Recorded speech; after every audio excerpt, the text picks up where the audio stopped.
We are ready to go. 12 hours of racing on the cards. Who is going to make it to the finish of this one and who will be victorious? As there is the green flag, we are racing at Virginia International Raceway. Looks like Victor got a pretty good start coming down to the horseshoe. Still plenty of 2x2, little bit of 3 wide at the very back of the pack.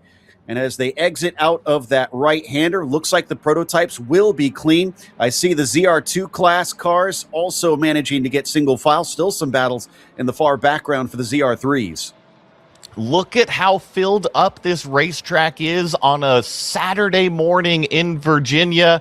Like you'd mentioned, everybody off to a nice clean start, still side by side a little bit further back in the ZP2 class. I believe that was one of the random Vandals machines arguing over a spot on the racetrack going through what was turn number 5. And now we accelerate the entire 29 car field down this long straightaway and up the uphill S's. We all know that track position is important, but remember, you've got a long time to make up for it. So if you do lose some spots, you'll have chances to try and get back into it. The main thing here is to get the race underway and get yourself in a good position to just carry on. But up at the front, Ethan Barker did manage to take the lead away from Victor there. And it looks like Shane Roberts is close on his heels for that second spot as they chase up the hill towards the roller coaster. Are we going to see a change of position? The 109 looking. He's going to pop to the what's going to be the inside of this two-part corner, but then it's the outside through the roller coaster, and he decides it's too risky at the start of the race to try and force that issue. Pretty fun to see those top 3 cars being the 77, the 3, and the 109, because those 3 cars were kind of the top of the field when it comes to the ZP2 class yesterday in that 2.5-hour sprint race. Of course, it was the number 3 car that claimed the checkered flag, but that maroon 109 that is being closed in on by Oliver Piatek in that yellow machine showed some incredible pace early on. I'm not surprised to see Guoto out there kind of under pressure right now. Shane Roberts in that 109 trying to get around. Looks like we had a change for the lead down to the ZR3s as Alex Green was up in the front, but just saw our time and scoring move. It looked like Ramirez up into the front of that one, but it has been nose to tail pretty much at the front of the ZP2 field as we've been following them around. 109 of Shane Robert was putting the pressure on, dropped off a little bit there. Now he's got Piatek in the yellow and white number 4 closing in on him. Fantastic fight for what is 2nd, 3rd, and 4th on the racetrack right now, when you see 5th and 6th place not too far behind, and that includes Pease as well as McGurk. I mentioned those 3 car numbers, the 77, the 3, and the 109. I kind of left out the number 59 there from Stratus Racing. Of course, they were up front early on in the race and led, call it, the first half of it before having some troublesome woes a little bit later in that 2.5-hour race. So not too surprised to see McGurk also threatening up there, part of this lead pack breakaway. Shout out to Sloan. She's already caught up with the 41 car who had ducked behind the wall at the very start. Apparently they had a spark wire off, so they've got it back on track and running. Unfortunately, already having lost a lap. Another threat down to the roller coaster from Roberts, but it looks like Victor will be able to hold on. So not a lot of changes, but definitely some positioning of their cars to try and make sure that nobody manages to get that track position in these early laps. What about down the main straight? Look at how close Oliver is now. You could have a shot here, Joey. That's what Shane decides to do. If he decides to go defensive, no, he sticks right on the racing line, and sure enough, Oliver's not going to try to look for a way around either. And I think that this is just part of the first 5 minutes of a 12-hour race. All of these drivers are familiar with how they race on this specific racetrack based off of yesterday. However, you're still getting into the rhythm of things. You're still warming up the racetrack. It is still early here in Virginia on a Saturday morning, so you got to think maybe a little bit of dew on the ground and just get the first 5, 10, maybe 15 minutes under the belt, and then start to really push it a little bit more. In the chaos of the start, it sounds like Jonathan has gotten with the manager of the 41. Jonathan, what's the news? Guys, here with team manager AJ Alsup, who's just video right now. It's what you saw, the car garage for a moment and went back out. Yeah, unfortunately, I think we got some spark plug work on the cars short in our wiring harness, which kept us, I guess, metal stuff sometimes takes you out. Thank you very much. Best of luck today. Thanks, man. Hope we can catch up. Apologies for slight technical issues on that one, but I think we got the gist of what's happening with that car down there. Piatek now dropping off the back of the 109, who continues to be in the thick of the action. We've been watching this front group of the ZP2s, and seems like you can't do anything to try and take that away, at least in these early stages. Does look like at the back of the ZP2s, as we saw yesterday, the ZR2's getting in the mix, as right now the 99 is leading a couple of our ZP2 cars and putting distance between himself and the rest of that ZR2 field. Well, and here's a little bit of a threat down into turn number 1. So this is now for second place. I thought that maybe they were going to start to get into a little bit of a rhythm, and Shane Roberts pushing Victor around the outside of what is turn number 1 and 2 here at VIR. So that white and red is the number 3 car, sitting in second place overall, and then that burgundy is that 109 of Shane Roberts giving chase right now. And what I do see directly out the windshield of our competitors, our leaders in ZP2, is our first challenge of the day, a little bit of lap traffic, and that's actually choked up Ethan Barker, our leader in the 77 car. This is going to get busy in the S. Oh, will it? Because these cars have so much more downforce in those GT machines, and manages to make his way through. You're not kidding about Barker really being under the gun now. Not only does he have Victor, but Shane Roberts is right there, and they're coming up to the back straight. Joey, we saw yesterday that the slipstream is extremely powerful down this long stretch. And we've already seen it put into test today, right? We saw that 109 car really be able to utilize that slipstream. So watch this third car in line. We're going to see if he's a little bit too close. Now, when you have a 3-car slipstream, the third car usually gets the biggest pull. However, if that second car is close enough, it almost seems like they all kind of accelerate up towards the leader, and that's exactly like what we just saw right there.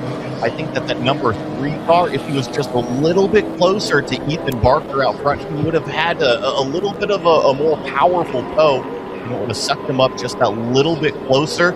Interesting run through 17, though. Here's where they're going to all stack up one more time behind the Retro Rockets machine. Here's a possible pass for second by Shane Roberts. Oh, buddy is plugged up. We've got 11 hours and 51 minutes to go, and we got to battle for the lead here. But finally, could we see Shane get that P2 that he's been trying to get for the first few laps? He's going to have to do it the long way around through the horseshoe. And he just about has it. If he can hold on round the outside, it becomes the inside through 2 and into 3. NASCAR bend, and there is finally job done for the 109 car. The move that was set up on the front straightaway, picking which side of the racetrack he wanted to be on. He followed Ethan Barker through, put him on the outside of turn number 1, and it was just a lap prior that he had taken kind of a look on the outside of that number 3 car, couldn't get the move done, and finally was up alongside and finds himself now into second place. So he looked at number 3 in the rearview mirror, now getting pressured by his teammate, Oliver Piatek, in that yellow machine.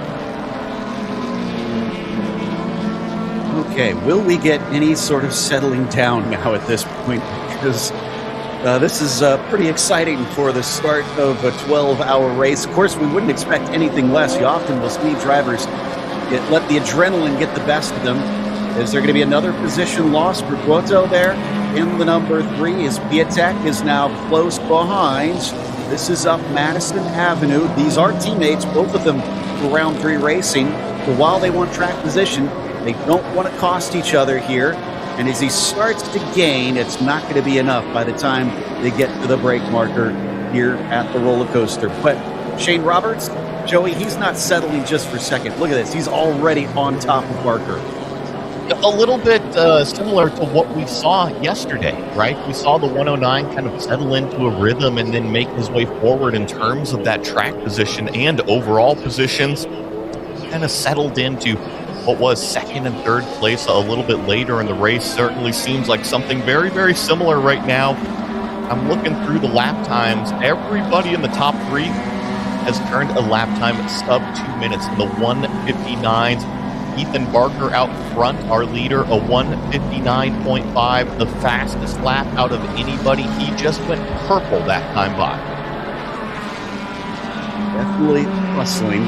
We'll keep an eye on those lap times throughout the race, because I think those will be telling factors. Who can manage to be setting some personal best, as the track will definitely go through an evolution today, not just in temperature, but remember how much rubber is going to be laid down throughout the course of today's event. We haven't touched on it recently, but I will say that Ramirez still leads down in the ZR3s, currently up ahead of Crane and being split by, it looks like, Anthony Caselli in that Ginetta. So there's a buffer sitting between our ZR3 leaders that has made life a little bit difficult, I'm sure, for second place if they want to try and keep up with them. But we'll see whether or not that becomes an issue later on. As we watch them head down the back straight once again, are we finally getting into a rhythm now? I have to chuckle. Yes and no. Right, we're still only about 12 minutes into this thing. Are we in a rhythm? I feel like, call it the top two, top three cars have kind of found that rhythm. However, everybody giving chase is still figuring out, all right, can I fuel save maybe a little bit at the end of these straightaways? Do I need to push it onto the brake zones just to kind of close that gap a little bit more? What about my rolling speed through some of these corners like turn number 17? Do I need to start to worry about driving off the front tires so early? So, yes, Joe, I feel like the drivers are starting to get into that rhythm, but something we talked about yesterday, too, the temperature swing. It's early in the morning right now, and that temperature swing is going to be pretty drastic today. We saw it close to the 90s yesterday during the heat of the day. Of course, it was a shorter race that started in the afternoon, this time starting in the morning. So, yeah, it's going to be pretty different now until we get to later in the afternoon. And then, of course, we'll cool down again once we get to the evening. As we hop on board, a nice little perspective from our two cars here down the back. Great confidence who we ride on board with 21st overall, but this is in class, and that is Cooper Whipple up ahead in the 85. A little bit of distance at this gate, nothing to be worried about. Still has visual on him, Joey, and visual often means so much for a driver in that impetus pushing. And I think what the bigger worry that Jay has is actually in the rear view mirror, because I see that Hoffman's in that 444 Bruce Innovations car, which is a teammate to this 555 machine. It is less than 1 second out that rear view mirror. So both Bruce Innovations cars right now running together in, call it, 6th and 7th in class. A little bit of side by side, though, down coming through the horseshoe, and I think he is going to be able to make his way by. So the 444, you were right, was definitely a problem and has now taken that track position as Hines has moved up. So as they work their way down through turn 5 now, they'll be on the throttle through the snake and all the way up through the climbing S's before they finally are off of that one. It does sound like Jonathan has a little bit of information on that weather. Jonathan, what you got? Yeah, guys, I had a really good conversation yesterday after the session with Linus Lundqvist, who drives in the 59. They are running 6th in class in CP2 at the moment at the hands of one of Linus's teammates. One of the quickest drivers all weekend long, especially on single-lap pace. He said he's very confident in the car's performance at the end of the race. We heard Sloan bring it up in the pre-race show, but I think that's where everybody has their eyes today, setting up the car to be there in the last hour or two when track conditions will fall significantly. The track will get cooler and thereby grippier, so that's something to keep an eye on. If you can survive that hot middle stint in this afternoon and get to the end, you might be in good shape. Survival often a key factor in these long races. First of all, best lap from Ethan Barker up to the compound of 59.2 that last time by at the lead of the field as we continue to walk forward of Profon's ahead of Tompkins. Now that he's made that pass, but watch out for Kindler in the 134 just behind him. Daniel making sure that that 555 cannot rest on his laurels. Does look like it's going to be tight here. I mean, off of Hogpen, an important corner on this track, Joey, out of that right-hander.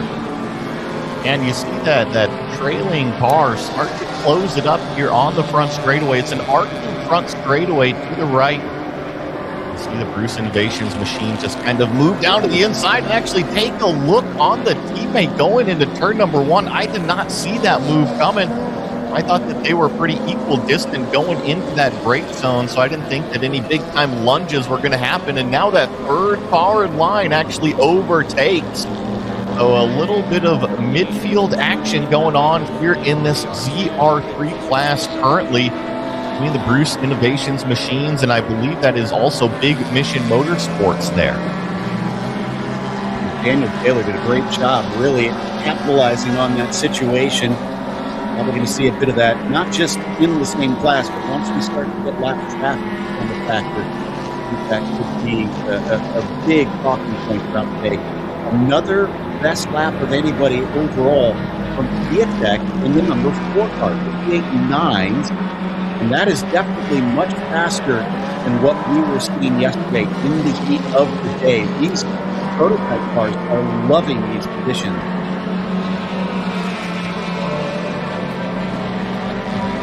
They are, and I had mentioned that temperature swing, and right now everything is nice and cool for the race cars on the racetrack, and this is a lead class fight that we've got going on right now between the 99 and the 95. I was kind of wondering how this one was going to crack off. I'm happy for at least being it here early on in this 12-hour race. Now, both of these are BMW GT4 platform machines competing in the ZR2 class for Zenith Racing Series. That 99 had some terrific performance yesterday and actually won overall. The only other car to be able to do that in the entire history of Zenith is that blue number 95, and now they are scrapping it out. Remember, though, that this 95 car is supposed to be a test car for today. So, yes, they're keeping the 99 on us, but if you're Jackowitz, you've got to be feeling a sigh of relief here, knowing that that car is going to disappear probably relatively soon. In fact, they're going to be split by Brandon Kidd there. That was for overall position. And you can see how much more speed they had at the end of Madison Avenue, showing the strength of those prototypes is very much more in these corner companies. Which will run away ahead of Matt Million for the time being. And next one down that he needs to worry about is Gary Baylog in the 90. Not sure how far away they are, but there's definitely a few cars between them. Because now it looks like Million will also overtake Kidd. Break zone seems a little bit uneventful there. 99 just starting to eke out just that little bit. See if these two cars maybe have strength in one side of the racetrack versus another. Of course, they are the same platform, like I was mentioning. So theoretically, they should be driving or actually making the same sort of speed in the same areas here at VIR, but it is still driver and team dependent to make sure that the car is reacting how the drivers want to. Sometimes drivers like a little bit of a more loose car. Sometimes they like a little bit more stability with the numb feeling front end, and right there was a good example of multi-class traffic where the 99 was able to get through before the Us's that CR3 machine and was able to gap it out, probably about another second or so of breathing room. Now it gets a little more complicated because that is Ethan Parker that is coming up to them, being chased by Shane Roberts. Now they're going to have to deal with a different prototype car trying to pull after them, and I think that's looking like a battle for the lead. Look how close he is behind Ethan. From above, we can see him kind of poking his nose out to the left-hand side. Isn't going to be able to overtake by the time they get down into the roller coaster. So this is two lead battles that are happening simultaneously between the two classes. They're not going to catch him at the end of this race. It does look like Ethan managed to stay ahead. Pretty awesome that we have both of those class battles like you were saying. I do see on our ticker right now that Shane Roberts in the 109 has gone ahead of Ethan Barker out there in the 77. So there has been a lead change, and I'm actually looking at them right now. Here they are exiting turn number 1. So they are side by side. Yes, the 109 was ahead at the timing and scoring line, but the 77's have a little side line here in turn number 3, and Shane Roberts almost goes for a ride on the edge. He was taking up all of the track, and then some apologies. That was not the battle for the lead, but we did actually have the battle down the main straight. So there was two different cars that we saw fighting behind them, and it looks like that is the two that we were watching that sorted themselves out. Just a little bit of cover. Back up the top runners. Parker ahead. Roberts behind. Tech starting to close up. We're looking at a 3-car battle, still dealing with the lap traffic in front of them and down through the south bend that blows up Parker's something fierce. Roberts flashing his headlights, trying to distract as well. Has let that car know to stay out of the way. We got an important fight. He will get held up enough that Tech now has to run. What was 2 cars fighting for the lead has now turned into 4 ZP2 machines all arguing over that top spot. Ethan Barker seemed to get out of that Oak Tree Schmozzle the best out of the entire group, and there goes the ZRT machines giving chase down that same straightaway, all but maybe 10 seconds behind our lead ZP2 class. And now we're going to jump on board with Cody Grissom a little bit further back in one of our ZR3 machines.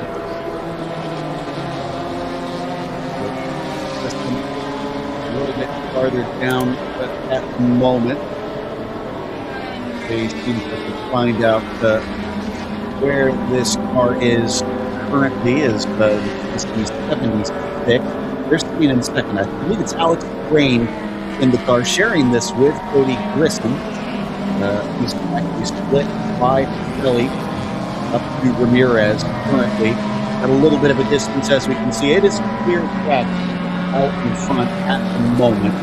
But coming on to the back stretch, we're now going to try and unleash the power of that car, as the 99 still has 95 hard on him.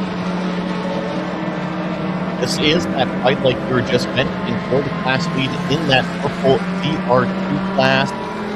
Jackwood currently holding off what shows Matt Million by that number 95. And Matt obviously very well versed in how to race around in these BMW cars.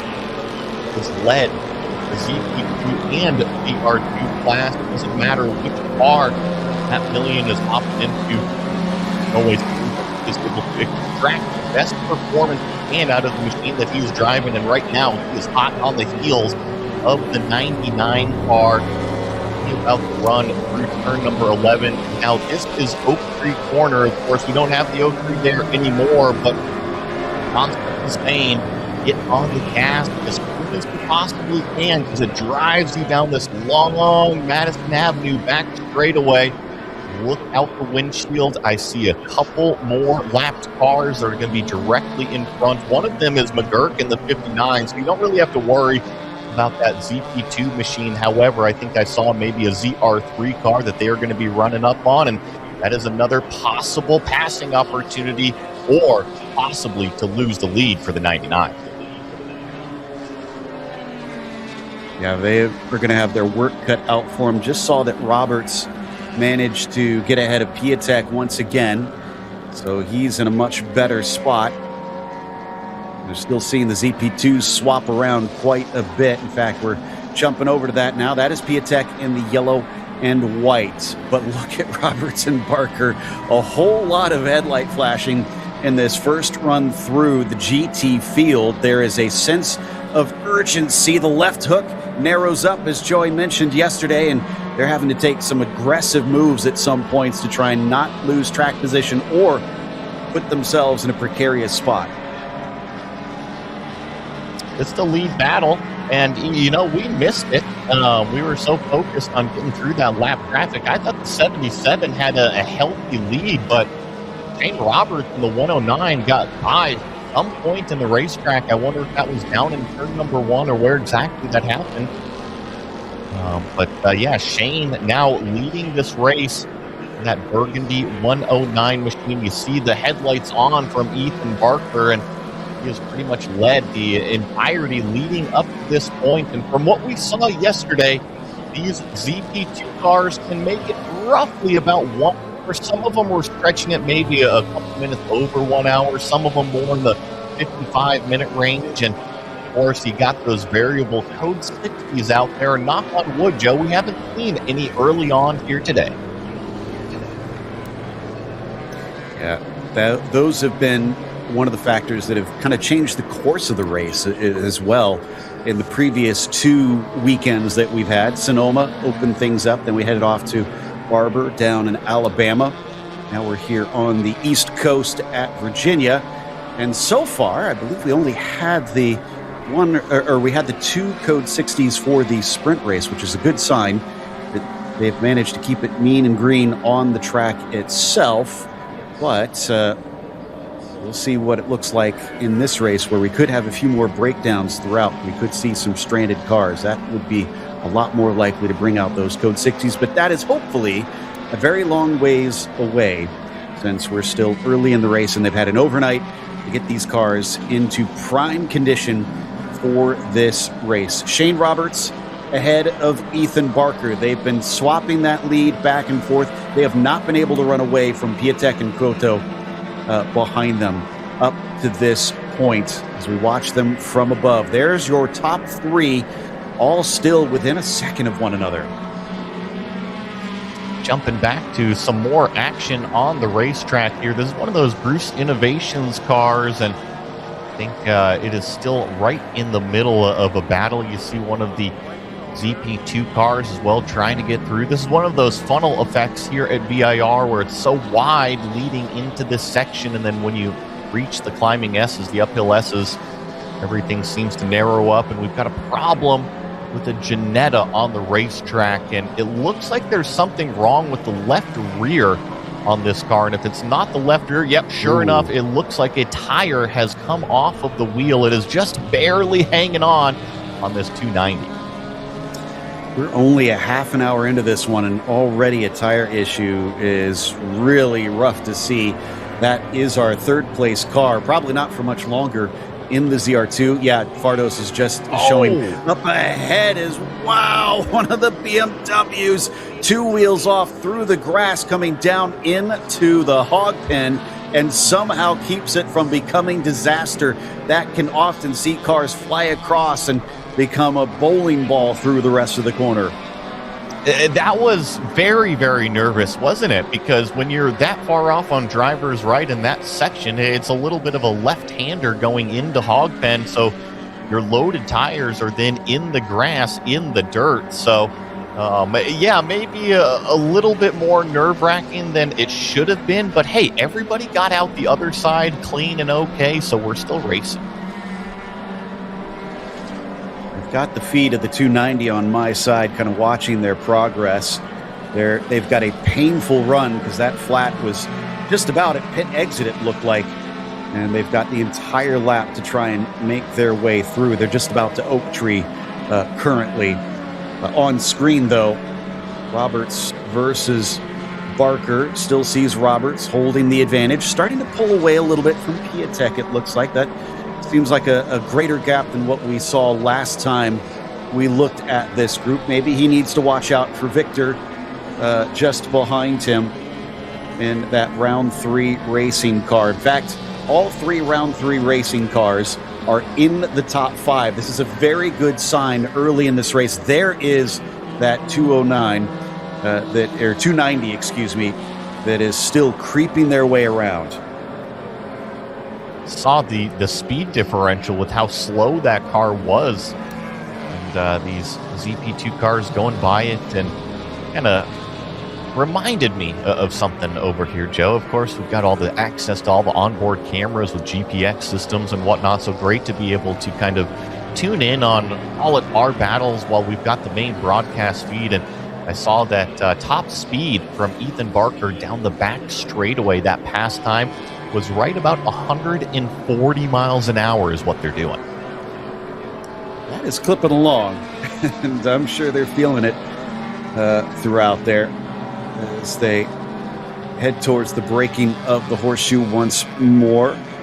There's our top four still giving chase. Still impressive that a half an hour in, there's been very little separation between them. I'm kind of curious as well, Joey, how much, especially with how hard they've been fighting at the start, they are trying to manage the pace of these cars, because we've talked a little bit about it, how, and we heard the teams mention that they need to care for the tires throughout because it is going to get so hot later in the day. What percentage do you think they're pushing? Is this 100%, or are they more 95? I like that you phrased it at 95, right? Because you're never going to see 90 or 85 or 80%. When we say that a racing car driver isn't at the absolute limit, it's probably back down by 1%, maybe 2%. And when I say that, I'll try to kind of draw some parallels here. You're still going to go 100% throttle on the straightaways, right? You're still going as fast as possible in terms of the top speed section. Where you might lift off a little bit is going into the brake zone. So maybe you lift off, call it 2 seconds before you normally would have, and that gives you just a little bit of coast time. All right, so you're not running at 100% as we get this awesome action for the ZR2 class lead on the racetrack while I explain this. The other thing that you can do is have the same minimum rolling speed. However, when you come to it, it's just a little bit easier getting into the corners. We get one of these Janettas here on the pit lane, Joe. In fact, it sounds like Jonathan is there. Jonathan, what you got?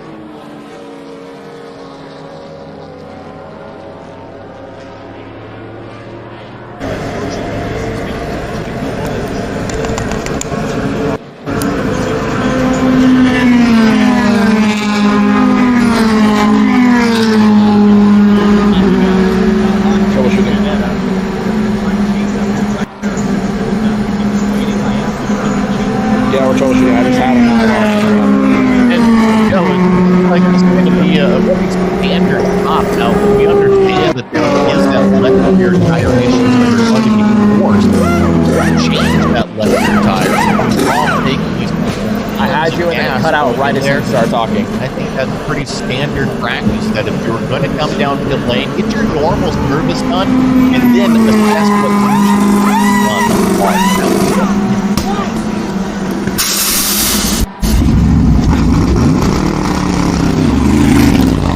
That was actually mighty impressive.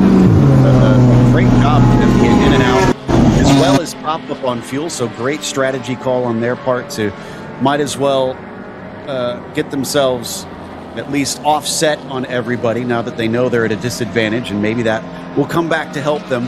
But hopefully that didn't put them any more laps down than that slow lap already did. We're hearing that they got a full 12 gallons in there. So nicely done by the 290 team, despite not having the most ideal of starts. There's one of our Cayman S's, the only Cayman S, I really should say, that has joined us, kind of fight with the Janettas and the BMWs in that GT class here for this race. He's going to have to stay out of the way a little bit for our fight amongst some of the ZP2s and certainly force them off the ideal racing line on the outside of Oak Tree. So the word that we got before this race started was that light blue number 95 was going to start this race and collect a bunch of data, important data, especially when it comes to the tire testing in that ZR2 class, and then see what happens. But Joe, how tough would it be to get on the radio to a racing car driver who obviously loves to race he's got a competitor out there running extremely similar lap times. It would be so tough to make that call to Matt Million knowing he's in the middle of something. Well, and like you said, they've been dominating, so it does not want to let that change here. As we're up to lap 17, it looks like, for that car. So we were told it was maybe about 15 laps in they'd call the car in, and I suppose your point might be what we're seeing here, that he's having a little bit too much fun to be called in at this stage. I don't blame him. I don't blame him one bit. And this battle that we're watching is still our lead battle. Shane Roberts has been holding on to it. Ethan Barker has been given chase, and I've been watching just on my side of things from the onboard of the number 77 car. It looks like that Burgundy 109 kind of has a little bit of a rubber band gap, right? It'll be able to accelerate away from Ethan for maybe a lap and a half, and then catches a little bit of traffic, or Ethan nails a corner, and all of a sudden that gap right back up to a couple car lengths. And I think the biggest difference out of it all is actually Oliver Piatek back there and sitting in third place. We've been so focused on the two-car battle between the 109 and the 77. Don't count out that number 4. It's the yellow machine sitting just out of frame, and he is actually that third car that has hung on to these top two breaking away. I do love to see how close of a fight they've managed to keep this so far in this race. I'm sure the traffic's going to just add all the more chaos. We've already seen them have to deal with a good chunk of it here, but as the race goes on, it's going to be completely mixed out there. Definitely forcing Shane to have to cover off the inside a little bit on the braking down into the horseshoe that time through. Ethan Barker just filling the mirrors. There's another flash to let the latest BMW know that he's coming along. This is up through NASCAR bends now, up towards the left hook. He's got a little bit of a better run. He's going to have one car get by, but it looks like the second place driver will be able to sneak through. So Barker will hold on and not be separated. But look at what that has done to Piatek. He did not catch and pass at the right time. He was stuck through the snake, and that was a lot of time lost. You had mentioned how much are these cars and drivers pushing it right now?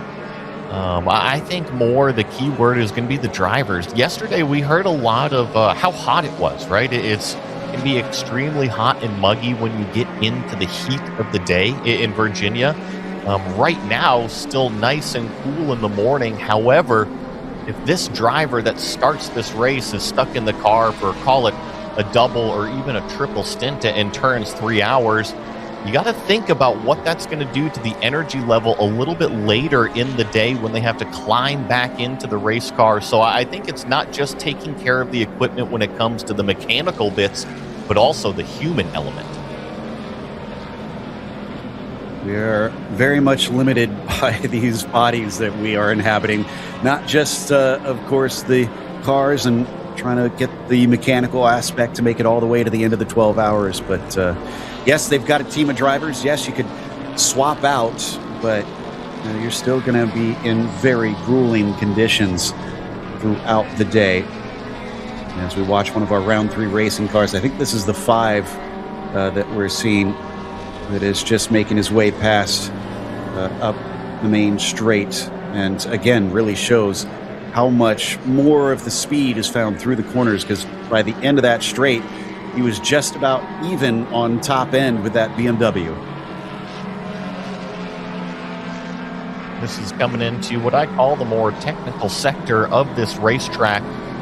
This place is so fast. There's only a couple areas where you really slow down the speeds, and 3, 4, 5 is definitely one of those areas, and it's all located in Sector 1 at VIR. And then once you accelerate out of 5, which we just saw the AOA car right there really wag the tail, putting the throttle down, you saw the rear end of the car just kind of slide out from underneath it, caught it before it made it all the way to the grass. But once you get out of that section, it really opens up in terms of speed all the way through the S's and into Oak Tree.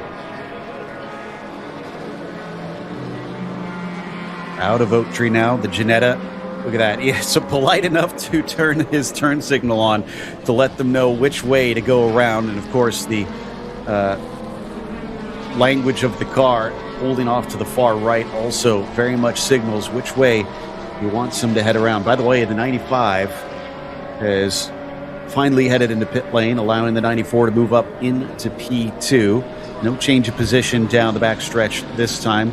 That white and yellow car, still Oliver back there in the number 4. Hasn't been able to make his way past the Ginetta, at least for now. I think that's the 177 of Anthony Pacelli that we see them overtaking. But that is the battle for the lead. And as we expected, the 95 now heads behind the wall. Again, that was scheduled, so don't panic. That is a test car that they're doing all kinds of collection of data try and get it on. We'll see Matt Million more later today, without a doubt, the way that he has been just having a blast in this series, in multiple different cars, we should say, that he's competed in this season. Watching our overall lead here. Shane Roberts versus Ethan Barker. Oliver Piatek is hanging on, but Joe, you had mentioned when we were watching that previous couple laps there, Oliver kind of got held up just a little bit more than our other two cars as we jump back to what is a ZR3 class fight back here. You see the 94, that is a ZR2 machine of Fardos making his way through that Bruce Innovations car, chasing down, I believe, that is the 85 directly in front of them.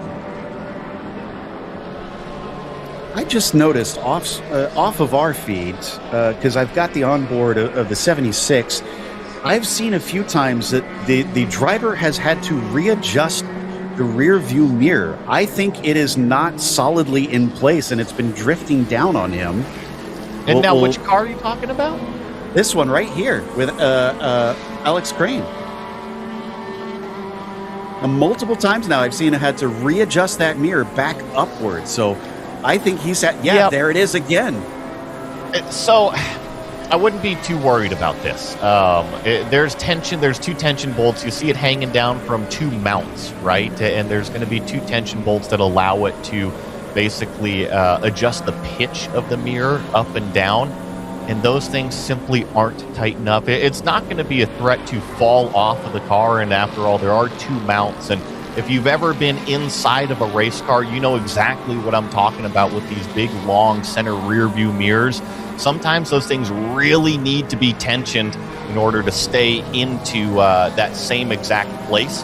That's why you see the driver go up there and constantly adjust. But Joe, we almost had contact door to door between our overall leaders in turn number 1. I think that there was maybe an inch separating these 2 cars.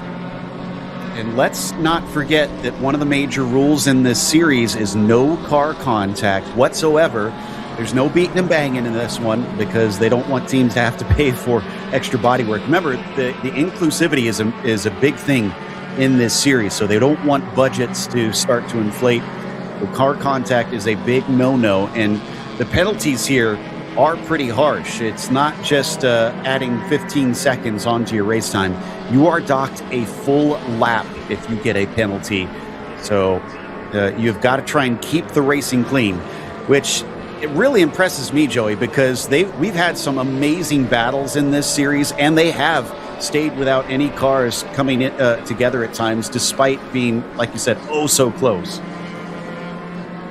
It's all about that inclusivity that you mentioned, right? And if you have dirty racing out there, if you've got cars banging into each other on the straightaways or anything like that, you're not being very inviting and saying, hey, come and race with us. So I think that's one of the really cool parts about Zenith Racing Series is not only the action that we do get on the racetrack, but Race Control is watching over these drivers, and they have an open line of communication.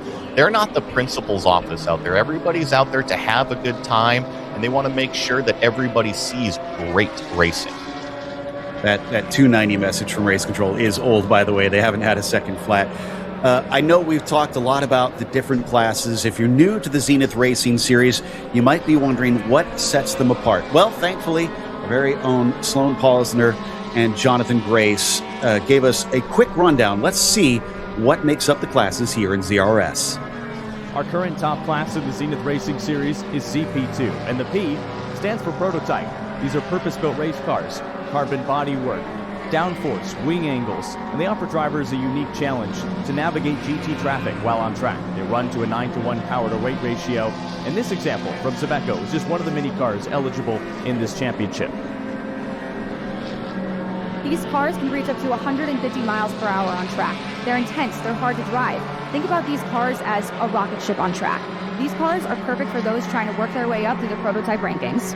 Our ZR2 class is currently our fastest GT4 class. Think of these as high-performance luxury production vehicles. You can race a homologated car like this BMW M4 GT4. For this, the G56 from British manufacturer Janetta. Both cars are eligible to race in the ZR2 class. They may run to the same 9-to-1 power-to-weight ratio as the prototypes, but make no mistake, this is a thoroughbred GT car. Lastly is our ZR3 class. Like the ZR2s, these are GT or Grand Touring cars. They run at a 10.5-to-1 power-to-weight ratio, and they offer the same challenge of a Grand Touring car, although this is Zenith's most affordable and most accessible class. These are heavily modified cars for track use only, perfect for those club racing teams that are looking to compete at a higher level.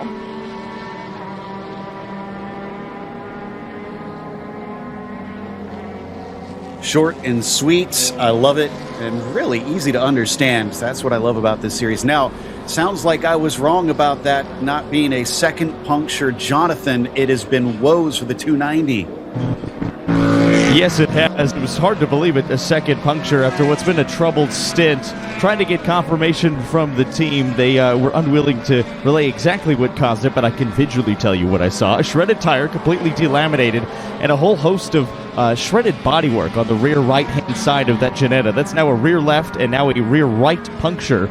Keep tire allocation in mind, guys. 8 sets without a penalty for ZP2 and ZR2, where that 290 runs. They've now used 2 of the tires, so they've got 6 to play with, and it's still early in this 12-hour race. But that car is out and away after service in the pits. Oh, man. It's not been the way they wanted that one to start. Very shocking, frankly, within the first hour to have 2 tires go down. Joey, when that happens, surely there's got to be something in the car itself that's causing it. Where would you look to try and figure out why you're experiencing that? Your guess is as good as mine at that point. However, yes, there is an issue, right? It is not normal for a car to have 2 of the same tire failures within 1 hour of each other. So, not really sure where to look. I would start looking just in the basic alignment, suspension, geometry settings, see if there's a rub going on. But really, the team is going to know far more just by taking that wheel off and seeing what's going on inside that corner. And hopefully they'll be able to visually identify something, and it's something easily to change. However, sometimes that's not always the case. Worth noting that Rob Pelosi just set a personal best lap that last time by the 909, so they're picking up the pace, currently running 10th in the ZP2s. So they've got a bit of work to do from towards the back of that field. Hopefully we'll see them start to climb up. Watching the 76 in the meantime, Alex Crane. And this was the one they were pointing out that seemed to have had a little bit of an issue with the mirror, but definitely holding their own. Still in second. Sadly, I'm showing them quite a ways behind. I think something in the realm of about 30 seconds behind the leader in the ZR3s. So the Harrison Motorsports BMW M3 has a stranglehold in the first hour on that ZR3 class. But it could all change. We've seen that in the past. As now, though, we're starting to get some pit stops. The 444 of Hoffines is already in. And that's a little bit early, right? Because yesterday, the ZR3 class cars could stretch it the longest. They had the potential of making a 2.5-hour race in one stop. Now, they had to have a code 60, a long code 60, or multiple code 60s in order to be able to stretch it that far. However, out of our 3 classes, that orange ZR3 typically runs the longest. Watching our ZP2s continue to have to wait patiently up through the climbing S's. This is where they can't really get by those GT cars just because it is a single file line for the most part, unless you're very eager. But up and around, I believe that is the 3 of Kuto, who started this one on the pole and has slipped backwards. Now, that one is interesting to me, that 3 car is lost the track position. Wonder if we'll see that change around as drivers swap out. Maybe the car a little bit stronger later in the day. We could see a bit of evolution, Joey, for teams that want the cars to be better in the meat of the race. Certainly could be. I feel like the lap time, the overall performance definitely swung the way of the 109, the 77, the 4, and the 59. I feel like the number 3 car was probably the most stable in terms of consistent running. I'm looking at my timing and scoring. The 109 car, our overall leader, has actually opted to come down pit lane this time. So they are right now getting service on that Burgundy 109 machine, and that is just shy of 1 hour, more like 50 minutes on the tank of fuel there for the Robertson Motorsports crew. A little less than what we were anticipating, at least for the maximum of those EP2s. In the meantime, I do want to check back in with Jonathan, who's got a little bit more information on the 290. Yeah, plenty of action down here in pit lane, guys. Spoke to the crew members of the 290 after an analysis. They don't know what caused that rear puncture. That's 2 punctures now on the rear end of that race car. They suspect maybe a curb strike, but what they did confirm to me is it was not contact. That shredded bodywork we saw was from the carcass of the tire debeating itself and delaminating from the rim. I think that's something to keep an eye on as we get closer in this race. If there is any more separation from that rear fender, it could actually cut a new tire. They have 6 left to work with. The car is out there, the 290, going at pace for the time being. I can also tell you further up the field, the 777 and the 14 are in. Tire service is happening to the 14 right now. Crew members are checking something. It looks like the transponder on the front end of that BMW. Meanwhile, Random Vandals Racing, their 98 car goes by. The 777 is waiting for a driver change. Both cars took on full tanks of fuel.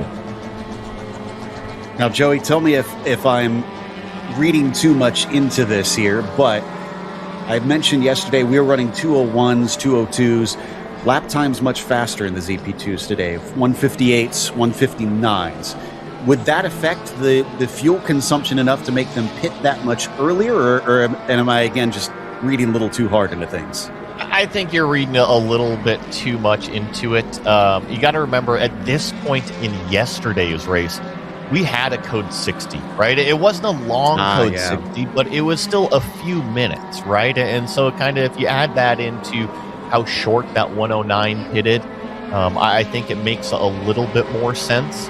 And you got to remember, if the fuel is saying a specific number on the dash, you have to trust it. You got to trust what the driver and the car is telling you in terms of information. And hey, it might just be early on in the morning. The driver's a little bit more confident. They're using that right pedal a little bit more, and that fuel consumption maybe just a touch less than what you thought. So that pit stop moves Shane Roberts down to 9th. There's at least a little bit of a reference for us at the start. Whoa, as we get one of the ZR3 cars all the way off on the exit, or not all the way off, but nearly all the way off there of the horseshoe. Thankfully able to hold on to it, kicking up the dust as he allows a few more of our ZP2 cars to just sneak by. And there is another big moment once again out of the left hook. A little bit of a slippery circuit there for another of our GT drivers. We had mentioned how slippery the track was yesterday, right? But that was in the heat of the day, in the middle of the afternoon. I think maybe just overall this weekend, a little bit of a low grip racetrack is what these drivers are dealing with. And you also have to remember the tires that are underneath these cars. They're not true racing slick tires. They have to last a significantly longer amount of time. And so lots of times they'll be, call it, lowest tread wear that you can find out there. And that could also be maybe one of the reasons why we're seeing a couple failures. Now, I'm putting on my tinfoil hat over here, Joe. But when you overheat a tire or cause damage to a tire, it doesn't necessarily have to be heat, but if you damage a tire, it can be incredibly difficult to bring it back into a window. It might just be gone after you get to that point. Let's go down to Jonathan, who's got a little bit more for us. Jonathan? Max Carranza out of the number 14. You and I were going over some of the frustration because tire trouble seems to be an unfortunate theme for you this season. What happened in the race car? Again, same thing, tires, man.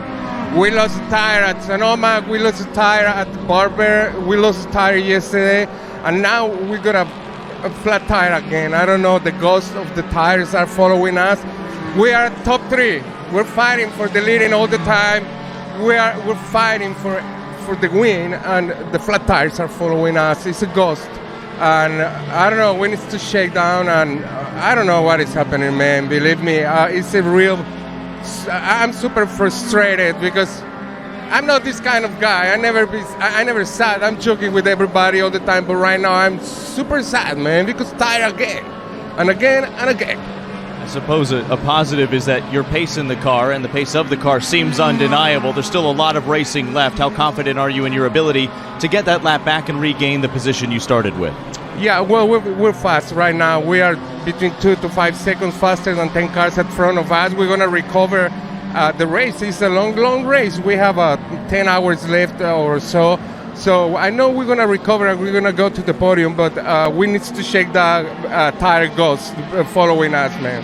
Well, best of luck. We wish you a good, safe race. You've taken the one Joker tire, so no penalty. The AOA car can charge through the field.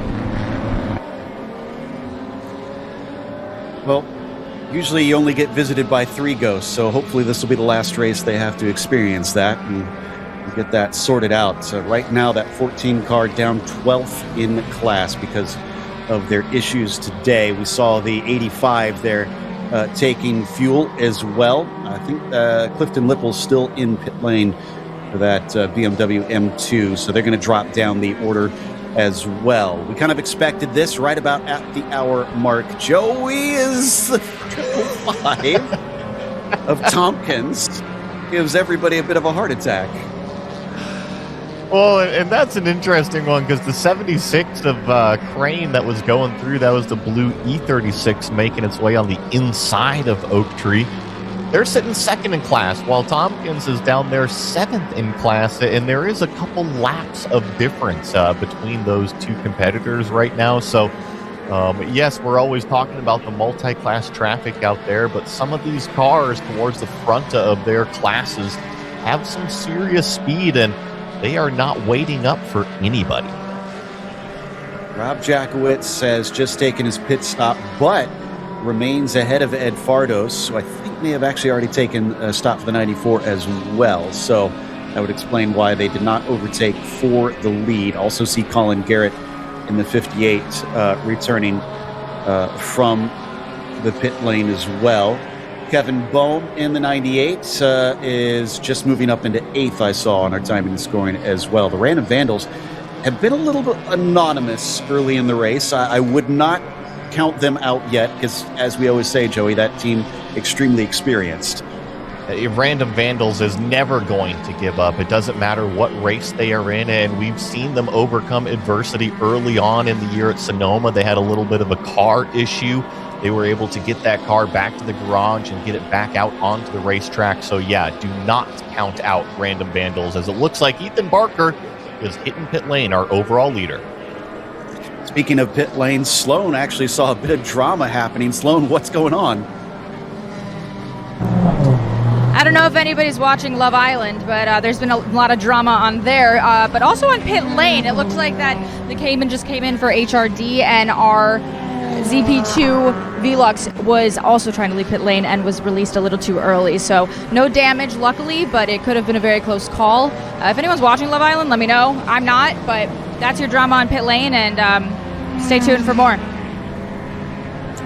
Can't say I've been keeping up with it, but hopefully somebody in the chat will be able to chime in. Ethan Barker, one of our drivers fighting for the lead, is in the pits, the 77 taking theirs. Right now, interestingly, the 4 car is leading the race after those pit stops. So we've had some changing around. And interesting, the 109 of Roberts, well, back there. I think the 4 still owes us the pit stop, though. Sorry to interrupt you, and I'm sure Jonathan and Sloan are listening, but the 290, again, is slow on the racetrack. This is the car that has had 2 rear tire failures in the ZR2 class. This is Ari Baylog out here, and he is just trying to stay off of the racetrack, off of the racing line, and slowly limp this white 290 back to pit lane yet again. Wow. Something is clearly wrong. I mean, the second time you'd think would very much make it obvious, but at this point, it's almost becoming a little bit of a danger out there. I'm hoping they'll be able to sort it so they can race. You come all the way out here for such a big event like this one. You don't want to wrap it up after only an hour, literally an hour into this event, having their 3rd flat tire in this race, unfortunately. So we continue to watch the 3 out there. Is currently sitting in 2nd place. And like I said, I believe we are still owed a pit stop by this in the 4 as well as the 5. That's actually our 3 round 3 racing cars. So strategy must be similar on that team, as they've been going longer than many of our other prototype teams. I really like it. I love the strategy that they're doing. With no code 60s early on, there's no harm in extending this, and I think that the goal should be 1 hour. If you can make it roughly 1 hour, there's no reason to come in before that. So I have a feeling that round 3 racing has their strategy that they talked about pre-race, and they are sticking to it. I can report as well that the 908 of Automatic Racing has been able to do their service. A nice stop for that machine, and Brandon Kidd in the car. So as we watch a little bit of a fight down here, this actually, that looks to be not for position. I think that is for getting lapped, as we take a look at some of the unfortunate tires to come off of the 290 machine, which is just entering pit lane now. Yeah, I have a feeling that there might be a 3rd tire added to it, or if it's not another tire, hopefully they'll be able to figure out what is wrong with that car and be able to fix that up, as this is a race. This is the number 4 car of Oliver Piatek. He's our overall leader. He's in the white and yellow machine. Going to be lapping one of our other ZP2 cars. I believe that is one of the Automatic Racing cars just a little bit further down. Can't grab the car number from this overhead shot here, but I think that the round 3 racing machines, the number 4, the number 3, and the number 5, those are our top 3 positions. They should be hitting pit lane, call it in the next 10 minutes. I don't see them being able to stretch it another 15 past an hour. So I have a feeling they're probably running on fumes, waiting for that bobble to happen, waiting for that fuel pressure alarm to pop up on the dash, and then get them into pit lane.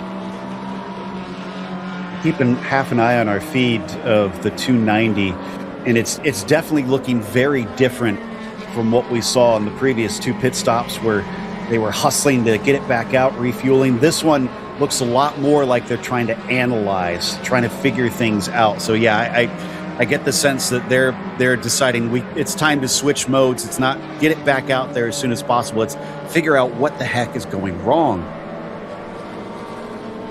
Well, and from what I understand, go ahead. Yeah, we've got Jonathan there right now. Jonathan? Yeah, I think you are exactly right, guys. The team is scrambling right now just to figure out what the heck is going on. The call into the pits was a tire. A new tire came out over the wall. It's now going back. So all 4 tires that the car came in with have stayed aboard. Remember, 2 punctures already. This would have been their 3rd. 8 tires eligible for this ZR2 car. Doing a quick once over, that bodywork on the rear right still torn up as a result of the 2nd puncture. No fuel going in, driver staying in as well, but analysis happening right now. Crew members, I can see visually ducked underneath the end of that white Ginetta race car as they're letting just a little bit of fuel out. They had some trouble with the air jack system as well. Got that car plugged in and up on the jacks, and then the pneumatic line got stuck for a moment. It's now on there. I can hear the tire gun going. The rear left tire is now coming off. I can see it visually as I make my way around the rear end of that race car. No puncture. The team is looking at it. They called for a tire pressure gauge, so presumably the driver felt something that was askew. They saw something on the TPMS sensor, so they are, in fact, going to change a 3rd tire already in the first 2 hours of this race. complete disaster of a race for that team. I think there's no other way to describe it, unfortunately. And again, can't harp on enough how frustrating that must be for them to have to deal with, especially with how much preparation goes into this. We got a little bit of a moment for the 444. Just clipping the grass. Are they in a fight here? This might be with... This is the 76 trying to make his way through on the 444. That 76 is our class leader in ZR3, Joe. But it's been that blue E36 that's kind of the meat in the sandwich right now that we're watching, trying to get around that black 444 with those day glow highlights. Alex Crane, when he's been in the car, has been the fastest of that class. And it just so happens to be that a ZP2 car is making its way through the inside as well.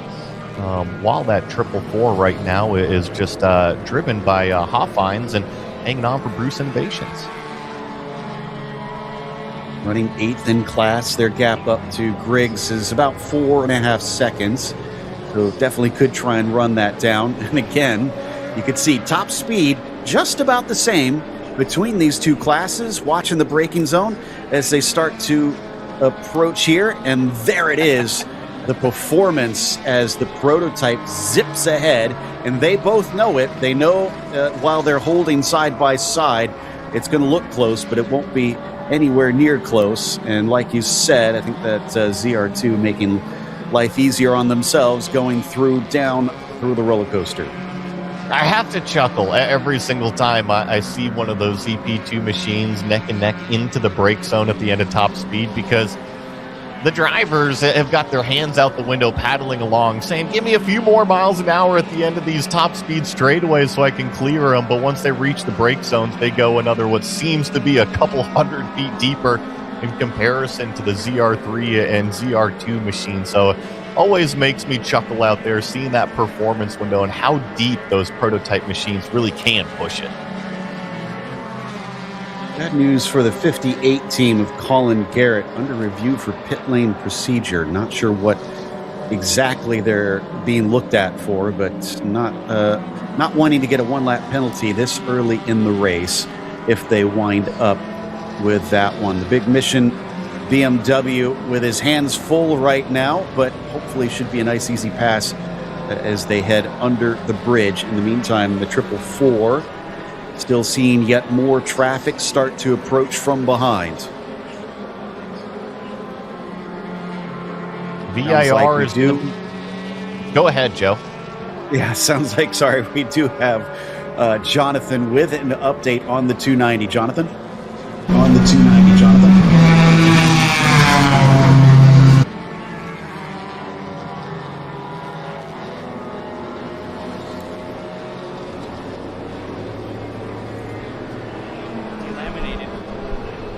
I want to give you a closer look at that here. So this is that first of two punctures that we saw. A little further up, a few minutes later, this is the second puncture. You can see that tire has ripped. It appears from the inside out.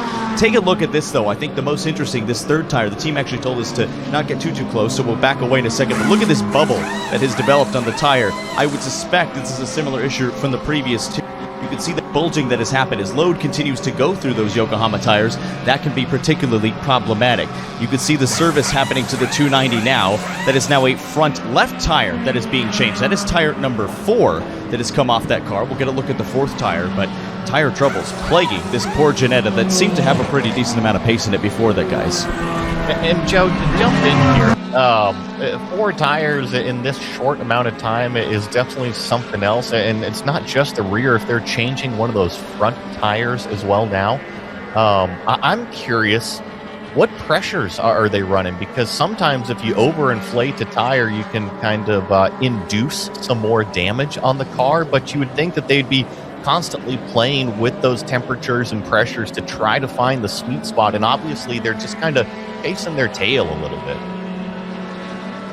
It does seem like that. And it is fascinating that we had that incident back at Barber, and now suddenly we're seeing these bubbles start to form once again. The bulging tires starting to rear their heads, but great catch there from Jonathan on the interesting damage that we're seeing on these tires at this point. So we've just pretty much, I think, made our way through most of the pit. I do see the 98, the 73, and the 555 are all in pit lane, but most everybody has now been in and out throughout the field as we've made an hour and 10 minutes into this 12-hour race. Your leader down in the ZP2s, currently Shane Roberts. The 109 has returned to the top spot over Ethan Barker. Down in the ZR2s, no surprise, the 99, who was so dominant yesterday, leads in the ZR2 class, well ahead of anybody else. And then Alex Crane is now up at the front of the ZR3s in that 76 car.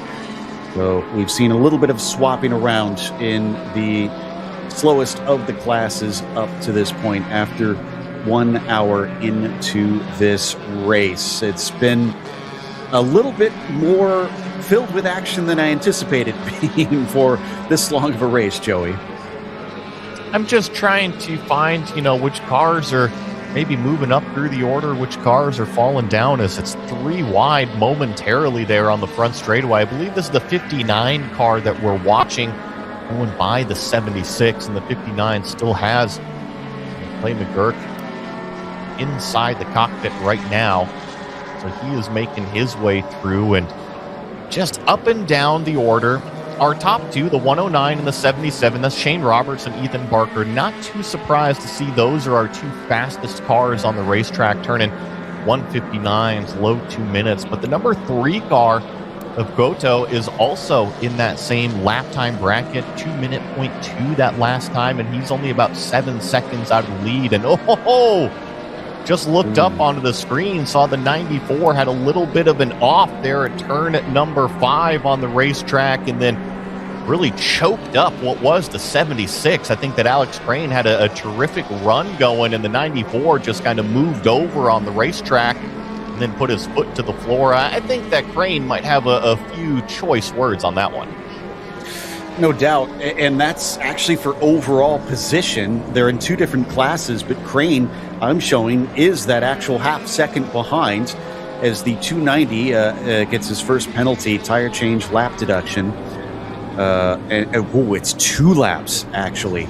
It looks like they are being docked. It's kind of, this race has become almost a bit of a throwaway for that team, unfortunately, and there's multiple points on order. We'll talk about it a little later today, that they're awarding full points at the halfway mark of this race and at the end. So it's going to be a double hit in the championship for that team.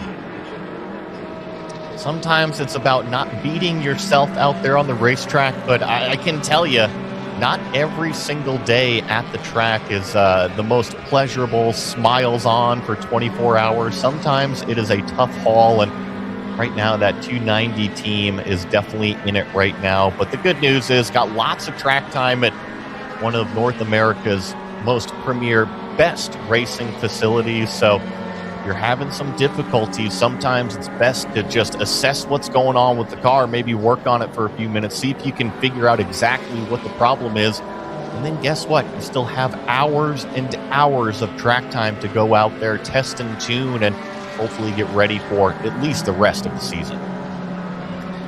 The Montgomery Motorsports 24 car, as we saw on screen, is now behind the wall. Don't have any information as to why.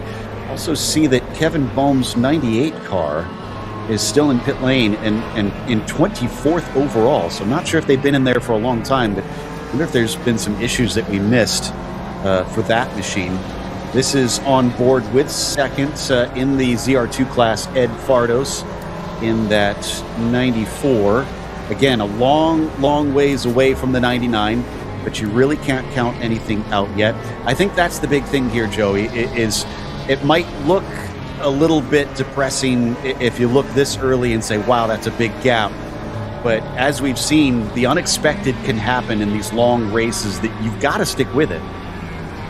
And it always seems to unfold towards the end of the races, right? It seems like in the last 30 minutes, it just all of a sudden things start to unravel for teams, and all of a sudden traffic opens up for others. As once again, this 444 machine just choking a few cars up as some of the other cars getting off of Oak Tree. You see how bumpy it can be if you're really pushing the track limits over there. But yeah, no, we'll just kind of have to patiently wait and see how everything plays out in the final 30 minutes of the race. But the ZR2 class is known for some tremendous speed in those top couple of positions, and it is no joke today with that Team GTR 99. Certainly a lot of long straights to allow them to really stretch their legs out. And they can't rest on their laurels either, because they do still have Anthony Pacelli on the same lap as them in the 177. So they've got to make sure that they don't lose P2 in the ZR2s. And then there's also that fourth and fifth place still running. Unfortunately, 290, of course, having their set of issues. So they're well off the pace. The 41 of Alsup still sitting in fourth, but they're a little ways behind. So they're not a current threat, but still in the running and could make up positions at some point. So as we continue to watch at least one of our ZR2s circulate around the circuit, and then of course, whoa, boy, we've seen a lot of two tires off at a number of corners here today, and I'm a little bit surprised at the amount of mistakes that we're seeing in the early stages. The drivers are pushing it. They're constantly going to push those limits. Yeah, we always say, in endurance racing, it's pretty much a sprint from the drop of the green flag now. And I think the drivers are kind of showing you how on the limit they are. Sure, they might not be pushing it to the qualifying potential in terms of the absolute deepest they can go in terms of the brake markers or really wagging the tail coming out of the corners because they know they have to save the tires. However, they are not taking it easy. They are still going to a very deep brake marker. They're still on the limit of traction going into these corners. So if you get in a little bit, maybe call it 5 feet, 8 feet past where you want to be, you can certainly go slip sliding around through some of these corners.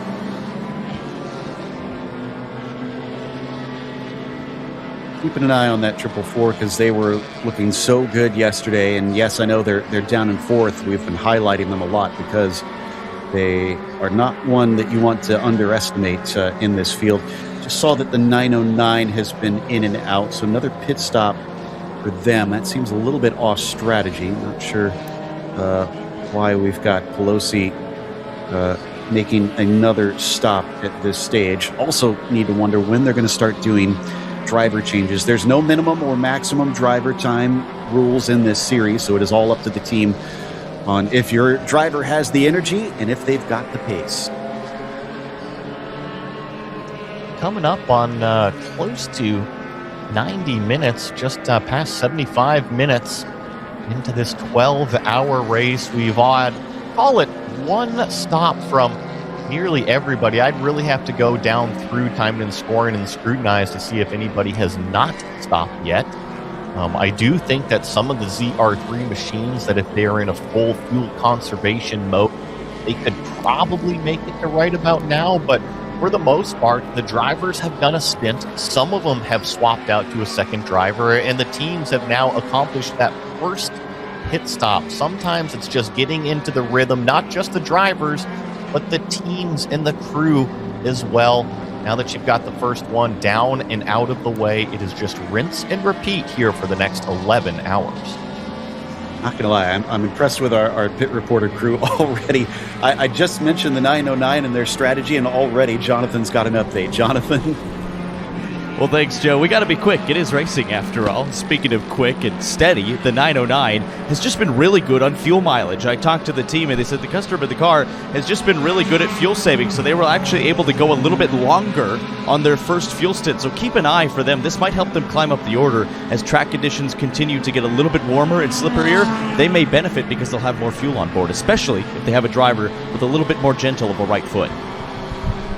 Okay, so that wasn't their second stop. That was their first stop. They made an hour and nearly 20 minutes into this, Joey. That could be a massive advantage. Yes, they're not looking like they're quite as quick as some of those up at the front, but you save a whole pit stop, and suddenly you're sitting in the catbird seat. The only thing that I see might be the issue with it is just the pace, right? Is that It's great if you're able to extend that far. However, you need to keep that race pace up so you're on the same lap as everybody else. And that's the one thing that I see that's maybe the drawback of being able to push it this far on fuel.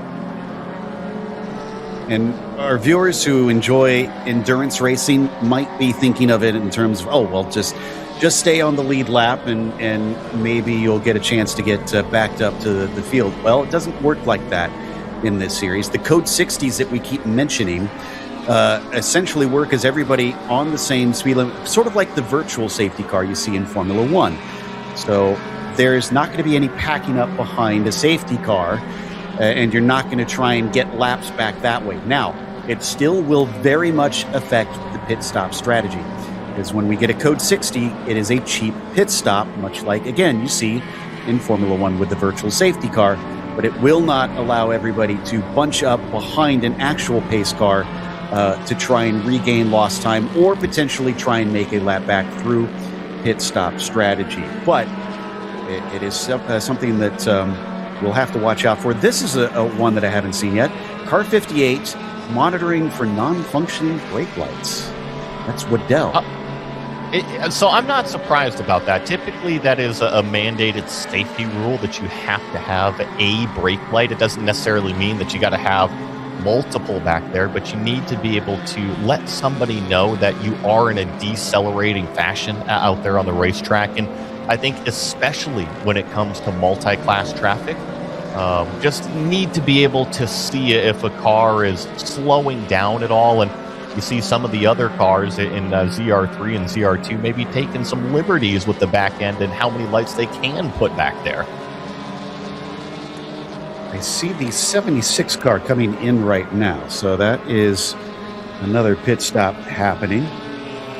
Assume that's going to be scheduled for them, but so far we do still have 27 cars running on the track. We have lost the 95, which was expected, and the 57 was a did not start in this race, so still plenty full of a field all out there and working.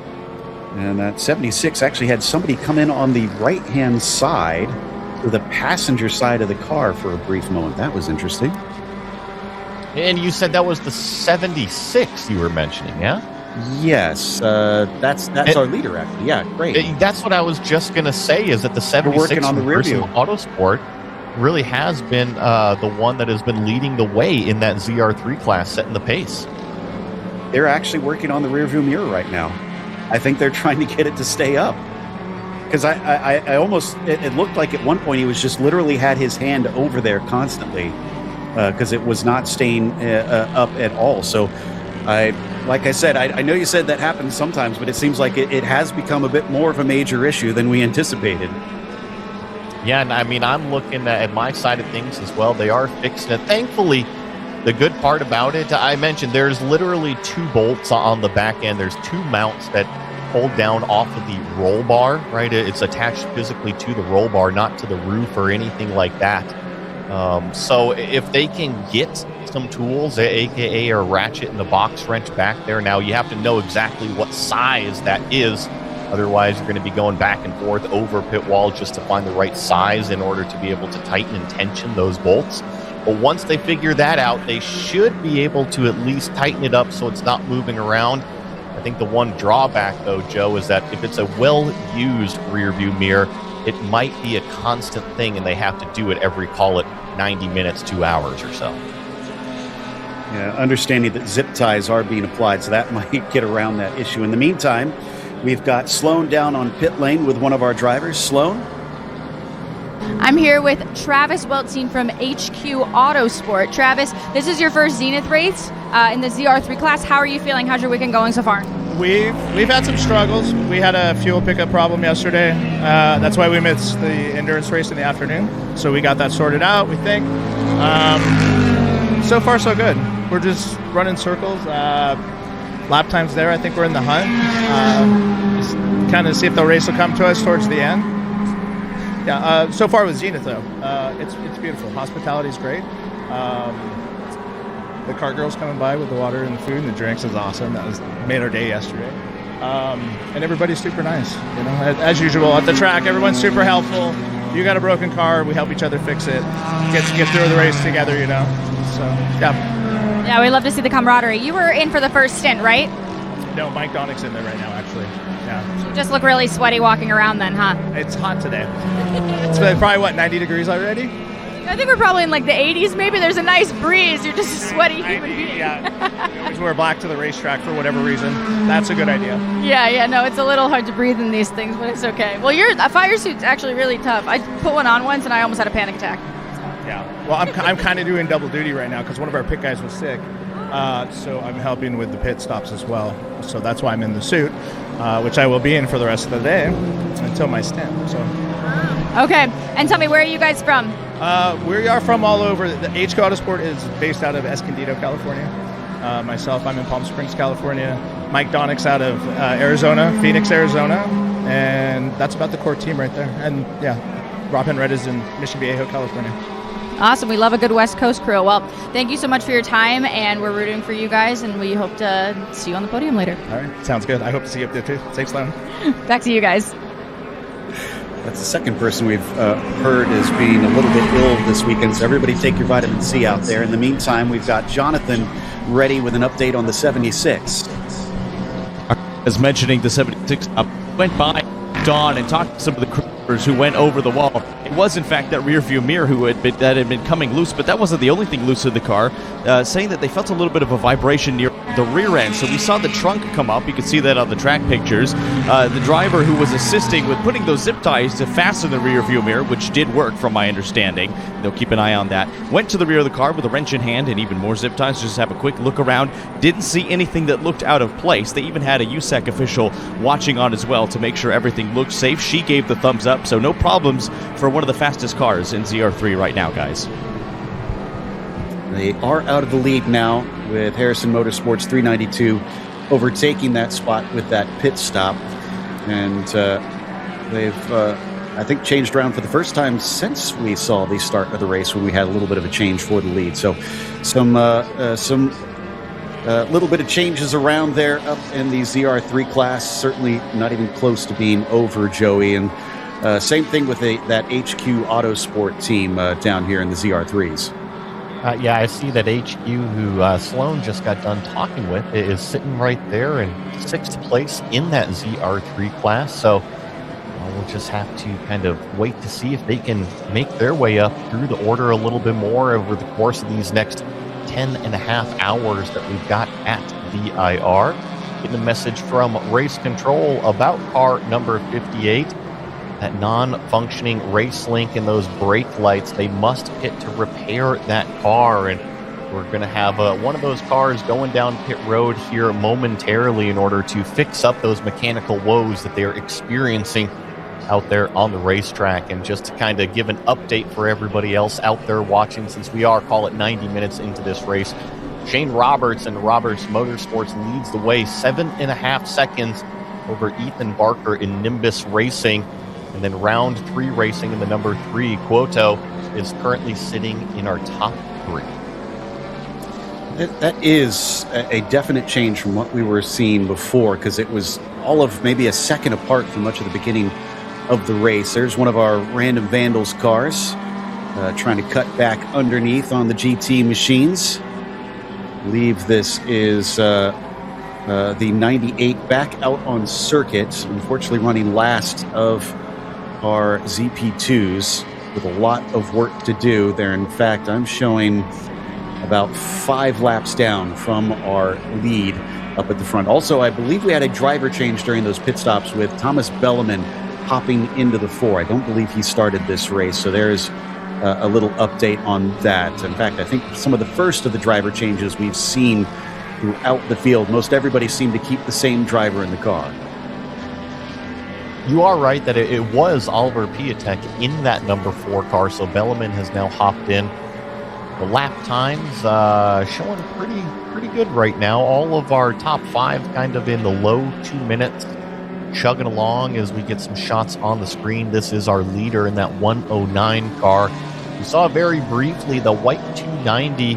Ari Baylog's still out there. That was the car that was having several tire issues, so knock on some wood over here. It seems like that thing is up and running consistently now as the leader sits in a nice slipstream from one of our ZR3 machines. We haven't talked about the fuel save effect too much here, and we're typical seeing these ZP2 cars just being able to drive around the ZR machines, both the 2s and the 3s. Joe, I think that at least if you've got a turned-on heads-up driver that really understands what's going on, you could probably save a significant amount of fuel tucked in behind one of these faster on the straightaway ZR cars every single time you run up behind one. That's a very good point, because we've talked about how low slung the ZP2s are, and for these GT cars, for the most part, especially the BMWs, a much bigger hole being punched in the air as there is a larger silhouette. So great call on that. We'll see if anybody picks up, if it's enough to make a difference as well, and if any teams tries to take advantage. And I'm going to say it, Joey, and don't blame me if it brings anything out. Okay. We have been without a code 60 up to now in the first hour and a half. So this is a good sign. We haven't been without dramas, but we haven't had anybody come to a halt out on the racetrack. So that's the good news. No serious accidents out there. But at least we've been running since the beginning of this event without having to have a pause in the action. Where my brain is going right now in terms of the strategy has to deal with the 109. Now, it is the 109 versus the 77 out front. But remember, we both made the comment that Shane Roberts pitted maybe just a little bit earlier than what we thought or what we expected out of that car. It was right about 50 minutes of green flag running is when that machine made its way down pit road. Now, if they do a copycat stint, that should mean that they are pitting probably within the next 10 minutes. I draw that comparison because round 3 racing went well past an hour, call it hour 5, maybe even pushing up to an hour 10. That can be a pretty big delta gap between those two cars in terms of the fuel and what's being put on and how long they can make those fuel stints, especially so early in the race.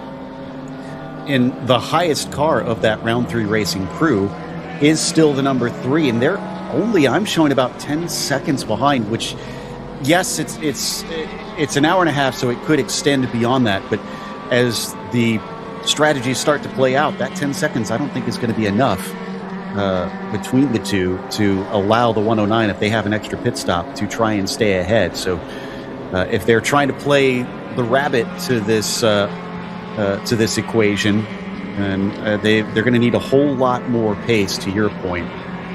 Watch out for the round 3 racing team. It is certainly looking good on paper for them. We'll see whether or not that works out in reality as well. And Shane Roberts, Joe, you know, I just want to reference something because we are literally talking about it. I 100% agree with you, right? There's nothing wrong with what you said, but the 59 proved us wrong on this exact same strategy at Barber. So I think we, right?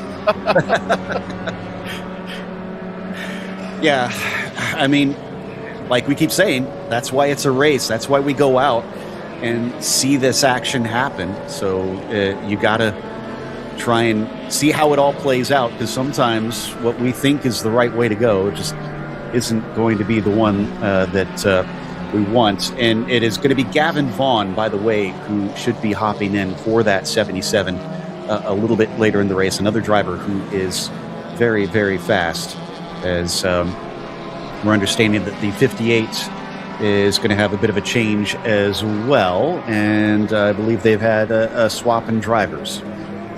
Looks like Colin Garrett got in that car over there for Stratus Racing. That was the same car that had been messaged by Race Control about that brake light system. So it wasn't just the brake light, but also the RaceLink system. So making sure the transponder works, making sure that Race Control has contact with the car.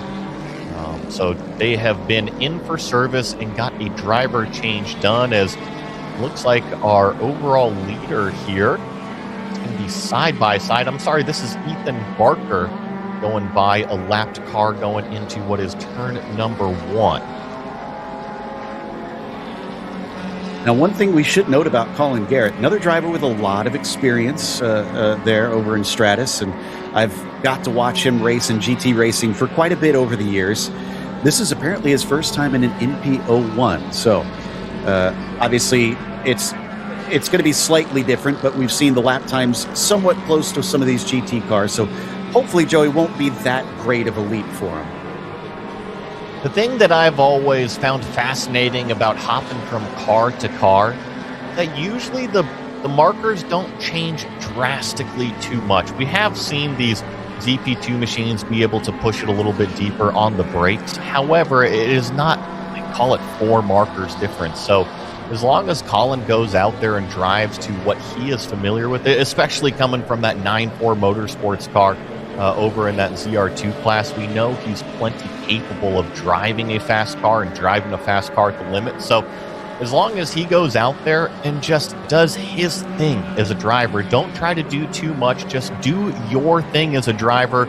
He'll keep it on the racetrack. He'll figure out the brake markers on how far he can push it, or maybe he'll have to back up a couple corners, and then he'll really be wowed about how much rolling speed I think that he'll be able to enter these corners with. And that's something that he is going to learn over the course of the stint and getting used to the car, is that, wow, I can really push this car that much faster. As we've got a slow car that Ethan Barker just flew by going through Hogpen.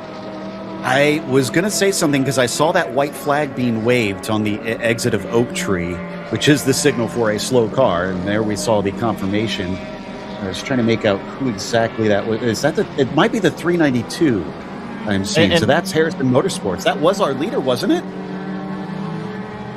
I'm not sure on that. I know the 76 has been running out front for the most part with Grissom Autosport, but it certainly could be with Jeff Altenberg in the car in that 392. Yeah, that was our car that inherited the lead after Crane had to come in and make a fix. So some drama happening for that BMW M3. Unfortunately, they've managed to make it to pit lane. We don't know how long they've been crawling around, but it has been at least since the back straightaway that they've had to go at a slow pace. We'll try and see if we can get an update here. Now, I know the driver quite well inside that 392 of Jeff Altenberg. Of course, him and I competitors from back in the Grand Am days, and definitely duked it out with him on the racetrack several times. So if Jeff feels something in the car, he is extremely well versed in winning championships in touring car through various different professional racing series. So I would absolutely trust what the feedback he is providing, and unfortunately that means the 392 is on pit lane. Also, I believe you were the one that were saying you were predicting the 109 to be coming in a few minutes. Well, yeah, they are in already. And again, while this might be shorter stops, we do need to keep an eye out because it did work out for cars last time at Barber. And it might not look like the best way, but they're going to hand away the lead, at least temporarily, to the 77. Ethan Barker remains out for the Nimbus Racing team. I do see that it is going to be a change, a driver change in that 109. Ryan Pope is now hopping in that Roberts Motorsports machine that had pitted from the lead. So we'll see what kind of pace Ryan has once he rejoins the racetrack, as we get a shot of 99 of Rob Jakowitz just absolutely destroying the rest of the ZR2 competition right now. That last lap, a 204.0. Compare that to second place, a 205.4. So that's actually been the closest I've seen those lap times, only a 1.5 second lap difference. Checking back in as well on the car of Kevin Boehm at 98, sandwiched currently between himself and second in the ZR2s, but uses that extra braking power up into Oak Tree to slice on by. Probably a good spot for it because now he's going to be ahead and hopefully won't be held up at the end of the straightaway by that 94 car, unless he completely outruns him. And actually, nope, he is. He's got so much more power that he blasts on past down the straightaway. You had, I should say we were talking about random vandals, maybe about 10 or 15 minutes ago. You made the comment that about 5 laps down. I know it is, significant, but in the grand scheme of a 12-hour race, it is definitely not over by any means. I mean, that is only, call it a handful of laps, and about 10 minutes in terms of track position. Sounds like the 909 is in pit lane along with Jonathan. Yeah, just watching along, that was the car we were talking about that was doing really good on its first long, almost hour and 20-minute first fuel stint. Back in unscheduled, they're stuck in second gear. When asked if it was mechanical or electrical, they said it's a known electrical gremlin that they had been sorting. Interestingly, Random Vandals encountered a very similar issue yesterday, although that we understand was from a shift linkage. This is an electrical connector that the team is now fixing. Said the car should be back out on track and is otherwise running a very clean race, and the 908 is running pretty good as well. So aside from that quick issue, should see the 909 back out shortly. Okay, well, that's unfortunate. We'll see if we can get them back up to speed and running once again. But as we carry on now past the 1 hour and a half hour mark of this race, we're certainly into the thick of it. And we're getting fewer cars that are battling on track, more cars that are either battling the track itself or potentially their own car. Something I'm starting to see form on some of these TV shots, Joe, and I don't know if you notice it as well, but the heat off of the racetrack, you're starting to see a couple of those little heat waves off of the surface itself. That means it is starting to get warmer and warmer into the day. We're up past 10 o'clock now in Virginia, so just a couple more hours until lunchtime, and then I think that the teams, drivers, crews, safety workers, everybody on site at the facility is going to start to feel that heat just a little bit more. Feeling the heat was our former leader in the ZR3 class. Sloan has some information as to why they pitted in. I'm here with Sergio over at 392 Harrison Motorsports. We're looking at what seems to be a very, very blown tire right now. Can you kind of explain what happened? You know what's going on? Yeah, we think we had a small leak somewhere. We were losing pressure and the tire kind of just blew out, and yeah, we had to come in, do a tire change. How did the driver feel knowing that something was off with the tire? Was there any stress in his voice? It was stressful, and unfortunately it happened at turn 3, so he had to limp it the whole track. It's a long track, not ideal, but 10 hours to go. I'm sure plenty of surprises are coming. Oh yeah, definitely. How many crew members do you have with you guys here? I think it was 4 last time? No, we have 2 last time. We have 3 this time. We're upgrading. We're moving up in the world. All right, well, we're really glad that the driver's okay. It looked like it was a really clean stop coming in, and I think that you guys are in a pretty good position for right now, so we're excited to see where you guys end up with the rest of the race. Thank you. Back to you guys. And again, unfortunate, especially considering the position they had found themselves in. Also, Sloan let us know that the 41 had a bad sensor, so they've got that fixed. That car, always easier to spot out there if you're looking for it. It's the BMW with the massive bodywork modifications on the back of it. That white number 41 currently running outside the podium in ZR2s. Chugging away the laps over here at VIR. Everybody is in the same boat. You might as well grab an oar and start rowing for the next 10 hours, 16 minutes, 36 seconds plus a lap. The 59 car, McGurk, has started to move up the order just a little bit. This is our defending race winner after Barber just last time out, and pulled off a strategy that we did not see coming and was based off of that overall pace. You see him drafting behind that 392 that we had just reported is out of pit lane. There's one of those interesting situations that the ZP2's got a little bit more speed once they reach the S's. However, the motor That ZR3 machine definitely accelerated that production-based car down into that section of the racetrack. And then you see just a little bit further back, this is a ZR3 pair of cars right now going at it. I do not believe that this is actually for position on the racetrack. However, they are team cars. And that is the 85. That's Clifton Lipple. And it looks like the 14. So, yeah, that's not for position. That's the 14 that we're just hearing having some frustrations with those tire issues. They're back up to 8, so that's good. Messenger currently in the car. They are chasing them, but like you said, it's just unfortunately a lap apart right now. So Messenger, if he can overtake, will want to try and go by the 85. Since they are teammates, probably won't try and fight too hard. They're currently split in position by the 909 of Automatic Racing, who run in the ZP2 class. Currently last on that ZP2 class field, actually.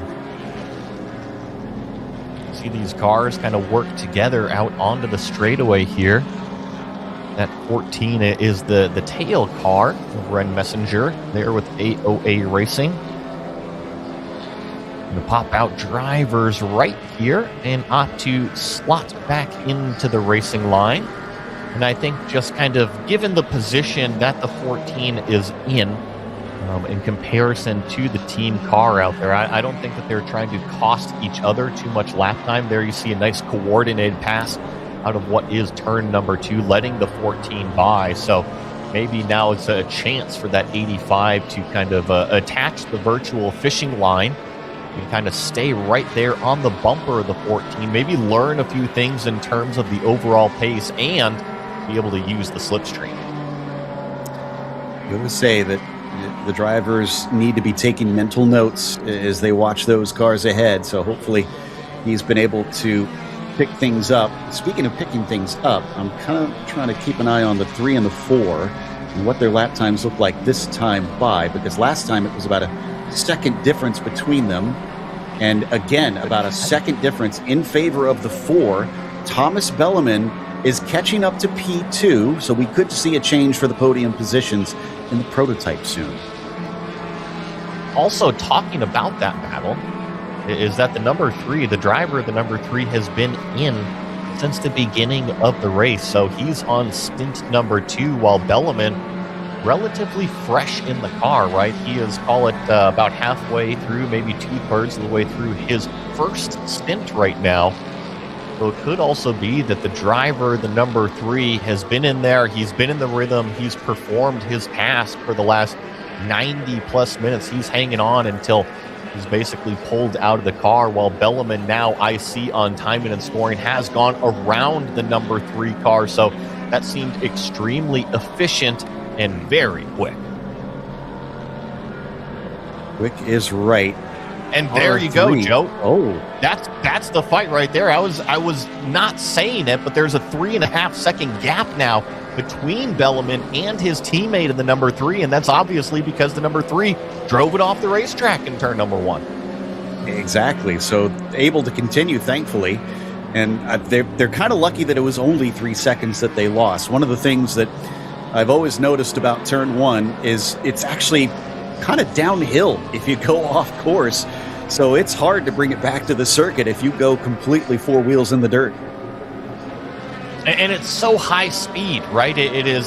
Technically the back straightaway, you've got a few more miles an hour in terms of that ultimate top speed. However, the front straightaway is no slouch. You come out with a huge head of steam and then you just carry that momentum. So if you're in just too deep into turn number 1 and you reach the grass, lots of times you can find the tire wall, which is not what you want to do. Look at this brake zone. It arcs to the right. So, yeah, if you are not completely set up for this area on the racetrack, just like the number 94 showed us, you can go for a ride. Wow. What timing.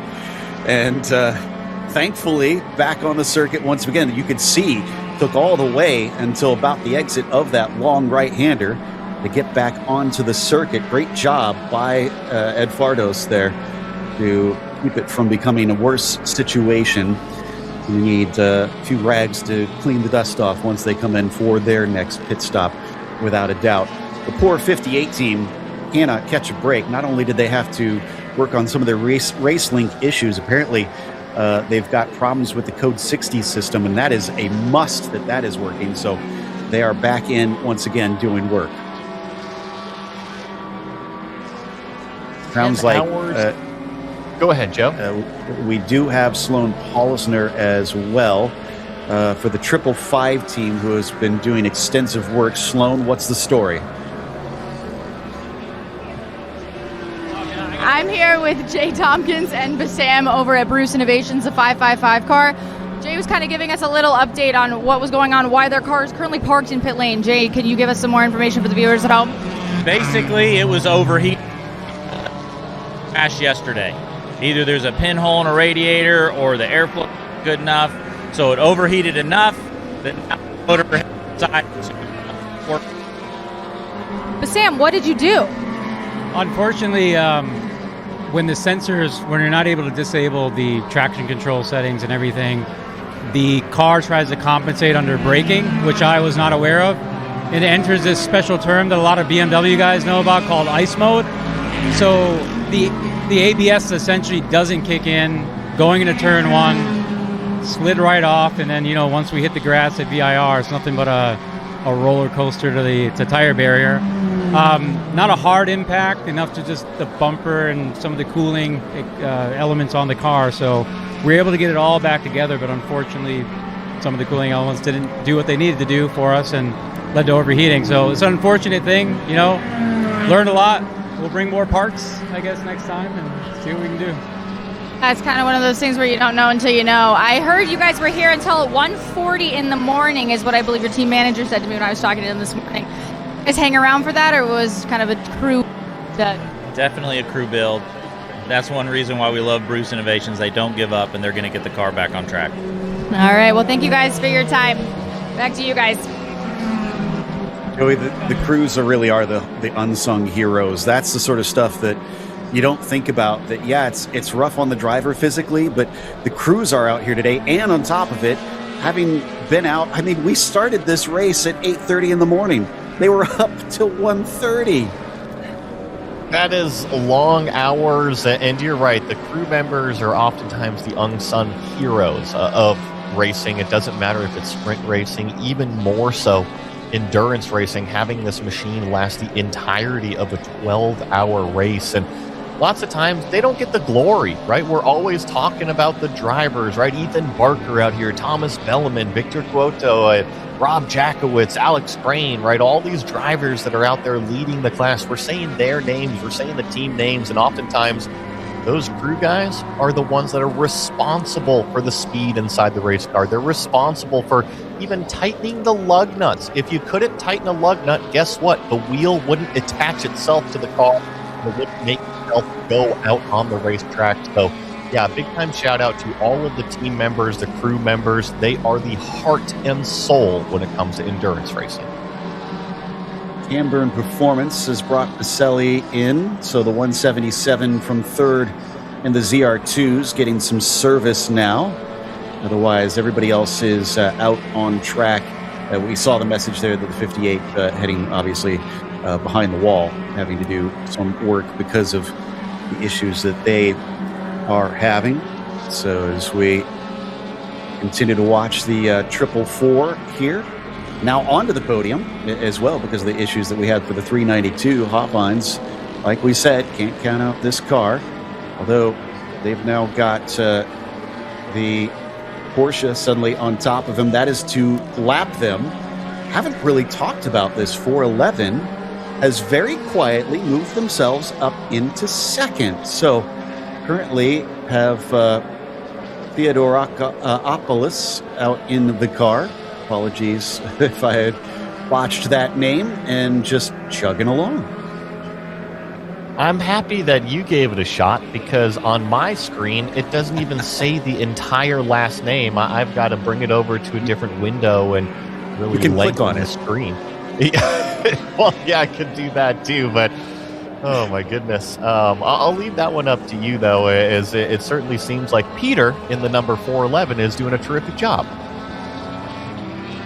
And there's the 99 in. Okay.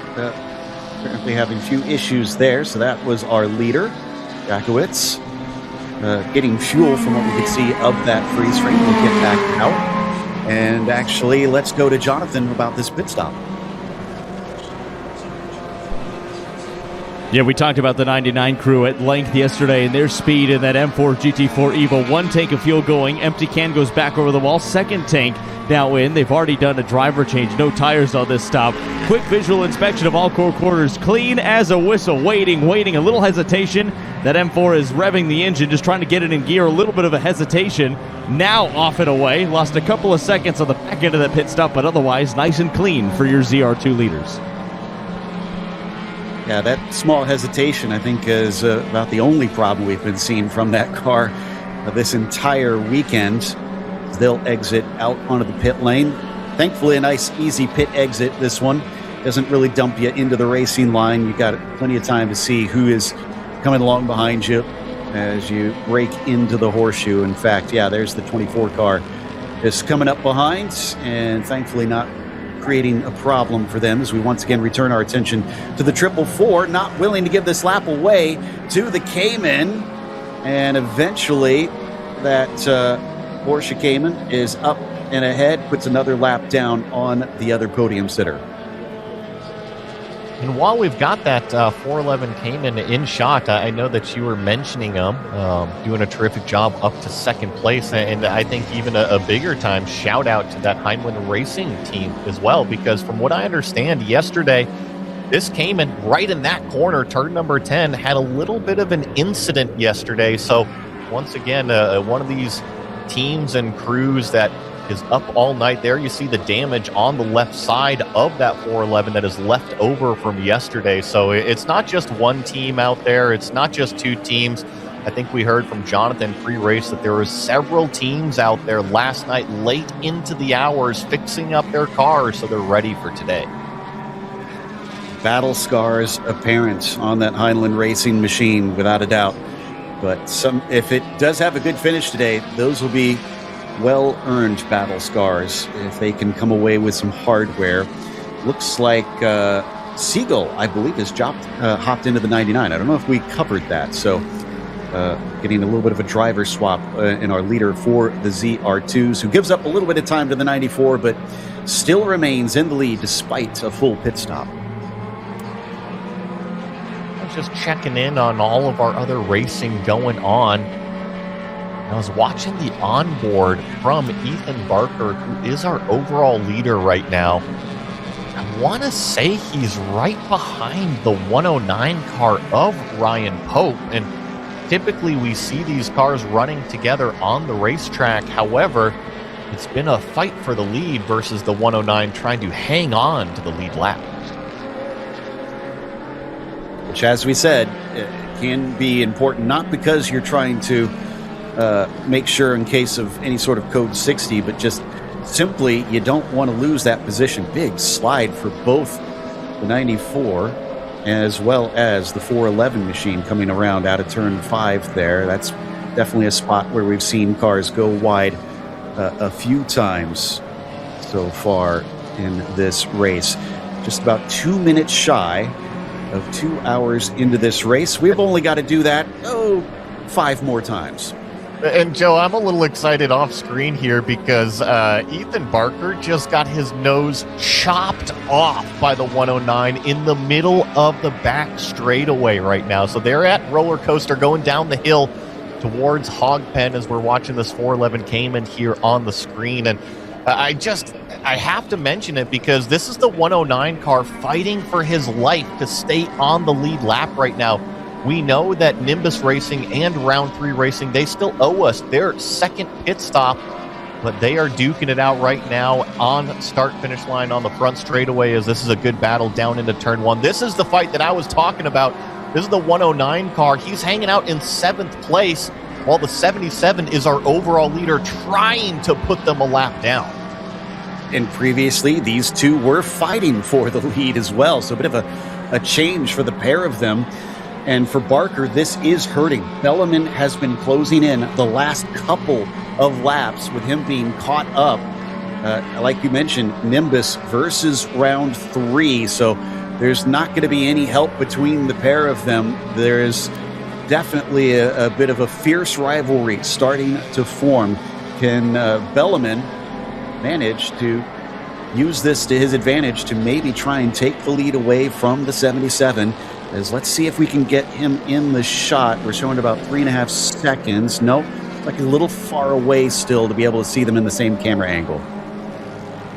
I feel that the performance has swung to the 77, at least with the current drivers in the car. I'd mentioned that some of these teams have opted to swap out their drivers, and the 109 with Ryan Pope in the car is one of those teams that had a different driver start this race with Shane Roberts. Now Ryan is in the car while Ethan has been inside the number 77 the entire time. Here comes the slipstream on the back straightaway. You see him sitting in the toe, closing it in on the top speed. How deep does Ryan take it? Enough to defend. Down to 2.3 seconds now. It is chopping away at that gap that they had built up. This is less than ideal. Thomas Belleman, with his racing experience, is doing everything he can to try and get by, or Ethan Barker, rather, who we're riding on board with. Belleman, the one chasing him. This is a much better run, and this time he does not cover the inside. Pope will allow him through. I think this might finally get the job done, but the damage has been done across the start-finish line, Joey. 0.7 of a second between P1 and P2. Yeah, Belleman is directly out the rearview mirror right now. You'll see him in the next TV shot. He's going to be the yellow and white car as we feed through NASCAR Bend here at VIR. Turn number 3 on the racetrack. And really, I think job accomplished for the 109. Yes, he did get passed on the front straightaway right there, but how many laps was that holding up the 77? You got to think in terms of overall track position. Ethan Barker, Thomas Belleman, Victor Cuoto, everybody is due their second pit stop here momentarily. I wouldn't be surprised if we actually see some of them come in this time. All right, so with the 908 in, and I understand the 909 also getting ready to come in, we're getting close to those pit stops. It sounds like we are going to step away for just a little bit. We are going to keep the action going as we ride on board here with these fascinating cars in the Zenith Racing Series 12 Hours of VIR.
9 hours and 46 minutes left to go here in our 12-hour race at Virginia International Raceway. And already we have had enough drama, I think, for at least half of this race. There have been multiple tire delaminations out there. We've had lead changes in just about all of our fields, as there was a slow moment coming out of turn 5 for the 109, who's certainly been in the thick of the action with the traffic during our break as we were watching the onboard. I'm Joe Peak with Joey Atterbury.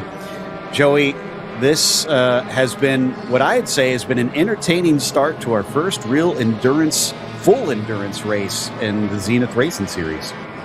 We've had several longer races, which I think most people would consider still endurance races, 5-hour races, 6-hour races, and especially pairs of them. But you're right, in terms of the overall length, this is our longest race of ZRS so far, and it's only our third event in 2026. I think the best part about this 12-hour race, not just the distance, Joe, but the entry field. We are constantly seeing growth from round 1 to round 2, and now on round 3, our biggest entry field yet. Right now showing 25 cars that are still running. Seems like we may have a problem with the 24 because they're showing in pit lane, but we've lost the 95, which we expected, and now it seems the 555 is marked as not racing. So I think they might be done for the day potentially. As we watch the leader in the ZR2s, this is the 99. They've led the sprint race, the non-point sprint race that we had yesterday, and by a huge margin. That's going to continue today. They're being chased by the 94 team. Ian Barbary has actually jumped into that car, so they have changed around since we last looked, and Brian Peel has handed over control of that vehicle to his teammate. And our leader, I'm just seeing, Thomas Belleman, has pitted in the ZP2s. So the number 4 car is in pit lane, and I think the 77 must have come in just the prior lap because they are showing well down the order as well. Same thing with the number 3 car because they have done a driver change. Oleg Gorshkov behind the wheel now of that round 3 racing machine. That's the red and white machine from round 3. So we're kind of in the middle of this pit stop cycle. And it all started with that 109 car that is currently moving up the order because the other cars have made their stop. However, it certainly seems like the round 3 racing cars, as well as Nimbus Racing, might have the edge in terms of being able to have the overall pace and the fuel mileage. Viewers who are watching as we took a break may have seen that the 14 had an off. Sounds like Sloan's caught up with that driver, that car's teammate, Ren Messenger. Sloan? Here with Ren Messenger of the number 14 AOA car. Ren, how was it feeling out there? I know we saw you go off track a little bit. Were there any issues? Or is the track conditions? Can you tell us a little bit about it? Yeah, track conditions are super slick. We've had a left front suspension issue in this car that we haven't been able to figure out for the last couple weekends. So that's been kind of delaminating tires. That's what happened yesterday towards the end of the sprint race when we were leading, and it's what happened today too, about 30-40 minutes in. So I was just trying to nurse it. We put one fresh tire on the left front, which is always super weird handling balance, just doing the best I could. But we're just out there logging laps now. Hopefully, we don't have the most issues out of everyone in the ZR3 field today. Yeah, you guys have been putting up a fight every weekend. It's been awesome to see you guys and see how you're handling everything out there. Are you getting back in today, or is that your last stint? We'll see. I mean, I'm here to coach these guys and just help everyone, stay up to pace. So I'll hop in when it's necessary for me. But for now, since we only had 2 drivers in the sprint race yesterday, we're trying to give our other 2 drivers in this car as much seat time as possible. So we'll see. But yeah, for now, that's all I'm doing today. Awesome. What'd you have for breakfast? I had some toaster waffles and what else did I have? Yeah, that's pretty much it. Do you know what you're going to have for lunch? Anything that's up there, at least one of everything. What about dinner? I'll probably keep some of the sliders from lunch in my pocket and eat them before my red-eye flight. Are you a dessert person or no? I am. I will eat anything put in front of me that's free, so yes. You heard it here first. Ren loves food, which is great. Ren Messinger, 14 AOA Racing. Back to you guys. Good idea about the sliders in the pocket. I'll keep that one at my side for the next race that I'm attending. as well. So after the 4 took their pit stop, worth noting, Joey, that Belleman has emerged behind Ethan Barker. Now, I believe Belleman was ahead of the 2, was he not? Because I think we saw him make a pass earlier. So it has been very, very close racing. And the 77, the 4, and the 3 have all been in the same group. I would include the 109, but I'm going to consider them off sequence just because their fuel stints are not nearly as long as those other cars that I'd mentioned. So I'm really going to focus on the 77, the 4, and the 3. They've been within 5 seconds of each other the entire race long. So yes, I feel like the order might have shifted and jumbled around. However, they're still all within touching distance of each other. I do see that the gap to the number 3 car has grown just a little bit. Gorshkov currently is hopped in for that number 3 as well, having taken over. So glad to see that has swapped around. I believe it was Piatek that we saw. No, Piatek was in the 4, excuse me. So a little bit earlier on in this race. Sounds like the 411 is in pit lane. That's second in our ZR3s. Let's head down to Jonathan. Driver change underway for that 987 Cayman that's coming in. Still trying to fill that fuel tank. That first tank is going in, I think, a little bit slower than the team would have liked. Some ice actually being pulled out of a chest and going in to that cooling system inside the car. It is hot. I can watch along, even though the tires are not being changed. That car is sitting stationary, and a little bit of heat smoke coming out of the front end of those right side Brembo brakes. It is hot here at Virginia International Raceway. Still waiting on that first tank of fuel, now finally out and away, and a second tank going in. This fueling taking a little bit longer than that team would have liked. Every team fills each individual tank, 6 gallons. You can do 2 per stop. Each includes a 1-inch restrictor. Just waiting a little bit on that fuel to go in. Straps are on the newly installed driver. Some fresh ice in that cooling system. Door is closed. Now just waiting on fuel. The longer they wait, this might hurt them as they get back on track because they were running inside the top 3. Curious if they will emerge that way after this fuel stop completes. I'm keeping an eye on the timing and scoring. Zerbuchen in the 392 still has not caught them, at least from what we can see. Of course, the nice thing is that start-finish line is after the pit exit, so it should update as soon as that car crosses the line out on the track. And we'll watch and give you an update once we see them start to emerge. It is still Crane, Alex Crane, who I think has been in that 76 since the start, who is leading up there. There's been a couple changes back and forth for the lead in the ZR3 class, some of them down to some issues out on the track.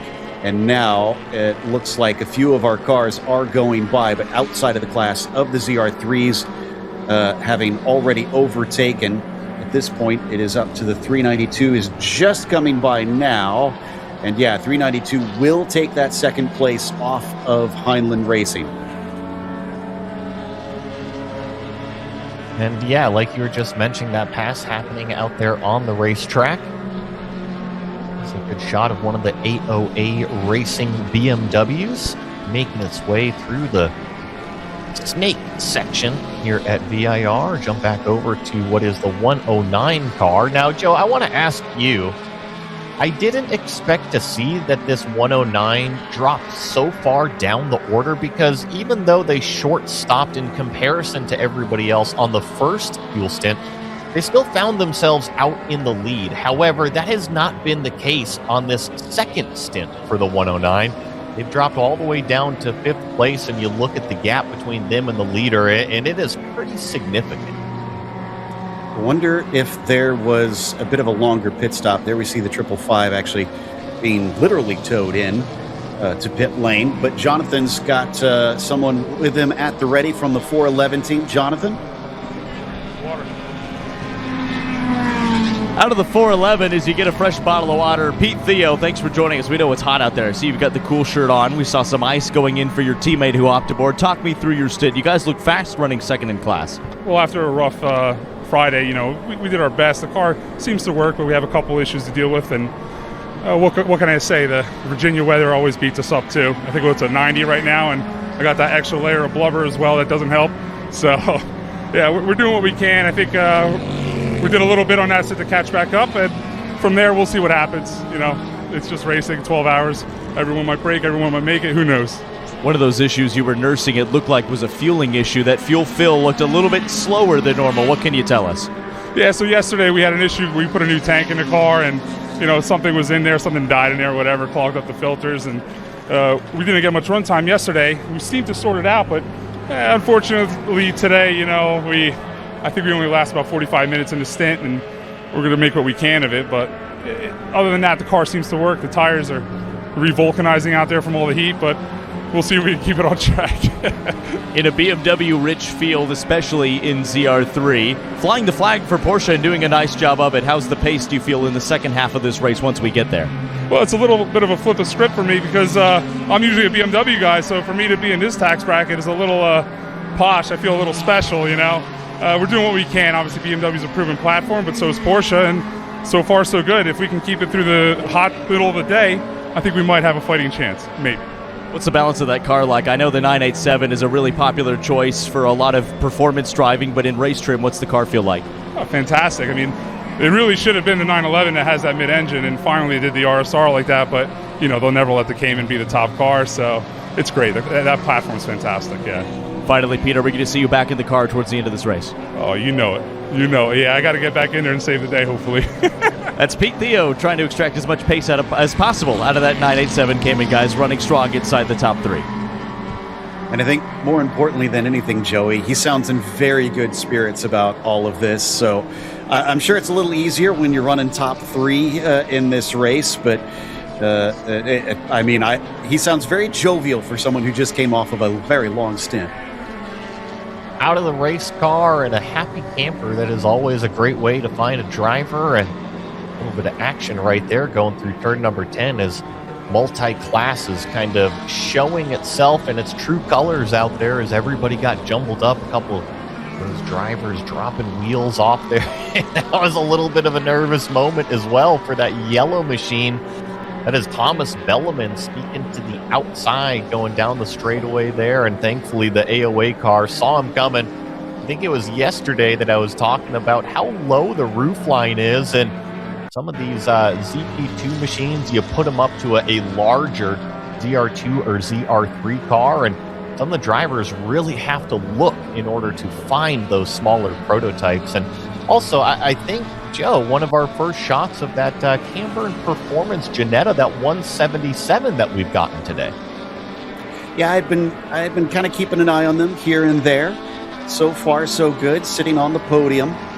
They are a little ways behind Ian Barbary in the 94, so they've got some work to do if they want to get another position up. In fact, they are separated by the ZR3 leader as well. So huge credit to the 76 team, who's outperforming a couple of our ZR2 cars, which is mighty impressive. Watching a couple different onboards on my side as we get that Camburn Performance car. That's the blue Ginetta, the number 177, giving chase to, I believe that's the 444 they are going to the inside of right now in turn number 4.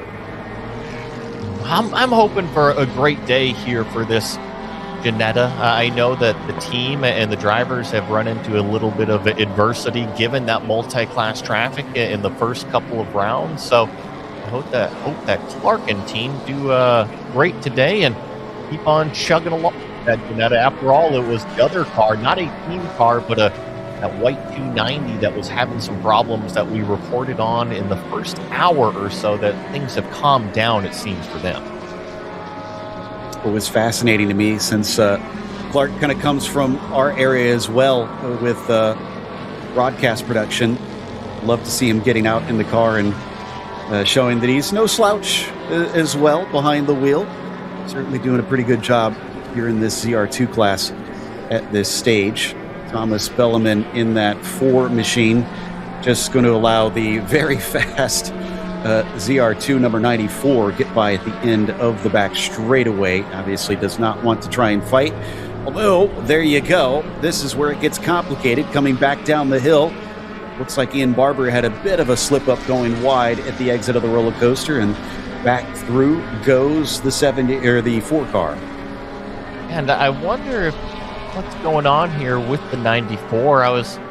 Obviously there's the top speed difference, and we saw Bellman go around just before Oak Tree, so not surprised to see the BMW pass him back on the straightaway. It's just that last lap time out of Ian was a handful of seconds slower, is actually more than a handful of seconds slower than Bellman.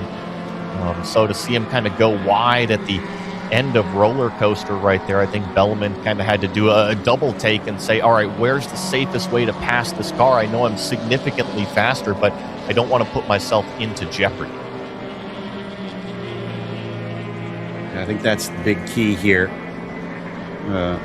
77 with only that gap of about 9 seconds down to Bellman. Can't afford to throw that away. We've seen already the traffic create some battles for the lead and even a change of that lead position a few times in the first 2.5 hours of this 12-hour race. There from above, you can start to see the difference. One of those little specks already heading up through Oak Tree is our leader, well ahead of the number 4. Down into third, the P3 of round 3 racings, Gorshkov, is a ways away. They've definitely dropped off. A significant change, I will say, Joey, from when we began this race, because you think back to the first half an hour, the top 5, you could throw a blanket over them. Now it seems like they have really spread apart. And it's been the 77 and the 4 in this second stint. You're right. I think that there was about 5 of them that you could have considered really close together in the first stint, and that's narrowed itself down to the 77 versus the 4. And that has been the overall pace as well as the fuel stint length. And those are 2 different teams. Ethan Barker, something else to say about the 77, is on his 3rd stint. So not just a double, but in stint number 3 right now, he is going to be one tired puppy after he gets out of the car. I think the only saving grace is that it is the morning time still. It has not reached the heat of the day in the middle of Virginia. So give him a handful of hours rest, especially if it's more than a 3-driver lineup, which I got to check. They might just have 3 drivers in this car. No, they've got 4 at least listed. So Ethan will be able to at least take a nap, get some fluids back in the car or back in himself, and then probably be ready to go later on in the race if the team needs him. There's a few teams that are only running 2 drivers. The 178 team, one of those, the 109, at least according to our entry list. So that's going to be really rough for them. If the other driver's getting worn out, there's only one choice of who else you're going to be putting in the car. And that's going to mean more hours and drivers getting worn out all the quicker at this track. So there we see the 4 of Kenny. As speaking of the 109, I just saw them come into pit lane. And I mean, I guess that makes sense, right? They've been doing 50 minutes shy, and this would be the 3rd stint. So that's already putting them about 30 minutes off strategy, or I should say off of the lead strategy right now. I think that the overall pace, when Shane is in the car, it can run up towards the front. However, you couple it with the shorter fuel stops, I see that this 109 might be digging themselves an early hole. And I have to ask about that, Joey, because you're probably going to be seeing that it doesn't look like it's working here, or at least it appears to be. In this situation, do you stick with the plan, or do you hop off and know that you're going to get kind of the worst of both worlds because you've committed to one strategy and you're abandoning it suddenly partway through? Here's the tough part that this specific team is in. I only see 2 drivers on the entry list. So they kind of are stuck with what they've got. They can't just constantly be rotating drivers to make sure that they've got somebody fresh in the cars on screen. I think that's the 411 that just went off at turn 17, rejoining the racetrack and staying drivers left. A little bit of a nervous moment there for the number 3 car, but everything is A-OK. So in regard the strategy of the 109. You can't really just abandon it. I think that you could do a couple little things to maybe help band-aid some pace, but ultimately you're still going to be in the same boat when you get to the checkered flag. Well, they've made it back out, so it looks like it was a good pit stop for them. Quick and easy, and returning in about 7th, ahead of Sebastian Rist. And so that at least didn't have any more dramas. You were right, that was the Heinlein car that had an off. They didn't lose position as the 444 stayed behind them. Howard currently in that Bruce Innovations BMW just outside of the podium. And the 392 has moved back up into second position since the pit stop that we saw for the 411 team as well. Worth mentioning that one. And as Joey said, about 2.5 hours into this race, on the left-hand side, we're watching the number 94. That's second place in the ZR2s. This is their onboard. Like you mentioned, awesome picture-in-picture between their onboard and our main feed broadcast here on the screen. Got the ZR2 and the ZR3 ticker up as well. Have 3 classes going on here at Zenith Racing Series, all taking place on the same piece of racetrack. Have those ZP2s, and of course have that wonderful class breakdown that Jonathan and Sloan put together for us that we'll be showing throughout the broadcast. Really highlight the differences between the 3 classes, the prototypes, the sports cars, the production cars, however you want to phrase it, and how they're all put together based off of that horsepower to weight ratio. Ooh, we've had an incident between cars under review. So the 444 and the 14. That's Bruce Innovations and AOA Racing. But I'm going to throw it on down to Jonathan, who's got more information on how the drivers are trying to stay cool in this heat. Guys, one of the big storylines for the weekend has been how hot it is here in the Virginia heat. We're in the middle of the summer. It's a nice hot day with not a lot of cloud cover. It's been warm for both drivers and crew. I'm here with the GTR 99 crew. James, you've been sitting on the pit wall in the Nomex fire suit. You've got the chill out suits. Tell me a little bit about the system that's helping keep you, the rest of the crew, and your drivers who are rehydrating back in the RV a little bit cooler today. So we use the chill out system, and they have an actual pit larger unit, has up to 6 connections on it, and then you can wire it off and add even more people. It's huge to have out here, even if you just, it really is, for us, we need to be suited up pretty quick, and it gives us the advantage of staying in our Nomex suits pretty much all day and just plugging in instead of having to tear down our suits and re-put it back on and everything. We can really just focus on staying ready to go at all times, plug in, cool down, and if we need to come in at a moment's notice, we're still suited up, ready to go, and we're not dying of heat over here. And for your drivers inside that M4 GT4 Evo, what are some of the tools and systems they're using to stay cool inside a very toasty cockpit? So they have the Chill Out System Pro in there, which is huge, and then the car actually has a decent AC system, which helps a lot. None of our drivers really care for a water system. They try to just stay hydrated beforehand. They don't like to drink water in the car. So just the Chill Out, and then a little bit of AC in the car, all the difference. They can usually go 3 or 4 hours without overheating, even on events like this or Road Atlanta when it's 130, 140 degrees in the cockpit. It keeps them cool enough.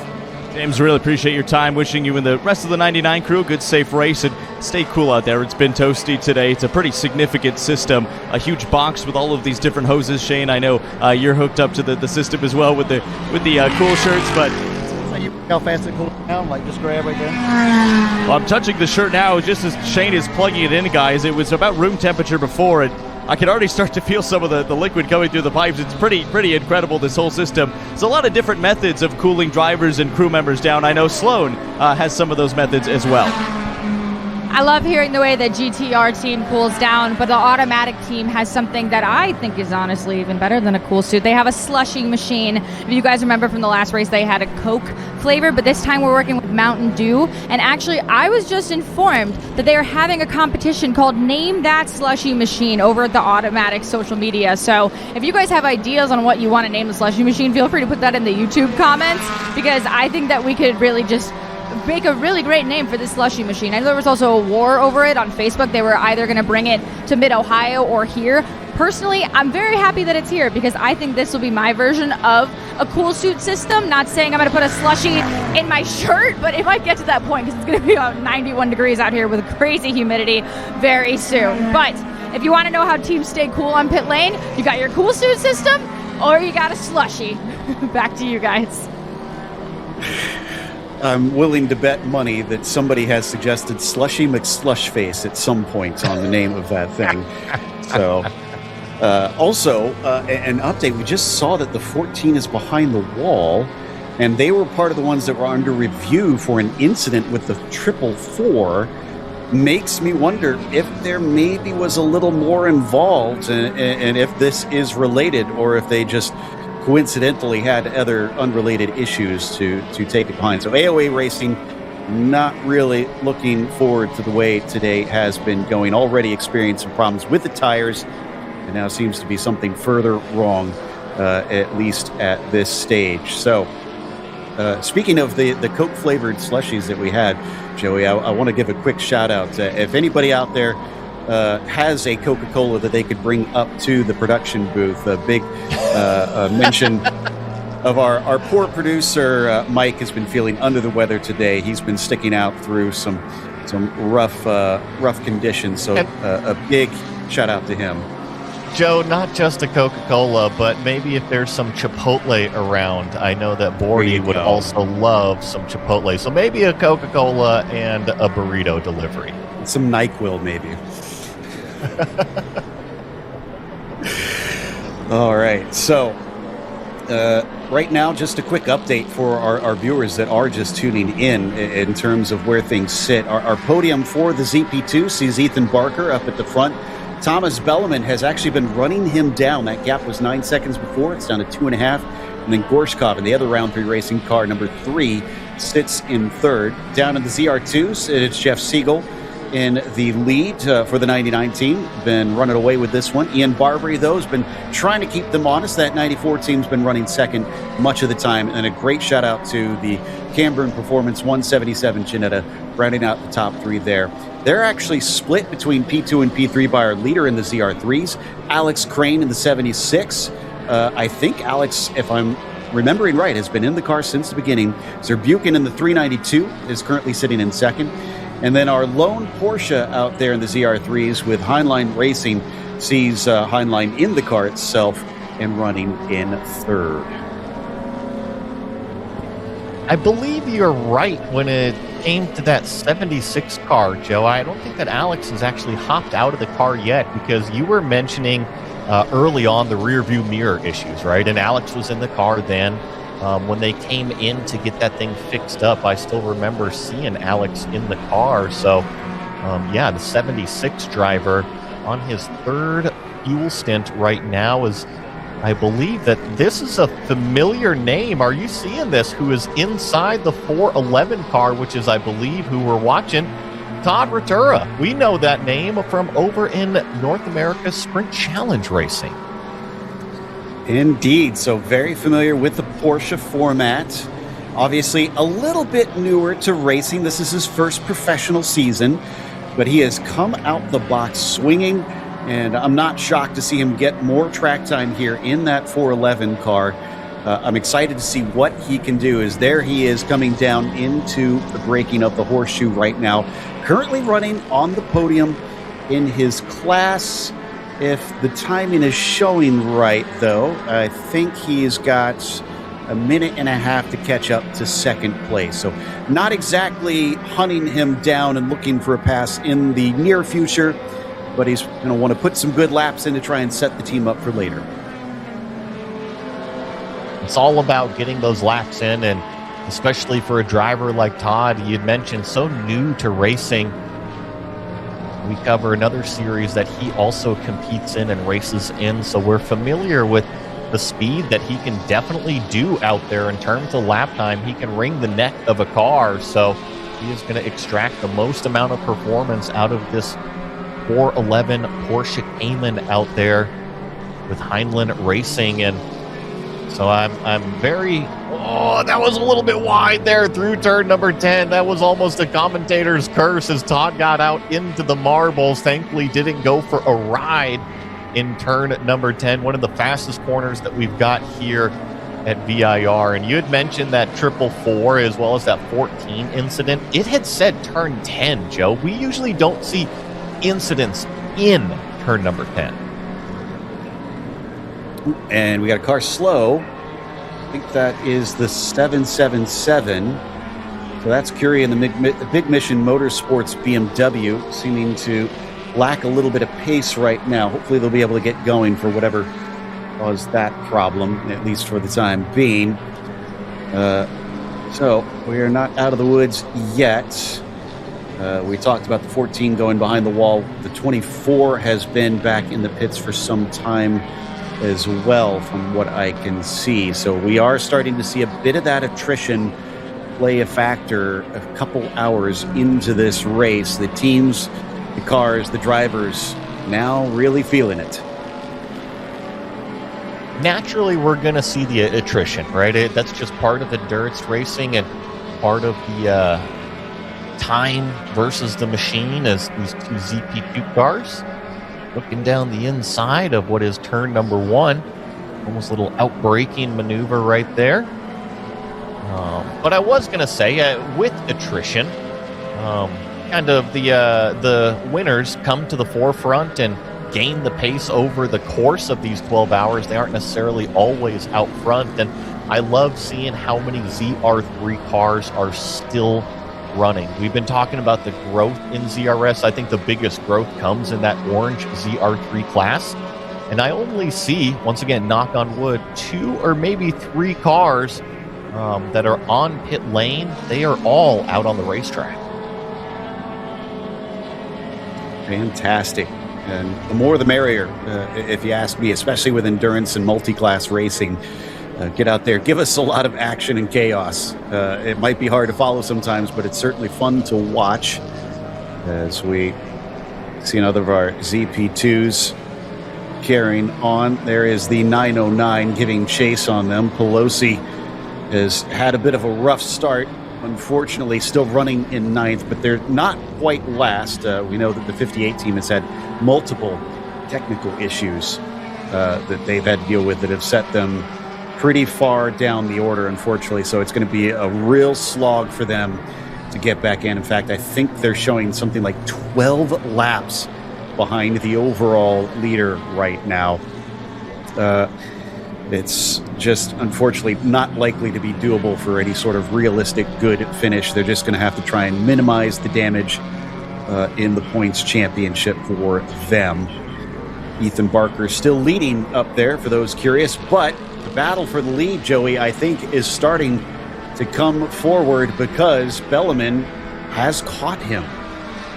Only 0.4 of a second difference. I think the biggest surprise, and I really shouldn't even call it a surprise, but Lundqvist is in the car for Stratus Racing, and he just set his green personal best fastest lap that last time by, a 1:59.7. So the driver with tons of professional open wheel experience showing exactly why he's so fast. Now, that number 59 is down the order in what is 4th place, so he's got a little bit of ground to make up in order to go catch those lead guys, but that's the fastest car on the racetrack, while, like you said, the 77 and the 4 are starting to duke it out for our overall lead. Sounds like that 76 is in pit lane. Let's go to Jonathan to hear about that. It is. Remember that 76 Grutam Auto Parts BMW was struggling with some mere vibration issues. The vibration at the rear of that race car early on brought that in, put some zip ties on it, seemed to do the trick. This is a scheduled pit stop. 2 tanks of fuel going aboard that race car. No tires at this stage of the race. That is a scheduled stop for your leaders in the R3. Nice and clean, and they're off and away. And amazing, they're still up at the front despite having that problem with the mirror. And Crane, I believe, just got out of the car from what I could see on our feeds behind the scenes. So finally gets a bit of a break. Need to check to see who is going to be joining in that 76. It's either going to be Grissom, Rebay, or the other crane that might have relieved that driver. In the meantime, they're already back on track and rolling and didn't even lose the lead to now Todd Rutura because Zerbuchen has taken a pit stop. So Todd has moved the 411 Porsche into second. I'm going to give some credit to Alex Crane.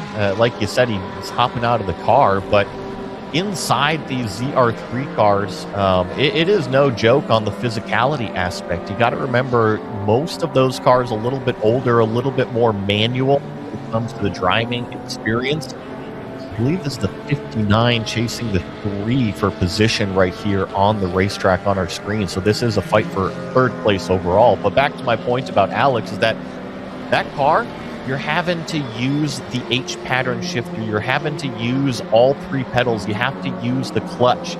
So that driver, not only did he just perform 3 hours inside the race car, much more of a manual experience. Here's the 59 of Lundqvist is looking to the left side of Gorshkov, and this is for that third place position, Joe. And no wonder there, Linus Lundqvist, that's a name that sports car fans and even open wheel fans might recognize. Indy Lights driver, or Indy Next, I should say, and also competing in IMSA, using his experience, good effect, to bring them back up onto the podium. 134 goes behind the wall. That's Griggs. So they're sitting down in 9th in the ZR3s. They were already well down the timing tower. And look at Linus just already stretched that gap from the number 3 car, that white and red car that he just passed on the back straightaway.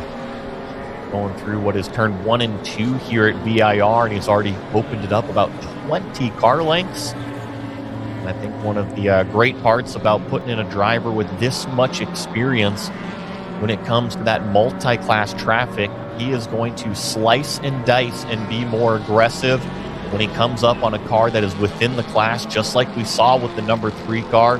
He takes the first possible opportunity. Now, it was on the back straightaway, so it made it look nice and easy, but Lundqvist is on a mission. Now, we have been talking about him as though he's the Iron Man of the early stages. Jonathan has Alex Crane with him.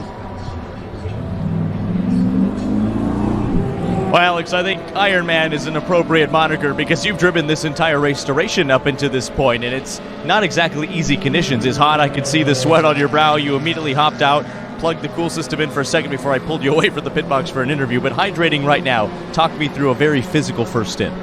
Yeah, we got really lucky. The cars in front of us made a couple of mistakes, and we were able to get out into P1 on the first lap. And just from there, we had pretty open lap in for probably 25 laps or so, and that allowed us to build a nice gap. And it was just about not making mistakes, and the team gave me a good car, and we were able to hold on to P1. Saw some zip ties used to fasten the rearview mirror. Talk us through that in the early stages, and has that played a factor since then? No, they fixed it, and it was doing well after that. But yeah, the first stint, I was probably halfway through, and the mirror just wasn't secured very well, and it kept. Once if I would hit the rumble strips, I'd come out of the corner, and the mirror I'd be looking at my crotch, and instead of the cars behind me. So it was almost every time my hands weren't on the wheel, it was on the mirror, kind of readjusting it. So yeah, that was it. It didn't seem to affect your pace. You brought that car in at the head of the ZR3 class. We're really happy, and still a lot of racing to do. You've done the lion's share of the driving so far. I think I'll probably not be back in the car unless they want me to. I'm really willing to do whatever the team wants me to do, and we'll kind of see what happens here. But I'm looking for a little bit of rest right now.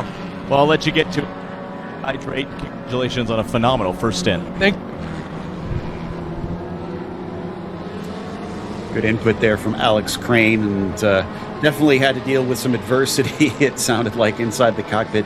Thought we saw the 14 a little slow. Not sure if that was just letting traffic by, but it looks like that AOA racing car is back out on track. They lack a lot of laps up to their leading class, something in the realm of, I think, 12 laps it looks like right now, unfortunately.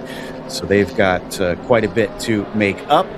This is another battle with the 3 having gotten back by Lundqvist. So he retook that podium position, Joey. Yeah, I'm not sure exactly where that had happened, but you are 100% right in that Gorshkov has now passed Lundqvist for what is third place overall. It's almost going to be deja vu from what we saw about 3 laps ago. There's Linus using that slipstream to full effect, pops out driver's left. I expect him to outbrake the number 3 car going into the brake zone. Sure enough, there he goes. And so now the number 59 is back into third place. We'll see if he can hang on to it this time. Lap time was a little bit slow that prior lap, Joe, and I think that's exactly why Gorshkov got by a 204.9 out of that 59 car. That's about 3+ seconds slower than what we usually see out of him. Interesting. Okay. Yeah, lap time's certainly not what they look like at the start of this race. The quicker cars, Barker and Bellman up at the front running 2 flat 4s. Both of them actually very comparable on lap time. That battle for the lead still in the hands of Barker and actually has grown apart to about 1.1 seconds. So maybe Ethan responding a little bit there to try and keep himself at arm's length. Worth noting that the 177 has been in and out, so they've had their pit stop. Baselli still stays in that car. And the 41, I think, has seen a driver change. Garton has hopped into that 41 machine. They're still running in 4th in the ZR2s. And Joe, I had to go back and look because it's not often that you see Lundqvist get his doors blown off, and he got majorly checked up by both Ginettas coming out at turn number 17 a couple laps ago. That's how the number 3 got back by that number 59. So now that they've got a little bit of clear windshield out the front end, I do expect this number 59 to go ahead and take off. Like I said, he just got majorly checked up by a roadblock of Ginettas literally across the racetrack. Got a feel for Linus as well. I know he's been racing in North America for quite some time now, so probably has gotten to experience quite a bit of this heat in a race car, but you have to remember, he is a Swede, so probably used to slightly cooler temperatures growing up over in Scandinavia. In the meantime, as we watch the 3 of Gorshkov go around, we've now hopped on over to our leader, Ethan Barker. Only a second ahead. There is your second place car, the yellow and white of Thomas Belleman, filling his mirrors, making sure he cannot relax. I do still see that the 59 is shown he is on the lead lap. He is just, call it about 3/4 of a lap down. So on timing and scoring, on our side of things, they have to actually pass by the sector, the timing loop, in order for it to update. And so while we see Ethan Barker here about to complete lap number 85, Linus Lundqvist was just starting lap number 85. I think that's important. Joe, that was our fastest car at Barber. It was also one of our fastest cars at Sonoma.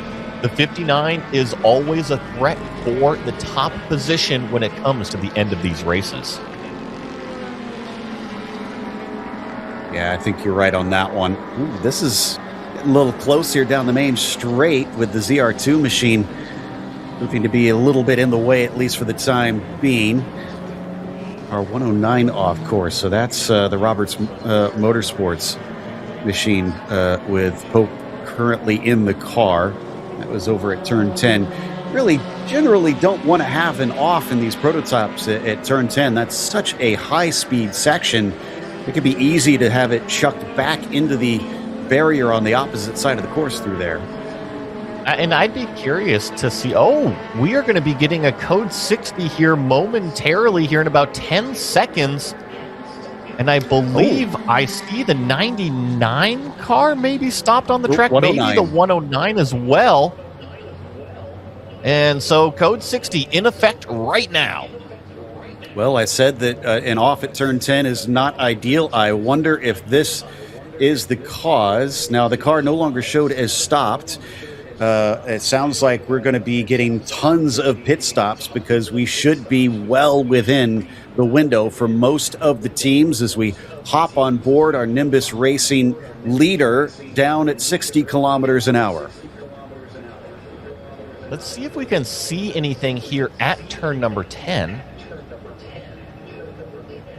I don't see a car off drivers left or drivers right, at least from the run between 10 to 11.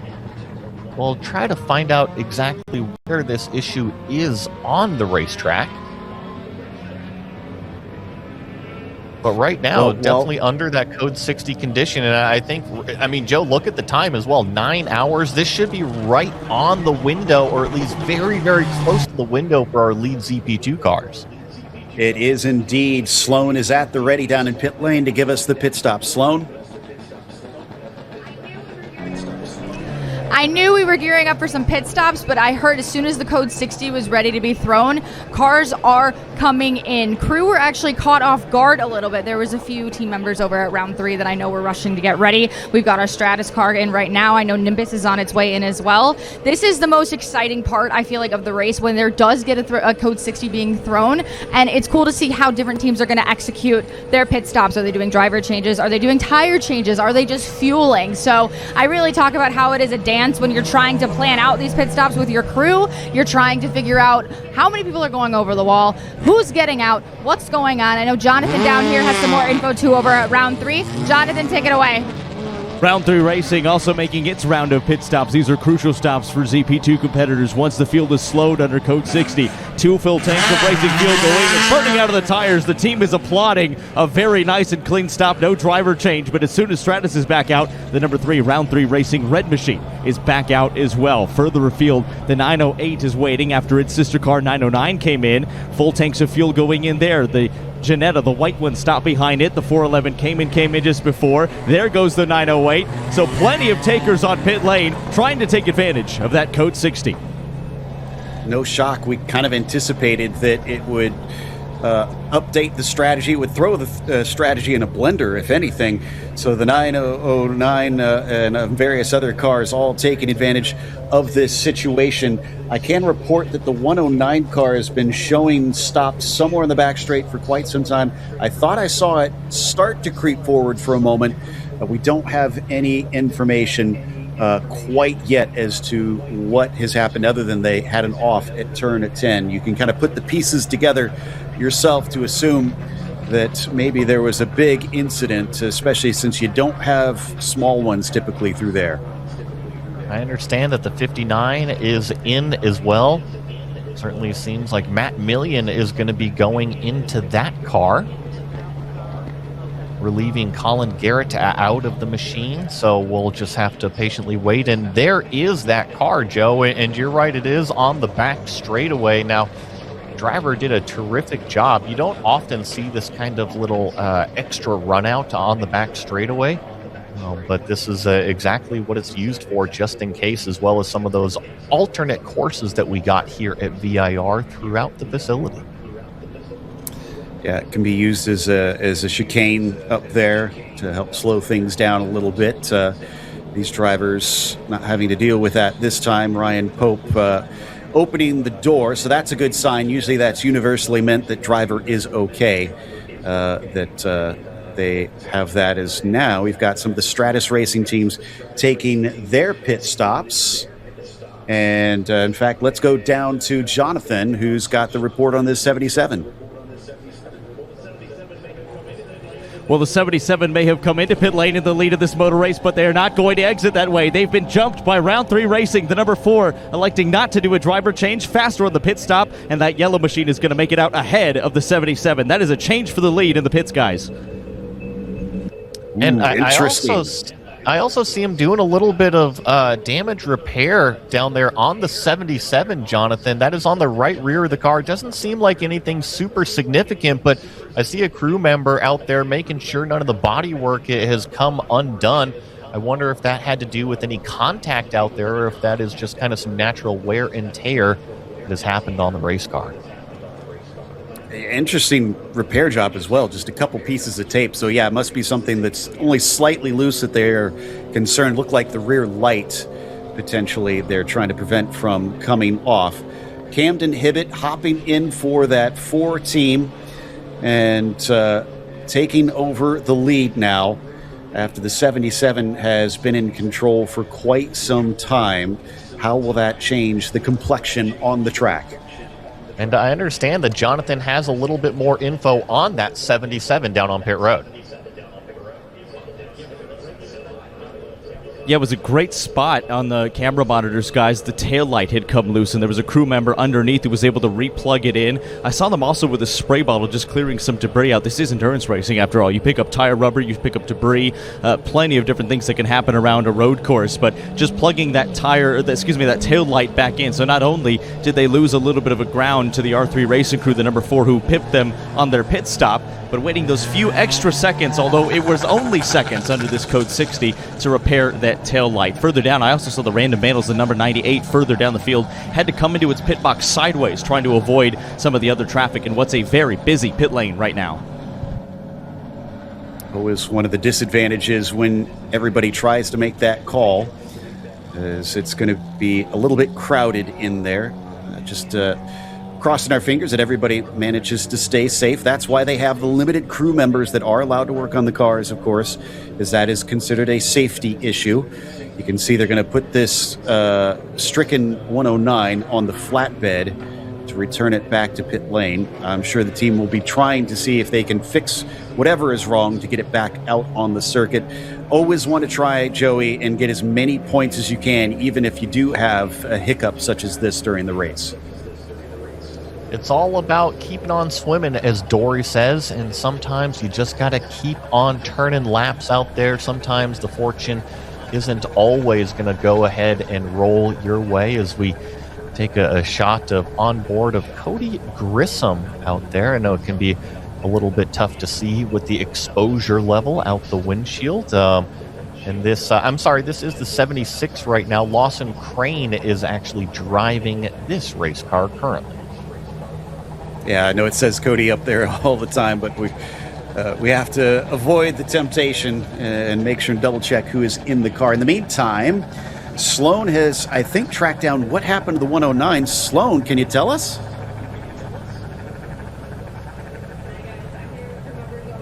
Hi guys, I'm here with crew members over the 109. They are still checking on the driver, so I don't have too much to report on right now, but I will get back to you when I do have a straighter answer. Just want to give them some room for a second, but they're okay. We'll come back to you a little bit later. Back to you guys. All right, thanks, Sloan. It certainly is an interesting way to get our first one, and that's one code 60 out of 3 hours of racing, which is excellent that we've been getting that clean of racing so far. The safety crew casually making their way back, so they are all pretty much done now that we've got that car on the flatbed. And it should be as simple as finding an opening in the Armco, and the trucks should be able to start taking that car back to the team to inspect. One really neat part about these Code 60s is that you'll find once these safety trucks are officially off the racetrack, like Joe was just mentioning, we're going to be going back green flag very, very quickly, right? We don't have to wait for the pace car to get all the way back around to start a restart with the green flag. We don't have any of those procedures here with Code 60. So literally, once the racetrack is clean and clear and safe, we can resume. Yeah, so it's probably going to be finding an opening on the inside of the circuit, since that's where they need to be to try and get to pit lane. Oh, actually, he's going to turn it around. So there. Oh, okay. So there is an exit directly behind them. That makes sense. That'll take them pits by the the support pits, and that still will allow them to get back in. They'll just have to come fully around the track, unfortunately, because that is actually the farthest you can get without the access road managing to take you back to pit lane the normal racing direction. Green flag getting ready to emerge. Hibbett will be your leader for the ZP2s. Siegel, the leader for the ZR2s. And Crane, Lawson Crane now leading in the ZR3s. Green flag is out. We return to racing once again. As you see the green flag here on the front straightaway, the cars are accelerating down through roller coaster right now and into hog pen. Let's see, the number 77 is really out in front of one of these lead trains right now as everybody resumes racing speed on the racetrack. Lundqvist is going to be in third, it looks like. Remember that close battle with Gorshkov before the code 60 came out. That is actually separated a bit, not a whole lot. Looks like about 2 seconds between them. Linus will want to use this as a chance to maybe try and run away, because they were certainly back and forth for a while to decide that third position. Hasn't really changed things up all that much other than the strategy. And then, of course, the big one that we had already mentioned was the change in the lead between Vaughn and Hibbett. But we do have a change in some of the cars getting penalties out there for a Code 60 violation. That's the 5, the 14, the 85, and the 909.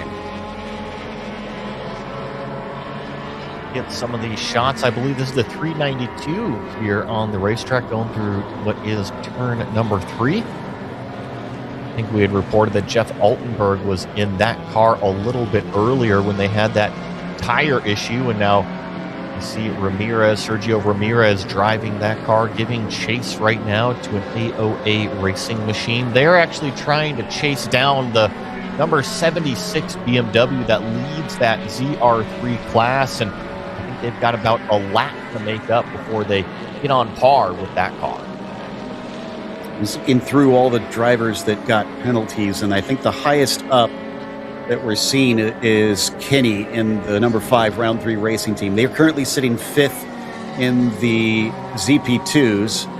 They might not lose a position to wrist, though. We'll see when timing and scoring updates where they wind up being placed. That is a bit of an off coming out of Oak Tree, but thankfully does not come to disaster.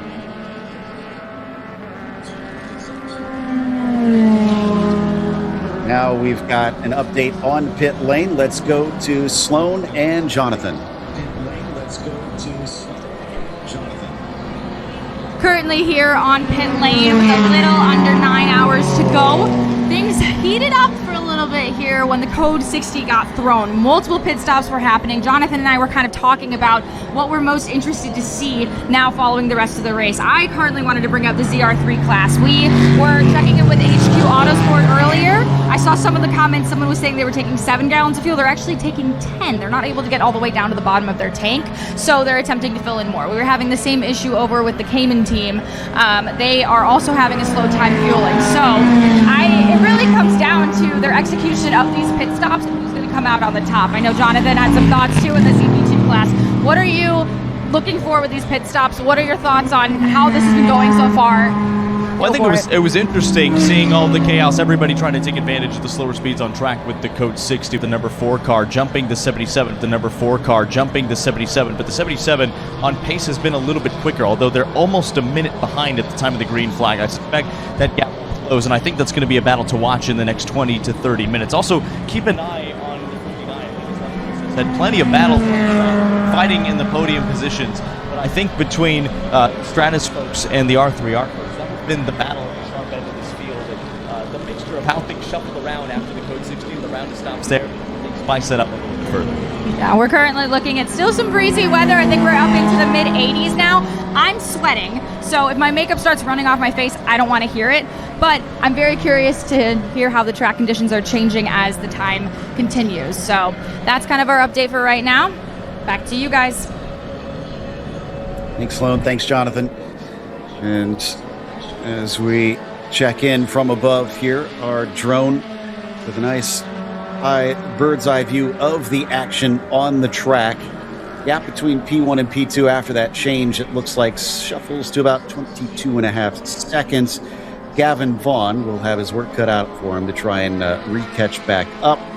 See if that changes later on in the race with further strategy calls between the teams, because 22 seconds definitely could be shaken up by a strategy call. Meanwhile, Ian Barbary in the 94. Always easy to tell when we're watching from on board that car. The bright green hood, despite it being the rest of the car, is bright orange.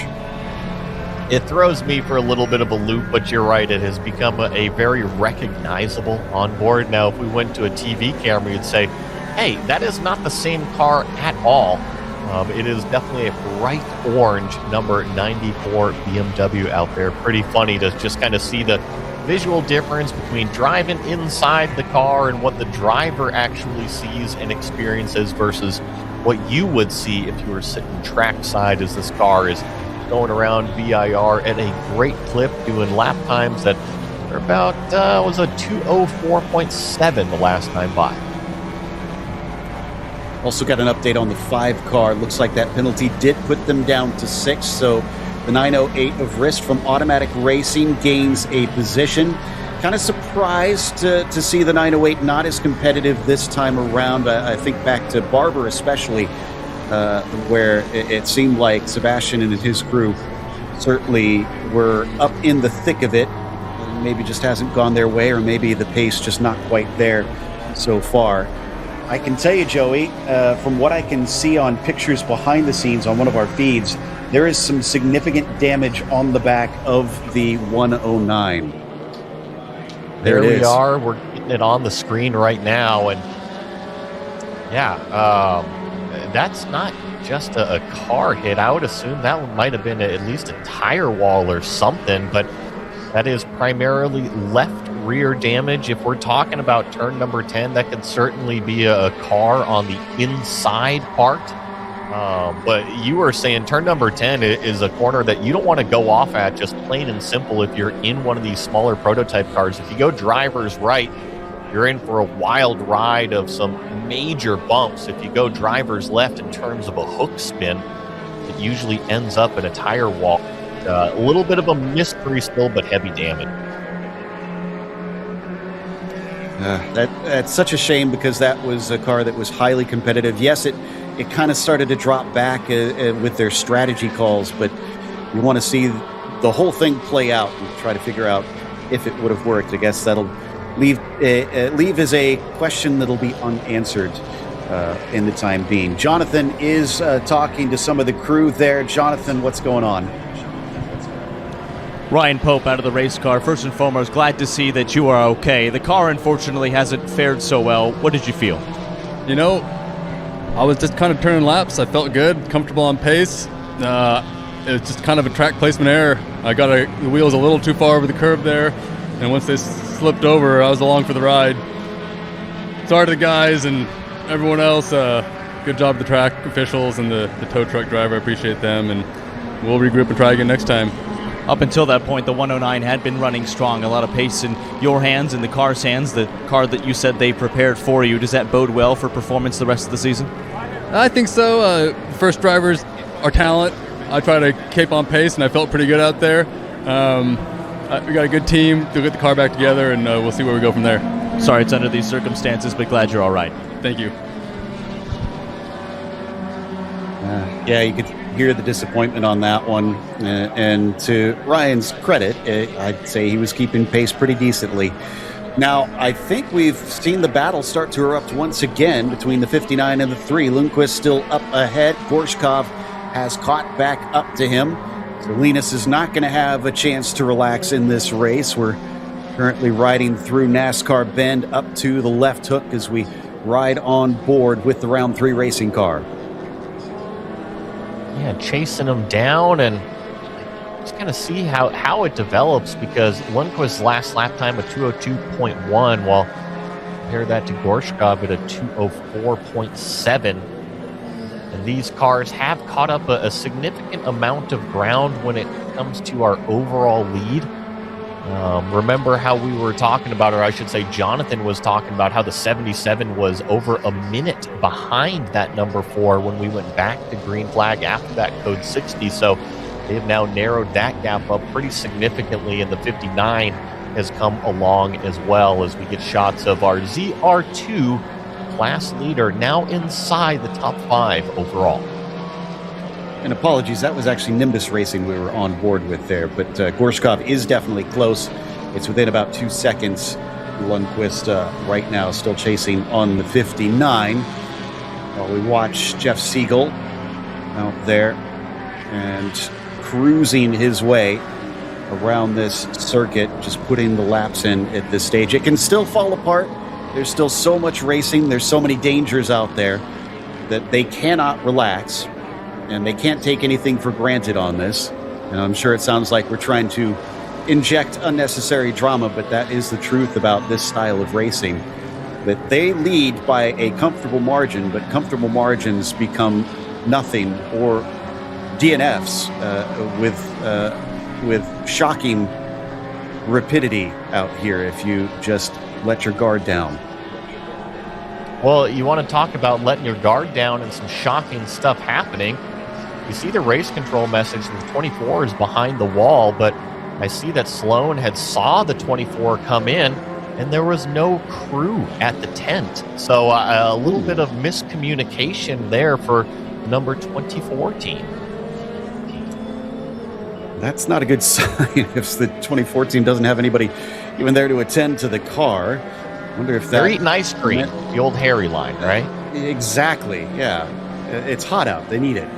But that is a joke for anybody who does take that literally, by the way. But 99, who we still see watching, having no such troubles, at least for now. Being chased by 9-4 Motorsports. Now, on the same lap, or they lap P2 at this stage. Let me double check on that. They look to be at least one lap ahead, potentially up to 2 laps, depending on where they are in the timing loop. Gotcha. Okay, so yeah, it's pretty handy at this stage between them, which does mean that the buffer should allow for some drama if they need it in that 99. Another thing that we haven't seen a whole lot of that has happened in the past, granted we are still relatively early, is mechanical issues, mostly for the ZP2s. Now, Joey, it seems as though this race, while there have been a couple here and there, it's been mostly down to, I'd say, more electronic stuff inside those prototype cars, not like what we saw at the first couple rounds. I'm shaking my head and my fist at you right now, Joe. That's the best way to start a commentator's curse, is to start talking about stuff that hasn't happened yet on the racetrack. And you're right that the ZP2 class had a little bit of mechanical woes in round number 1, right? It was mainly over at Sonoma Raceway where we saw that those problems, specifically the rear axle issues, happen on these machines. Now, I will say that VIR is significantly faster than Sonoma. However, we didn't see as many failures when we went to Barber after our Northern California stop to open up this season. I think it had more to do with the specific load on the racetrack. Sonoma has a ton of elevation change and a ton of corners where you're putting a lot of load into the car, and we see lots of axle failures when you get up on Roval racetracks where you're putting lots of load into that outside corner. I wouldn't be surprised if the engineers were also coming up with some parts fixes in between rounds 1, 2, and 3. But you're right. I hope that I have washed away all of the bad juju by rambling about it long enough that we don't see any issues with them. All right. I'll have to remember that method for next time. We do still have Ramirez in second in the ZR3s, trying to play catch-up on Lawson Crane as well. That gap is relatively large. Todd Rutura also sitting in third in those ZR3s as we continue to watch the lead BMW in the ZR2 class. So far, if you're just joining us, we've lost the 95 machine. The 555 car is out. The 24 we know is behind the wall. Now, they're not being shown as withdrawn from the race yet. And then the 134 team also in the pits currently. And then we're waiting to hear what's going to happen with the 109. No word on if they intend to try or can get it back onto the circuit. As that's good news if you're the 58 team, because they had all their issues early on. And that's one car that is slowly becoming within range to gain a spot. I've been watching our gap over here between our top two just trying to find where the number 4 car is on the racetrack, just so I can make sure that I'm looking at the right intervals, because our gap seems to jump a little bit between what seems to be about 20 seconds all the way up to about 50 seconds, at least on the Alcamel side of things here. So I think I'm going to go off of the ticker that we've got on our production feed, which shows about an 18-second gap between Camden Hibbett and Gavin Vaughn. It's important because the 77 car has had a little bit more overall pace when it comes to the lap time here in this fuel stint with Gavin inside. It's been traditionally about a half a second all the way up to about a second and a half faster per lap. Gavin Vaughn, another of many drivers in this series that raced in spec Miatas. What's interesting, though, is one thing that he had pointed out is he got into the road racing side through sim racing, of all things. Before that, he was kind of into oval racing, but really discovered the love through here. There's also a driving instructor over at MSR Houston. So he's certainly picked it up with ease, and just goes to show that driving talent doesn't matter if it is on the circle track side or on the twisty bits, that if you know how to wheel a car, you're probably going to be quick on either discipline, at least quick enough. We'll see if he can be quick enough to run down Hibbett in that 77 in this middle of the race stint that we've got now entering into the 4th hour of racing. I'll ramble on a little bit about kind of that transition and what you were talking about with the experience level, and starting with oval racing, doing some sim racing, and then going over to spec Miatas. I couldn't agree more with, if you've got some talent behind the wheel, is what you said. If you have some talent, you can go to any class and be competitive and have fun. However, if you jump into a spec Miata, it is so much fun. The best way I can describe it is like if you went to a birthday party with 10 of your closest buddies and went to the go-kart track and just had an absolute ball, because those cars, they race amazing when you put them on any sort of racetrack, and they are slow enough, right? I'm not trying to be mean to the class. It's where I grew up racing, but they're slow enough that you can lean on competitors. You can literally reach your hand out the window and turn down their rearview mirror if you're close enough. So if you are talented behind the wheel and you get the opportunity to race in spec Miata, I think everybody will have an absolute blast doing it, and then they'll realize, we only did 110 miles an hour. That's as fast as we went the entire time. It seems a whole lot faster than that. Sometimes it's not about the speed. It is about who you are racing against. We kind of seen that in this series as well. There might be faster prototypes out there, but these things put on fantastic racing. And I think one of the bigger points, because you've brought this up multiple times, Joey, is that those spec Miatas and just most Miata and MX-5 racing, that really teaches racecraft out there, having to go wheel to wheel. I feel like that's really necessary in something like this, where you do have many cars on the track of varying speeds as well. Typically, when you go up in your racing career, the gaps seem to spread out that little bit more, because the cars are getting faster, right? The performance window, it's that much bigger, and the talented drivers will find that performance, while some people are going to miss those 1%, 2%, 3 percentile, and that's when that speed level really starts to open up those gaps. But I couldn't agree more with you. Learning how to racecraft. Now, in go-karts, you can certainly learn close racecraft. However, once you finally get into a car and have some mass around you, you're not just sitting in a 200-pound go-kart anymore. You're sitting in a 2,500-pound or more race car. Things move around a lot more. When you're doing 125, 135, 150 miles an hour, the air moves the car around a significant amount. When you jump onto that brake pedal, guess what? The car moves around. So you got to get used to all of those things inside a car, plus being comfortable with somebody literally on your door or pushing you around like a spec Miata would. Learning how to race in that racecraft is just as important as learning how to do a lap time. A couple drivers that are still learning how to find some speed out here.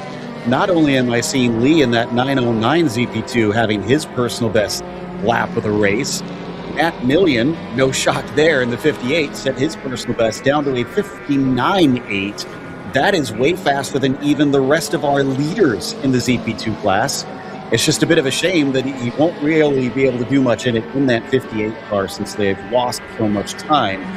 But definitely an eyebrow raiser that he is going so quickly this far into the race. This is a shot here of, I believe this is Lawson Crane inside the 76 right now. They have resumed the race lead, or I shouldn't say the race lead, the class lead of their race, and still turning incredibly fast lap times. They are about a lap ahead of the 392 right now, so they've got a good amount of wiggle room to go out there, just kind of run their pace as we see the 59 of Lundqvist make its way by the 76. Head down to Jonathan. He's talking with Colin Garrett. Well, Colin, we've been talking pit stops all day. The cars need racing fuel. So do the drivers. You've come out and gone straight to lunch. What's for lunch? A cheeseburger, unfortunately, or embarrassingly, rather. I had a cheeseburger here the other week, and it was pretty good, so I'm going to try it again. But, yeah, just trying to get refueled. Going to have better stuff than cheeseburger here in a little bit, but I just need something to get me fueled up. I got, I think 4 hours before I get back in the car, so it should be good by then. Well, the cheeseburger is warranted and earned because you've hopped out after your stint. Talk me through it. Yeah, it was pretty good. It's my first real day. I guess yesterday was my first real day in one of those cars, and this is my first race day. They're pretty different. I'm trying to learn a downforce car that also doesn't have that much power, so it's a very fine balance on how to drive them. We've had a few little gremlins today. Our brake lights weren't working until we got to 1,000 PSI, so they're really only working in the big brake zone. So we had to come behind the wall and fix that real quick and reset that. But other than that, we're back out there, and I have no idea where we're at, but everything seems to be going well. Matt Million's in the car right now. So yeah, it's a good day.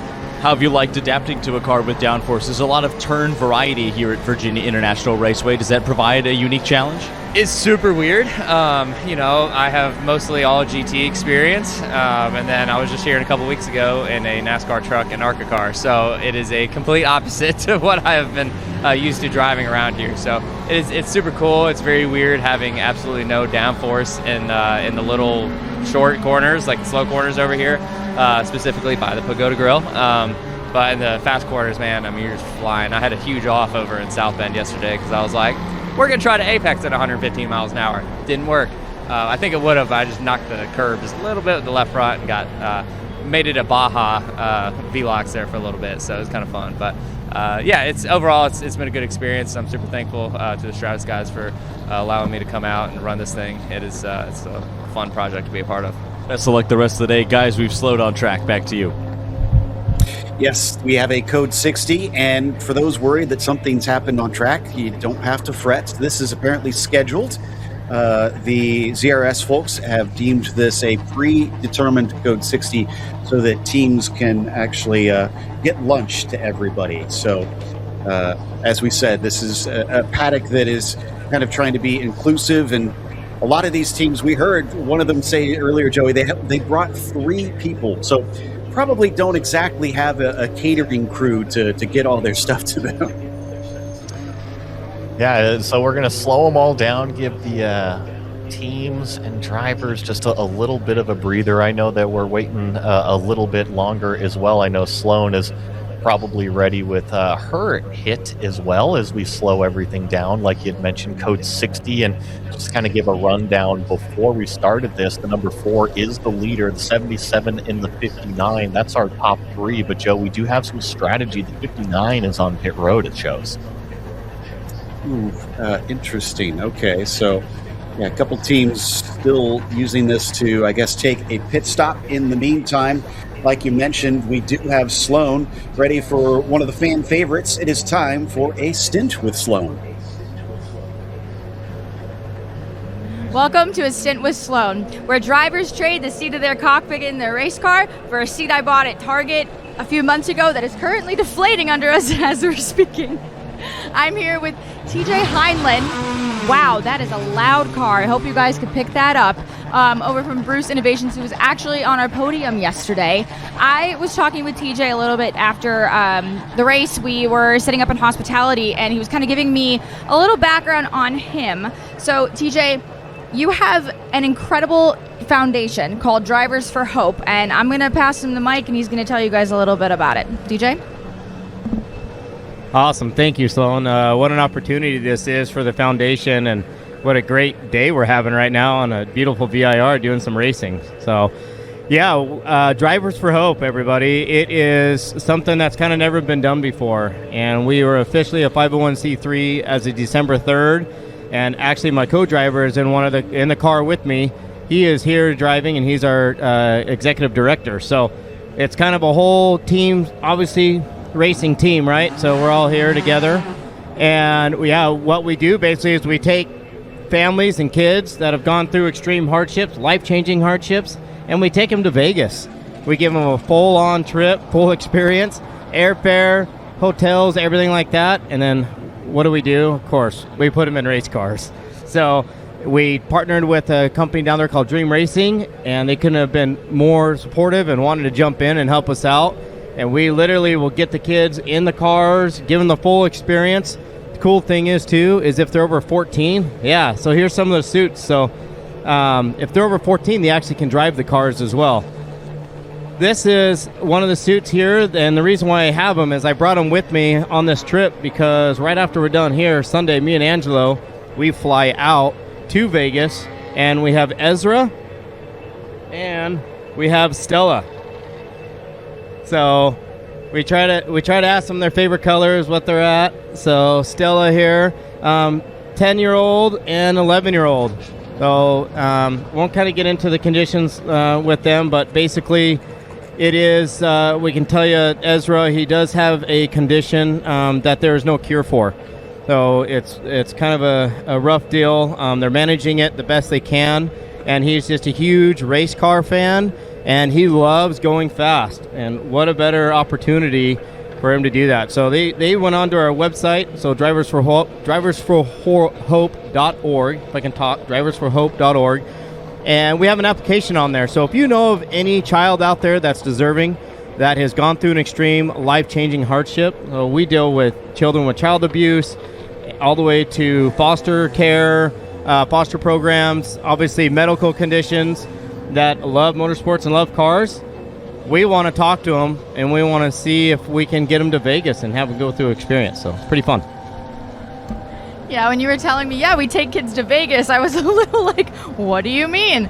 But I think that's absolutely incredible. I think hearing your story, too, giving people the opportunity to get behind the wheel is something that is really not attainable for the average person, especially kids who are coming from tough times. So I think the fact that you're able to give them that experience is absolutely incredible. How did you get involved with Bruce Innovations? Have you had friends at the team, or kind of tell me about how you came to be at that team? Yeah, so with Zenith series, it was actually approached to me by my co-driver, Angelo Dinkoff, and he's like, hey, there's this new series, think we should go check it out. He had connections with Bruce Innovations, and we just kind of made it happen, put it together, and it worked out really well. And I'll tell you what, this series is amazing. Like, this is legitimate. So we do a little bit of racing with IMSA and everything like that on the side, but you guys just take care of the drivers, you take care of the teams. The hospitality is beautiful. This, right? Like, you just don't see this, so it's amazing. So, but yeah, I just kind of want to touch really quick too on the reason why we do this with Drivers for Hope and why we take the kids. We look at this as a trauma healing and a relief to the children that have gone through these hardships or currently going through these hardships. Because, as you know, getting in a race car, you can't really think about anything else other than what's the job at hand right now, right? You don't want to hurt anybody else around you. You don't want to hurt yourself. You want to protect the car. So, in a sense, that gives you relief. You're not thinking about what's happening day-to-day actions. You're not thinking about, what medical conditions I've had, what treatments that they've gone through, anything like that. So that's the sole purpose, is trauma healing and making sure that these kids are fully taken care of. That's absolutely incredible. Thank you so much for sharing that with us, TJ. It's driversforhope.com. Is that what they can... .org. Driversforhope.org.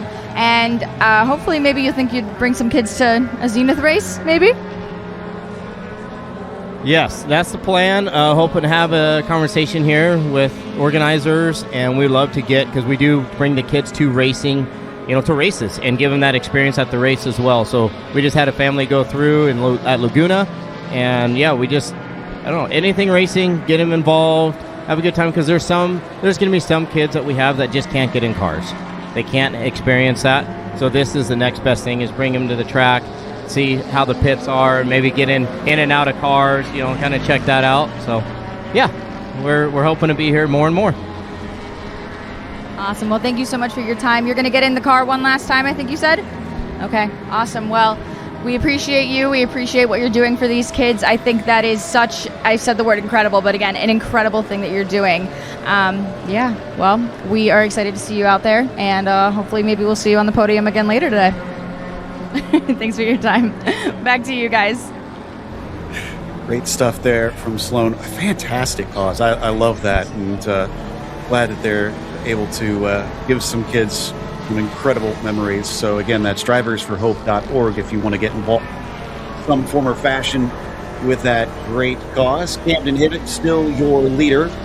And looks like Ethan Barker just had an outlap. Now, naturally, Joey, it sounds like we had a number of teams that took advantage of that code 60 to get a pit stop done. And unfortunately, a few that have some penalties, the 41, the 411, and the 909. That 411 is our third place team in the ZR3s. Yeah, the 909 is one of the automatic racing cars as well. They're a little bit further down the order, so not necessarily going to spread them out too much more, but you're right, that 411 car is definitely going to affect their run. They are currently sitting in third place in that ZR3 class. Checking the gap behind, it does look like they're comfortable, at least, Joe. Seems like they've got 2 laps on what is 4th place in class, so yes, it is a penalty, but shouldn't be too bad. Exactly. Now, one that may have an effect, and in fact, I think it did, is nope, it looks like they're still ahead. I was going to say the 41 is also sitting in third. That's in ZR2.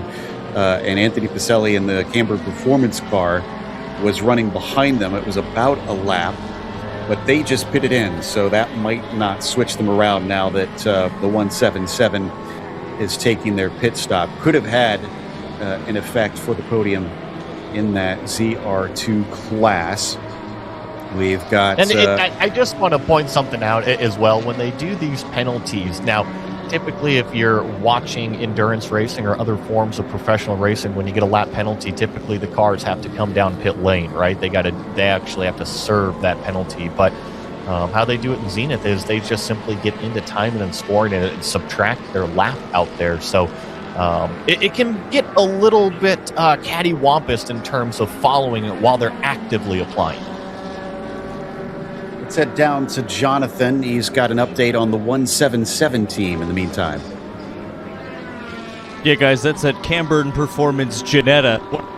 Jettas that we see in the ZR2 class. Engine cover is off. He stops amidst code 60 conditions, although this car has stayed put as we've gone back to green a little while ago. Chasing a vibration in the race car, unsure of where that vibration is coming from, but engine cover is up. That front mid-engine Jetta, one of the best sounding race cars out on the grid, but not as fun to drive. If break out what it's that, you can see the mechanic checking over primarily the left front corner of that race car, but now also checking the right side, the front as well. Hope to see them back out soon, but never fun when you're trying to chase a vibration that you don't exactly know. It's always a bad visual when you look down pit lane, you see a car with its entire front bodywork removed and the crew furiously trying to inspect various parts underneath. So like I said, they were potentially in position to maybe take away that third place, but the 1 lap penalty for the 41 should not have an effect because of that. And in fact, interesting that they're currently kind of looks like maybe removing a few things from underneath as a hand is being held out. I do see the 908s also pitting in. That's Sebastian Rist of Automatic Racing, currently running in 6th in the ZP2. So we'll see what's going on there. Had another personal best lap for the 909 sister Automatic Racing car just now.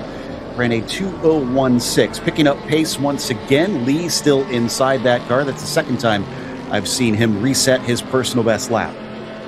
The only downside, though, is we just reported on it, was that lap penalty from that code 60. So 909 down a handful of laps. The 908 I'm showing is about 5 laps down, about 4 or 5 laps down, as Sebastian Rist is getting in the car right now. They are on an outlap, getting back out there on the racetrack. I think when it comes to the overall picture of things, I'm still looking towards ZP2 and really the 59 car, Stratus Racing. They have not had the track position for the first 4 hours of this race, right? They've been hanging out inside the top 5 and slowly have crept up to inside the top 3 now, and are now officially clawing back some of that track position to get to that lead group. Riding on board with Nimbus Racing, Gavin Vaughn, currently inside the cockpit.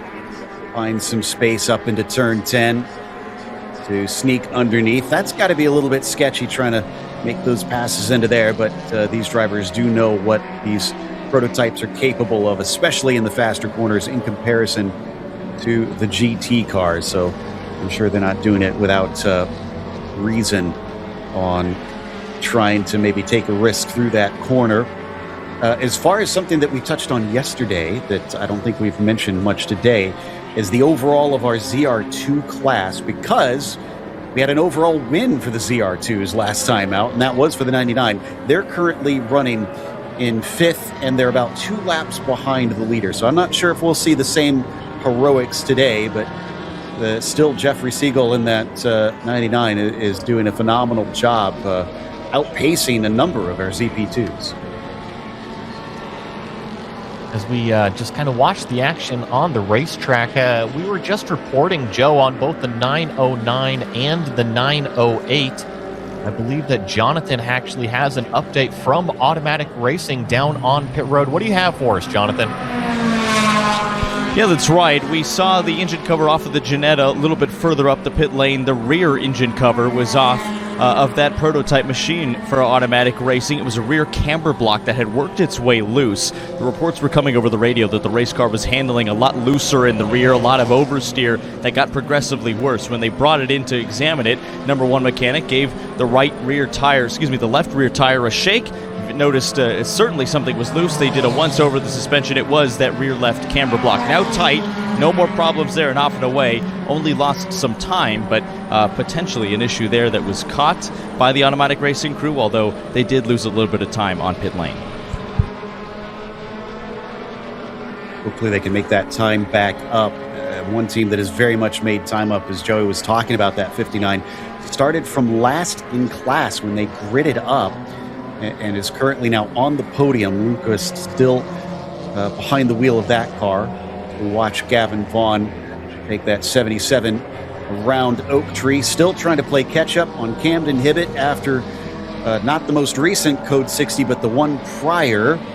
They found themselves losing that track position, losing quite a bit of time through a difference in strategy calls in terms of driver changes that held them up longer. And that allowed the 4 to start to run away. Round 3 Racing definitely has quite a bit behind them. Them and Stratus, definitely number of cars out here. And Joey, it's always easier. We've got more bullets in the chamber to find your target out there. So not surprised that round 3 is now moved up to the top. The old spray and pray method, right? The more bullets you got, you're eventually going to hit the target, the checkered flag at the end of it at some point, right? But no, it's always beneficial having a team car, and it's better than having 2 cars. 3 cars is even better in the case of round 3 racing. So Stratus has got the pair. Round 3 has got the triplets out there. And then you also have to remember the plethora of drivers. Not only do you have the multiple cars, but you have at least 2, most likely 3 drivers in each one of those cars. So you can kind of copy paste the data between the cars and the fastest drivers and say, this is our benchmark. This is what we need to go after. And it just kind of helps the drivers along with their learning process as well. If one of the cars is really hooked up, well, guess what? They can go talk to the drivers in a friendly manner. Yes, they are competitors, but they are on the same team. They have access to the same in-car video. They have access to the same data system, so they're overlaying everything. And like I said, what's better than 1, 2, what's better than 2, 3, and then you multiply that by another 3 with all the drivers, you have lots of squiggly lines to review. The 177 getting those lines active. They're back out on track, but they lost position to this car, who had their fair share of issues. So the Ginettas, the 2 of them that are racing this weekend, have swapped spots. Johann Schwartz up into 4th and is trying to catch up to Garton. They're actually showing, I believe, on the same lap, which is also, I think, just as impressive considering they had, what was it? I think we were up to 3 tires they had to replace, which, crossing fingers, we haven't seen them in for that issue since. Hopefully they've got it fixed now. There is the shots of that white 290.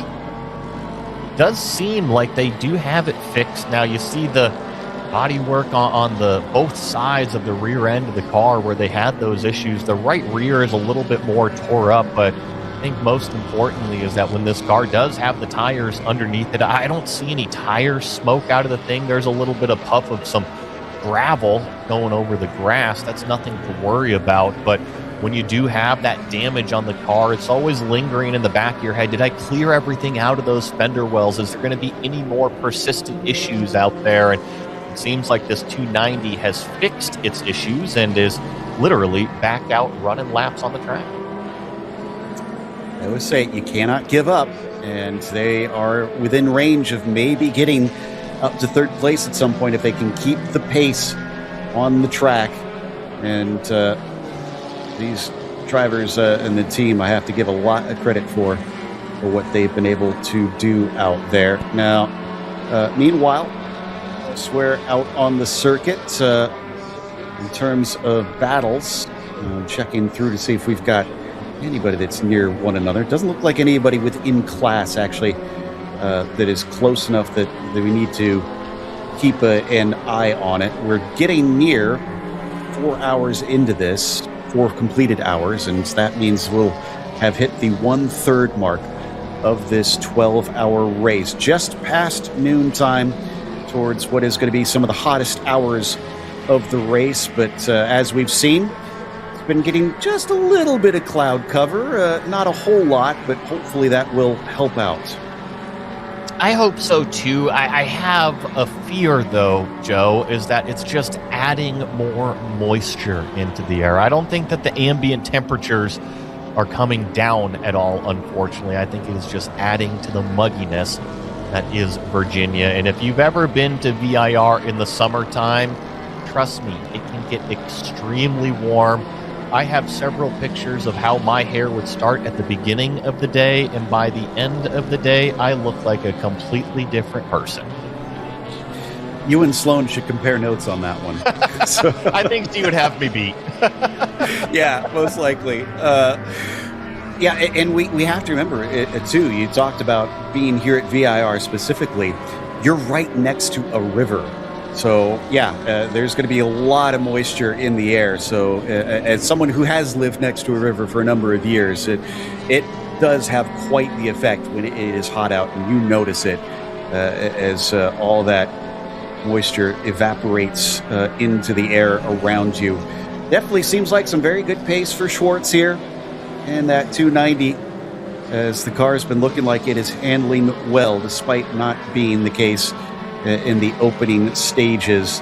Last lap for them, a 2:01.4. Keep in mind, these ZP2 cars are running low 2 minutes, 2 flat 3, 2 flat 6 for many of them for the fast cars. So that is is a real sign of how much speed there was to be unlocked for the 290 once they got their issues resolved.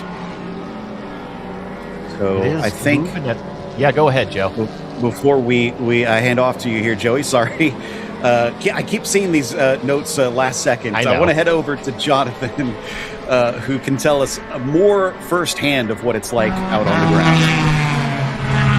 Yeah, guys, Sloan and I have been standing here on pit lane throughout the duration of this race so far, and we'll continue to do so. We're lucky for a little bit of cloud cover, less direct sunlight, but the ambient temperature has stayed consistent around the high to mid-80s. It should get about 4 to 5 degrees Fahrenheit warmer in the next 2 or 3 hours. That being said, we have floated around 49 as it is now percent humidity. It's gotten as high as 55, but no higher, and I think that is the benefit here. No rain is predicted in Virginia, although in this part of the country we know how quickly that can change. But for now, conditions seem stable, and this cloud cover is actually probably helping driver grip just a little bit, although something I'm noticing for the first time since giving this update, just a little bit of a tailwind heading down the front straightaway. That might affect some of the more downforce driven cars.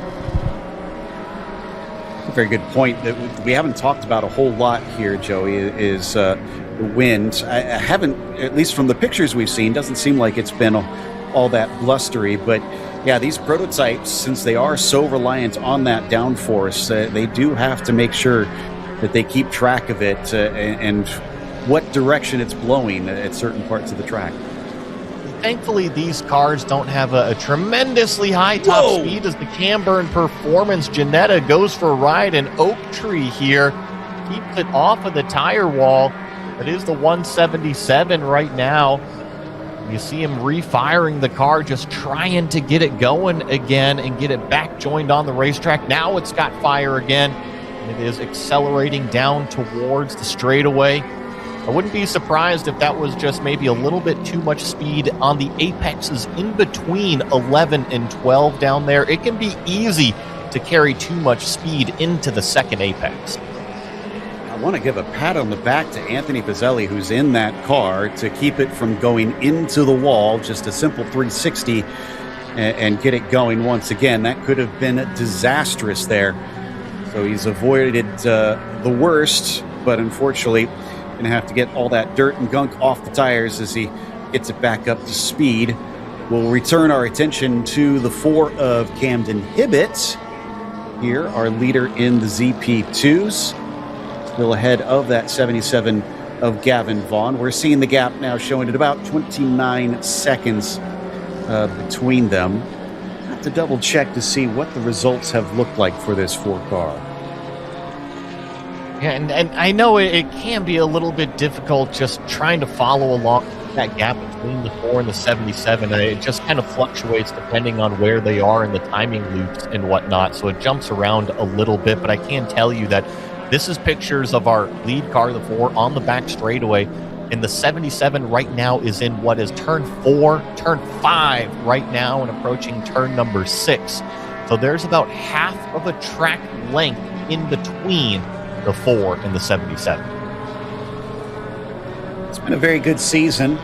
This team, Hibbett, Pietek, Elliman, they're all sitting in second. They're actually tied with Barker and Vaughn as well on those 51 points.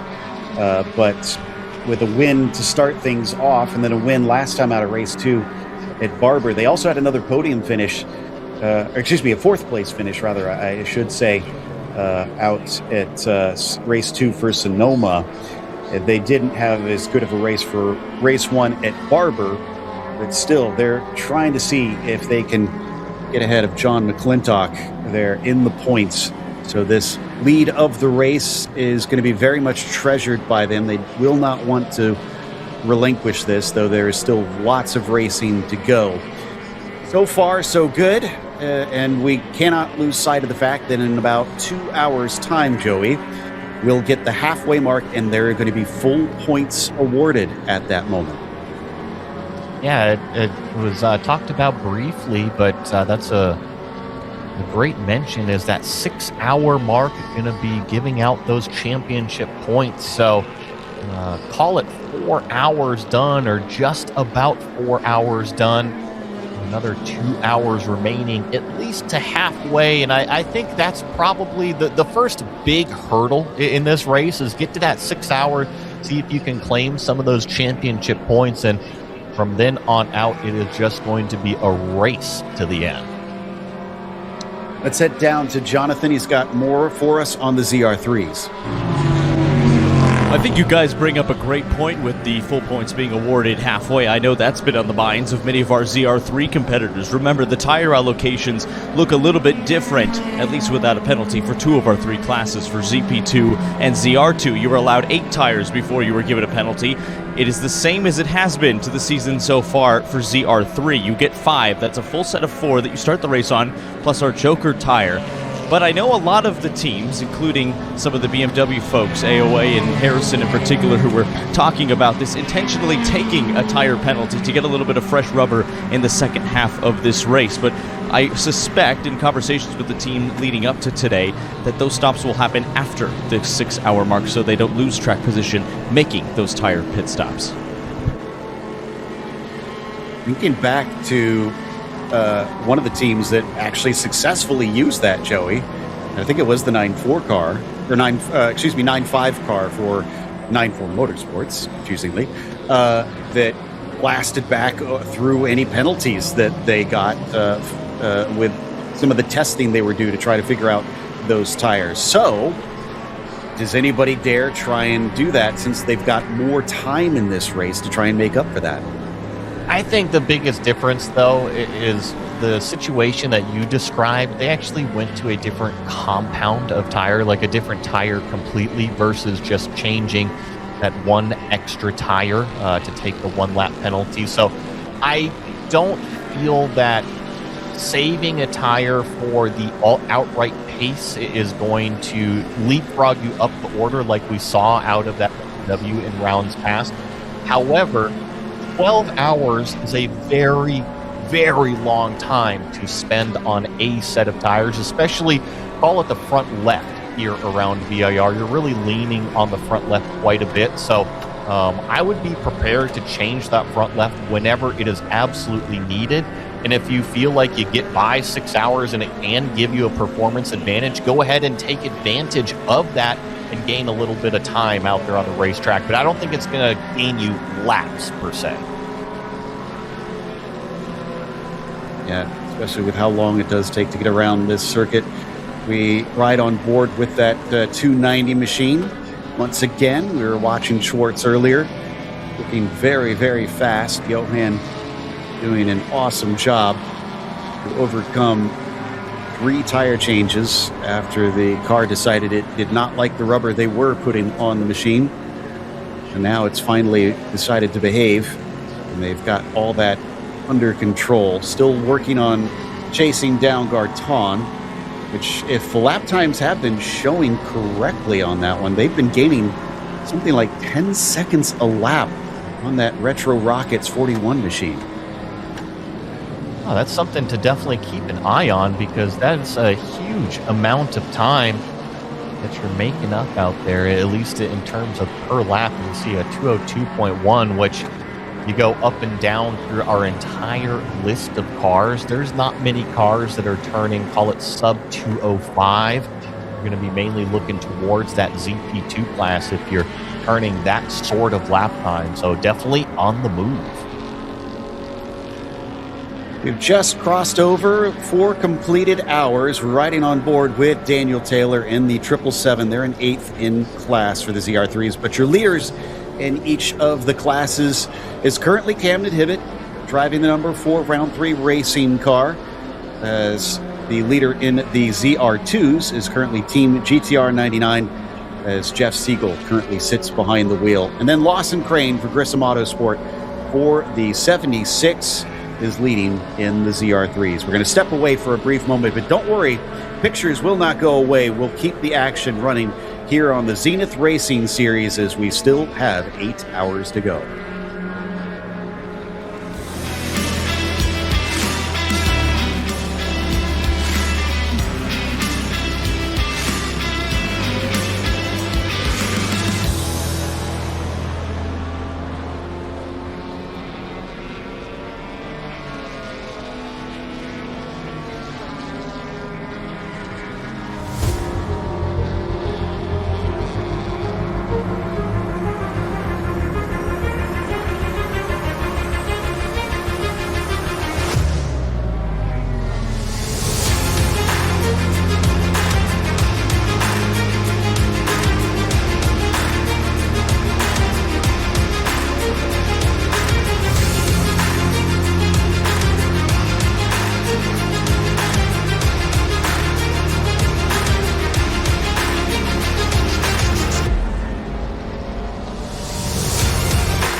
Well, we've had a significant development here as we come back from break. It looks like car 3, that is Gorshkov in the round 3 racing cars, had some sort of problem here in the oak tree as we see on our screens. Now, I didn't see the car because it does actually, I'm looking on my track map, and it looks like that car has now taken off. So at least they were able to get going from what appears to be their own power. But one of our top 5 runners in the ZP2s coming to drama over at Oak Tree Corner. Not a good thing. Last time we saw this, Joey, was when we were watching the 109 and said, well, you don't have small problems over at turn 10. I think turn 12, you can count that as well as a corner that often chews up cars. And it's such a high-speed entry going into that section. Thankfully, when I saw the car, it was just stationary in between what is 11 and 12 on the racetrack. So that typically means it's more of a mechanical issue versus a car losing control and going off at a high rate of speed. And like you said, it did seem to move again and refire. I'm trying to find exactly what happened on my side of things, maybe put together a few more pieces. Naturally, a lot of cars are once again taking advantage of this. I see the 4 team has pitted in. Hibbett, Sebastian Riss in the 908 pitting. Looks like Neil Desai in the 5 car also pitting in. Johann Schwartz in the 290 is joined the pit lane. With Ingalls in the 330, and then Pacelli in the 177 having another run down to the pits, as well as a few others. Unfortunately, we will not see the 109 car again. They have officially withdrawn from the race. Not really that surprised with the extensive damage we saw on the rear of the car. Now, Joey's been doing some searching, and Joey, it doesn't sound like very good news for fans of the 3. When we found it, it was stationary in between those 2 corners, like I mentioned. However, it did run off at a high rate of speed going into what is turn number 11, and it nosed into the tires with the front left. So I'm sure that number 3 probably has some front-end damage on the car. It just seemed like too much entry speed going into 11. Didn't seem like the car got loose at all. Just carried it straight on into the tires, never got it turned in for turn number 12. Common issue to have.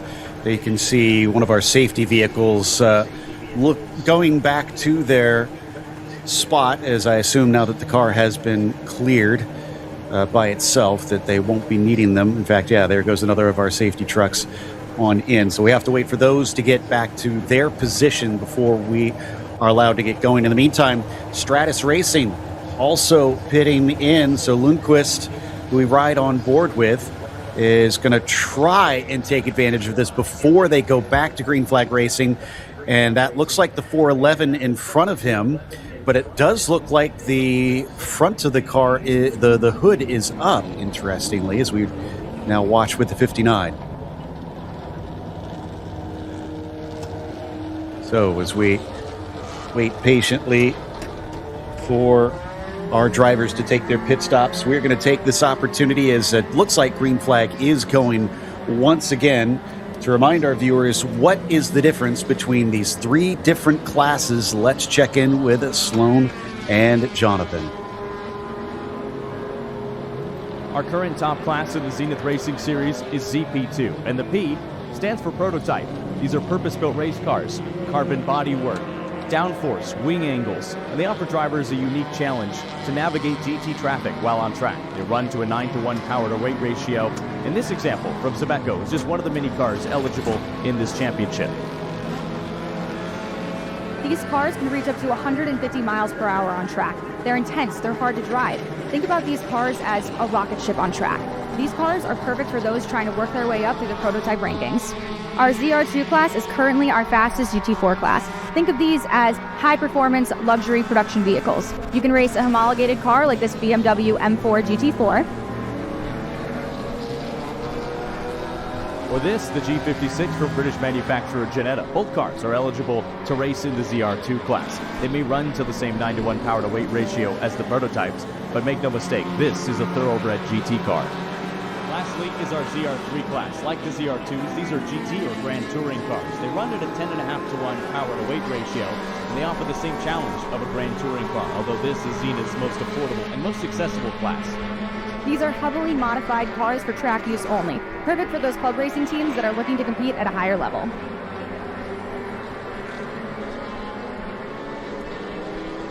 Well, now that we are back underway, looks like the 4-car did change drivers during those pit stops. Piatek is back in for that 4 machine.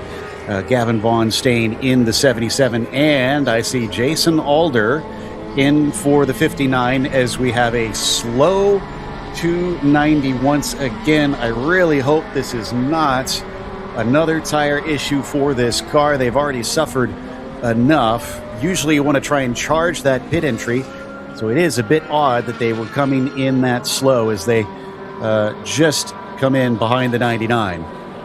Yeah, I noticed that as well, but hopefully, like you kind of alluded to, that they were just kind of taking it easy on that pit entry phase, not to overspeed the pit limit cones out there and bring it into that pit box. Going up and down the order, the 290 it is pretty close. You're right. I think you had mentioned that before the break, the Retro Rockets car in contention there with that 290. So maybe something to keep an eye on a little bit more in those future stops. Keep the performance up.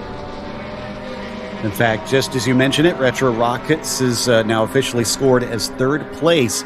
Interesting change. Something I didn't get to touch on during the break or after the break rather, is that the 94, while on track, did overtake the 99. Now, that wasn't for position, but it meant that they unlapped themselves at that time. Now, I don't know if that is still the situation after the pit stops, but that tells you that the 94 Motorsports team has been steadily gaining.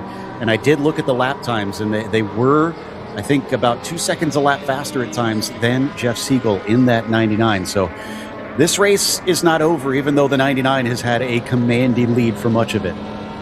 And in the previous rounds of ZRS, it has been that, call it ZR2 class, that has fluctuated the most in terms of the amount of laps ahead versus the leader, right? They kind of flip-flopped in terms of those tires. We talked about the tires and taking the tires as an advantage in terms of the speed. 94 Motorsports did that with one of their cars in round number 2. I think they kind of tested it in round number 1 as well. So even though there is a lap or maybe just under a lap difference between these cars right now, it is by no means over with 7.5 hours still remaining. Getting ever closer to that halfway mark. This is on board with Ed Vardos in that 94, has since hopped in. And so a little bit earlier, it was being driven by the likes of Ian Barbary, who actually did a lot of yeoman's work out there to try and get themselves back into contention on this one. But while they might be back-to-back on the timing screens currently, it is not exactly close right now. Siegel back out after they take their pit stop. Maybe that'll hopefully give us an accurate reading now of where they sit on distance. I do see that the 3-car, after their incident out on track, is still sitting in pit lane. So don't know if we'll be able to get any sort of update soon, but hopefully we'll be able to find out what kind of condition that car is when our pit reporters are able to reach to that. Also, the 98, it looks like, into pit lane. But worth noting that 98 has reached 6th position. It's been a steady climb for Random Vandals. They had that trouble early on. And I want to say yesterday they had a little bit of trouble with some shift linkage or some transmission driveline issues. We got shots there of the 94 going by one of the ZR3 cars before 11, giving chase as well. So Random Vandals has had an event-filled weekend, to say the least. And so I think that they're doing a terrific job staying out there on the racetrack. And to your point, now up into 6th place in class, 8th overall. and you look at the cars that are directly in front, they're not having the easiest days either, right? The number 3 car, we documented their issues. That's what brought out the code 60. So Random Vandals is looking to pick up another spot relatively easy or early on here. And then it's just one more lap up to that automatic racing car of the 908. Max Opolsky's in it right now, and he's always a rocket ship when he's in it. But my point being, there are positions that are not necessarily 5 laps ahead. It is 1 lap. It is 1 lap to the next spot. So definitely not out of it. Make a really good team about Max and the speed that he runs. So, yeah, we got to make sure and pay attention since they've now jumped up into 4th. 3 laps off the lead, so they do have a lot of work to do there as we check out with that Random Vandals car. About to inherit a top 5 position now within a couple laps. Actually, I think on this lap, yes, because they're being scored as on the same one as that round 3 racing car. They'll just go by another of our GT machines. It looks like we do have Waco back out on track in the, well, yeah, because I was just looking at that 98 car, excuse me. But also Desai in the number 5. Neil, just having taken a pit stop, returns to the circuit, currently running 8th in the ZP2s. A little You bit seeing of that? smoke coming off that car. Well, and I'm not sure if it was smoke or maybe just a little bit of fluid. Now, some of these cars, they'll have oil catch cans or blow-by cans and whatnot, and basically catch anything that's dumping out of the engine in terms of vacuum and atmospheric effect and whatnot. And sometimes they're just vented to the atmosphere itself. That could be a possibility, but even then, it did seem like an excessive amount that was coming out. Agree. Not something we typically expect to see, so kind of crossing fingers that doesn't become something worse out there. 85 I see is pitting in, and then the 58s also for Stratus Racing are in the middle of a pit stop. I see at least 23 cars potentially running, depending on when we get news on what's going to go down with the 3. The fact that they took off, to me, says that it should be hopeful that they can maybe get it back out on track. That's what I would assume as well. And it did nose in. From what I saw, it didn't hit the side too hard. It didn't back it in. So there wasn't like a big-time whiplash angle or anything where it slapped the tires. It just seemed like it drove straight into the tires with that front left. So as long as everything checks out with that front left, maybe a new steering arm or whatever it is, just to make sure that the thing is driving straight, and maybe duct tape some body work together, and it should be able to go out there as long as it's not deeper into the corner or front end.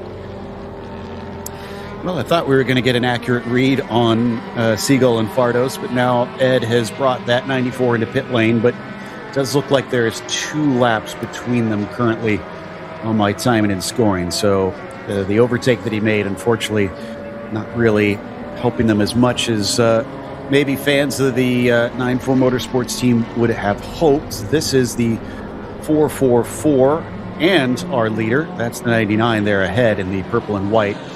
That's the black and yellow of Bruce Innovations with the eponymous name inside the car is currently Devin Bruce, who is wheeling that machine, trying to make up ground to the Cayman of Highland Racing. And I love the growth from the ZR3 class, and that Bruce Innovations car, of course, took the 2.5-hour sprint race win yesterday in class. Here's a shot of the 99. That is our ZR2 leader. I was going to kind of lean into this ZR3 class a little bit, Joe. We do have a kind of similar situation to ZR2 in that there's a lap in between first and second place in class right now. However, the performance has swung back towards that 392. Early on in the race, it was a 76. We've got a car slow here. This is in between what is 5 and 6. It seems like they've been able to refire. I believe that's the 58, correct? Yes, it is.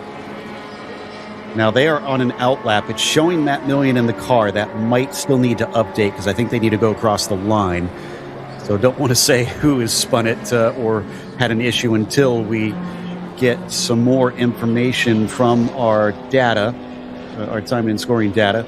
But at least the car is now moving. That car is many, many laps down at this stage because they had a lot of updates to do. We also saw on our screen that the 85 team went behind the wall. So not only did they enter into pit lane, but Clifton Lippel and AOA Racing need more than just a pit stop, apparently, to get some work done. The 94 has come back out on track as well. They're still showing it about roughly 2 laps down from our leader, the 99. So what I was going to kind of lean into about this ZR3 class, and I do think that the 392 is actually on the lead lap. They're in threat of going a lap down from the 76. That's the Grissom Autosports machine that has really led that class. That's been that blue E36 car out in front of ZR3 all day long. However, the performance has swung in favor of Harrison Motorsports. That's the 392. You see the message on screen. We saw the 58 get going again. However, that's at turn number 12, so that's a little bit of a different area. But my point being, second place, about 2 seconds per lap faster in ZR3 than first place. And I think that's the big thing, is it's not just a little swing of, they've got 3 or 4 tenths a lap over them. 2 seconds per lap starts to add up. Remember, we're on lap 130 for our leaders currently. So we're going to be looking, let's see, at about a third of the way into the race. We're going to be seeing something in the realm of 390 to 400 laps that these cars are supposedly going to reach. Depends on how many Code 60s we have, of course, and how long they last. But that's at least the estimation based on the pace we've seen so far, that what we're looking about here in this race. See the 908. So we mentioned Opalski hopped into that car. They are now in pit lane once again as well. And I thought they had a recent stop, so I'm not sure why they're coming in so quickly once again. This is the number 4. And so now the 58 is behind the wall. Now, I know that it has not been the day that the 58 has wanted. It really has been the 59 in terms of the Stratus racing cars that has kind of carried the flag today. So maybe just some more lingering issues, because I look at the 58, they're already about 25 laps down. So maybe still just scratching the heads and trying to figure out exactly what's wrong. Yeah, we kept describing yesterday as an extended practice session for a lot of the teams to get ready for today, but for the 58 team, that's kind of what this has turned it into. Since there's not much they can fight for at this point, might as well just continue to get information about the car, what it can and can't do, and find out how to find speed out of that. But good points on Stratus Racing still having Alder up there in that 59 running within the podium. And, I had talked about the how far the 99 had moved up the order before. Well, they are now in 4th overall. So I don't think we're going to be seeing them take the overall win like we saw. You just can't count anything out. Still impressive that Siegel has managed to do what he has in that ZR2 machine. It's funny because you were talking about the 99. I thought you were talking about the 98, because as soon as you had said something, I looked over and that Random Vandals car has moved up into 4th place in class. He had said 4th, and you're right. Ooh. Siegel in ZR2 is 4th overall, but Random Vandals is now 4th place in that ZP2 class, because Max Opalski, you had just mentioned it with Automatic Racing, back into pit lane. So a quick few positions gained for Random Vandals, be it at others' problems. We saw on the screen as well the 94 with a pit lane speed violation. So they're going to get a 1-lap penalty. Now, they look slightly off pace as well. This is coming up into definitely Oak Tree. Look off pace. Uh-oh. Trying to see continuing slowly from turn 11. That's where they just were, so that is very recent notes. Now, Joe, yeah, we have seen this car have, I don't want to, not exactly, but maybe some electrical problems in the past. Remember at Barber, where they were constantly having to pull the car over, having to do the reset, and then it would refire and get back going again. I wonder if it's a similar issue. That could be, because they did have that recent pit stop. So yeah, good catch. And man, again, things from the past just kind of cropping up on a few teams and really haunting them out there. Looks like Desai just moved up into 7th because of Gorshkov's incident. So that's another position down for the 3. Thankfully, that 94 car did not stop on track. They are still going. They're just about to the pit entry now. There's another car that also had some issues here. The 177 of Clark Camburn, which thankfully seems to have mostly got it sorted. Unfortunately, it was pretty costly issues because they fell to last on class and have since been kind of trundling around in that 5th position, with the 41 having managed to overtake them. 41 and the 290. I feel like we've seen this a lot in the ZR2 class, though, where teams that were many laps down in recent races, Joey, do seem to somehow get back into it. Yeah, I think that we had brought that up not too long ago because we've seen the biggest swings in terms of the amount of laps down / amount of laps needed to get back onto that lead lap. And then all of a sudden, other people have problems. Maybe another car takes those strategy calls and they have tire or lap penalties that really set them back. So I'm in complete agreement. I think that the ZR2 class is wide open until maybe you get to the final 15 minutes. And this is an issue here. Front right completely missing off of, I believe this is the 908 car, Max Opalski behind the wheel. And that's heavy front right damage. That's not just on the nose, but you look at that entire front right corner, it is barely hanging on. Well, he's pulled it somewhere that is out of harm's way, apparently. So I'm not sure where exactly that car is. Certainly seems to have managed to do the right thing in this situation. So what may be a problem is that if the entire nose of the car is missing, that means it's got to be somewhere still out there on track. I hope it is not in the firing line. And Joe, was... Yeah, go ahead. Sorry, let's go to Jonathan because he's got an update on that 908.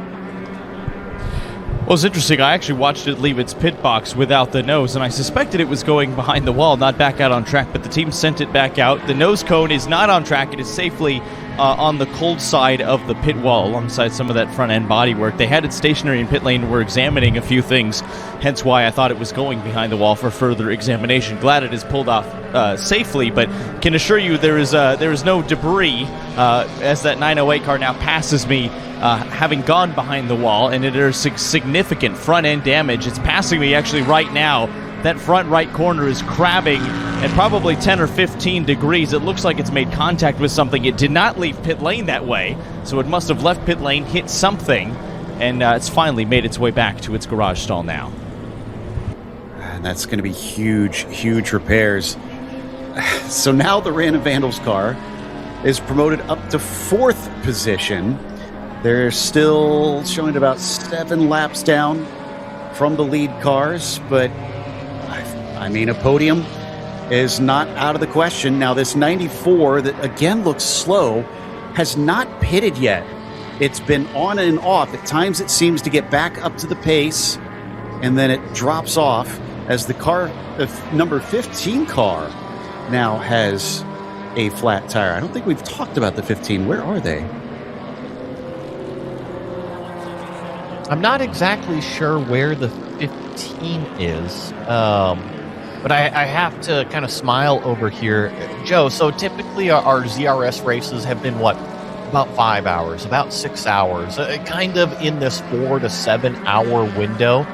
And it all seems to unravel and unfold in the final hour, final 30 minutes. We've mentioned that. And where are we at? Call it about 4.5, 5 hours into this race. So it doesn't matter how long the race is. Seems to always be that consistent time that we have these issues. And it's certainly plaguing the ZP2 cars in this stage of the race. There is that second place runner, Gavin Vaughn, still 30 seconds behind the leader. That has not changed for some time. The pace seems pretty equal between the 4 and 77. Curious if at some point it will swap back, since, Joey, we do know that part of the reason they separated was because of the difference in the driver swap call. So the 77 could theoretically pull the same move if they see the 4 making that call at some point. Just have to keep an eye on those strategy games, and also have to remember how aggressive the strategy calls are going to get for that 6 hour, that championship points mark there as well. So if you were to ask me, would you alternate your strategy just to grab some points at 6 hours? I think that if it's way out of the ballpark, no need to change what you're doing. However, if it is within grasp and you don't have to change things too much, maybe 10 minutes here, 15 minutes there, I do think that it is an opportunity for these teams to maybe change what they're doing on the racetrack and have a few different alternating things going on, at least at the 6 hour mark, which is going to be coming up, at least in terms of thinking about that stop shortly. So the 9-4 car actually just came into pit lane finally. I guess they could not get that diagnosed out on the track. Strangely, and this may have just been someone nudging the camera mount, but the camera's changed positions in there, so I can't exactly see what's going on inside the car right now. And I'm sure they're furiously trying to find out why it is not at full song on the track. Neil Desai in the 5 car is back out there and up into 10th place now. So great job by that round 3 racing car to get back in the hunt as we check out the 444 machine, also running in 5th place. An observation I saw out of, I believe it was the 77 on track when we had our cameras on them, is this 444 doing a nice job pushing up the pace a little bit and passing several cars in that section of the racetrack. But what I was about to say about the 77 is I was seeing some pretty significant flames out the back end of that machine, especially going down into turn number 1. Now, that's not uncommon, right? It can certainly happen, especially out of these cars that have been running for several hours. It's just something maybe a little different from what we've seen in the first handful. Yeah, exactly. And we'll keep an eye on it. You never know. Could be a developing story. Also in this group is the 411, with Heinlein Racing having kept that car at least in the top 5, currently running 4th, no longer on the podium like we saw a little bit earlier. I'm sure they're trying their best to make sure they can stay in the hunt. Meanwhile, we've got some information on the 908. Let's go down to Jonathan. Exapolsky has hopped out of the race car. Talk me through what happened. We saw the suspension failure, but where did that start? Oh, we were about 3 laps into the stint. I just got into the car and roller coaster, which is the corner right after the end of the backstretch. We went through it. No curbs, try to stay off curbs, and the wheel for that left rear bend, and it just went straight. The wheel went all the way in, and we figured out later it's a lower ball joint that broke on the car. So we had to bring it back to the garage to fix it because we can't do it on pit lane. Yeah, kind of unfortunate because we were struggling all race, but we were still kind of in the fight. This to happen kind of sucks, but it is what it is. You can see the sweat on your brow. How physical is it out there in the Virginia heat? This is probably the hottest it's going to be all day.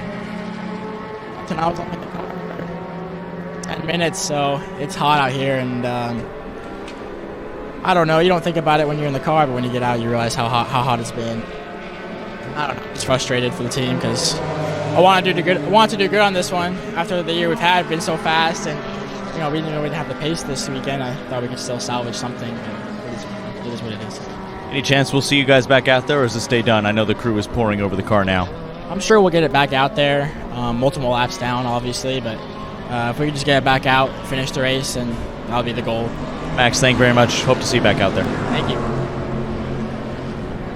Thanks, Jonathan. Yeah, they're still scored as 7th, but as we've seen, there have been a lot of these teams that have been having problems today. So, especially in the last hour or so, it's worth trying to at least get it onto the track. In the meantime, let's head on over to Sloan. She's talking to Matt Million about what is going on with that 58 car. Here over at Stratus with Matt Million, who's just climbed out of the 58 car. Matt, can you kind of give us an idea of what's going on with it? Yeah, we're having some technical gremlins, something with the throttle where we just kind of lose the ability to accelerate out of one or two of the corners, and then we have to reset the car, and then once we reset it, it works for a lap or two, and then we get the same issue again. So we're just diving into the diagnostics and see what we can see on data so that hopefully we can finish it out strong for the next 7 or so hours. Can you kind of give us an idea of what it feels like when you're out on track and something's going wrong? Are you worried about crashing? What's going through your head in those moments? Is it really just talking to your crew and figuring out if you should come in, if you should wait it out? Can you kind of tell us about that mental gymnastics you have to go through?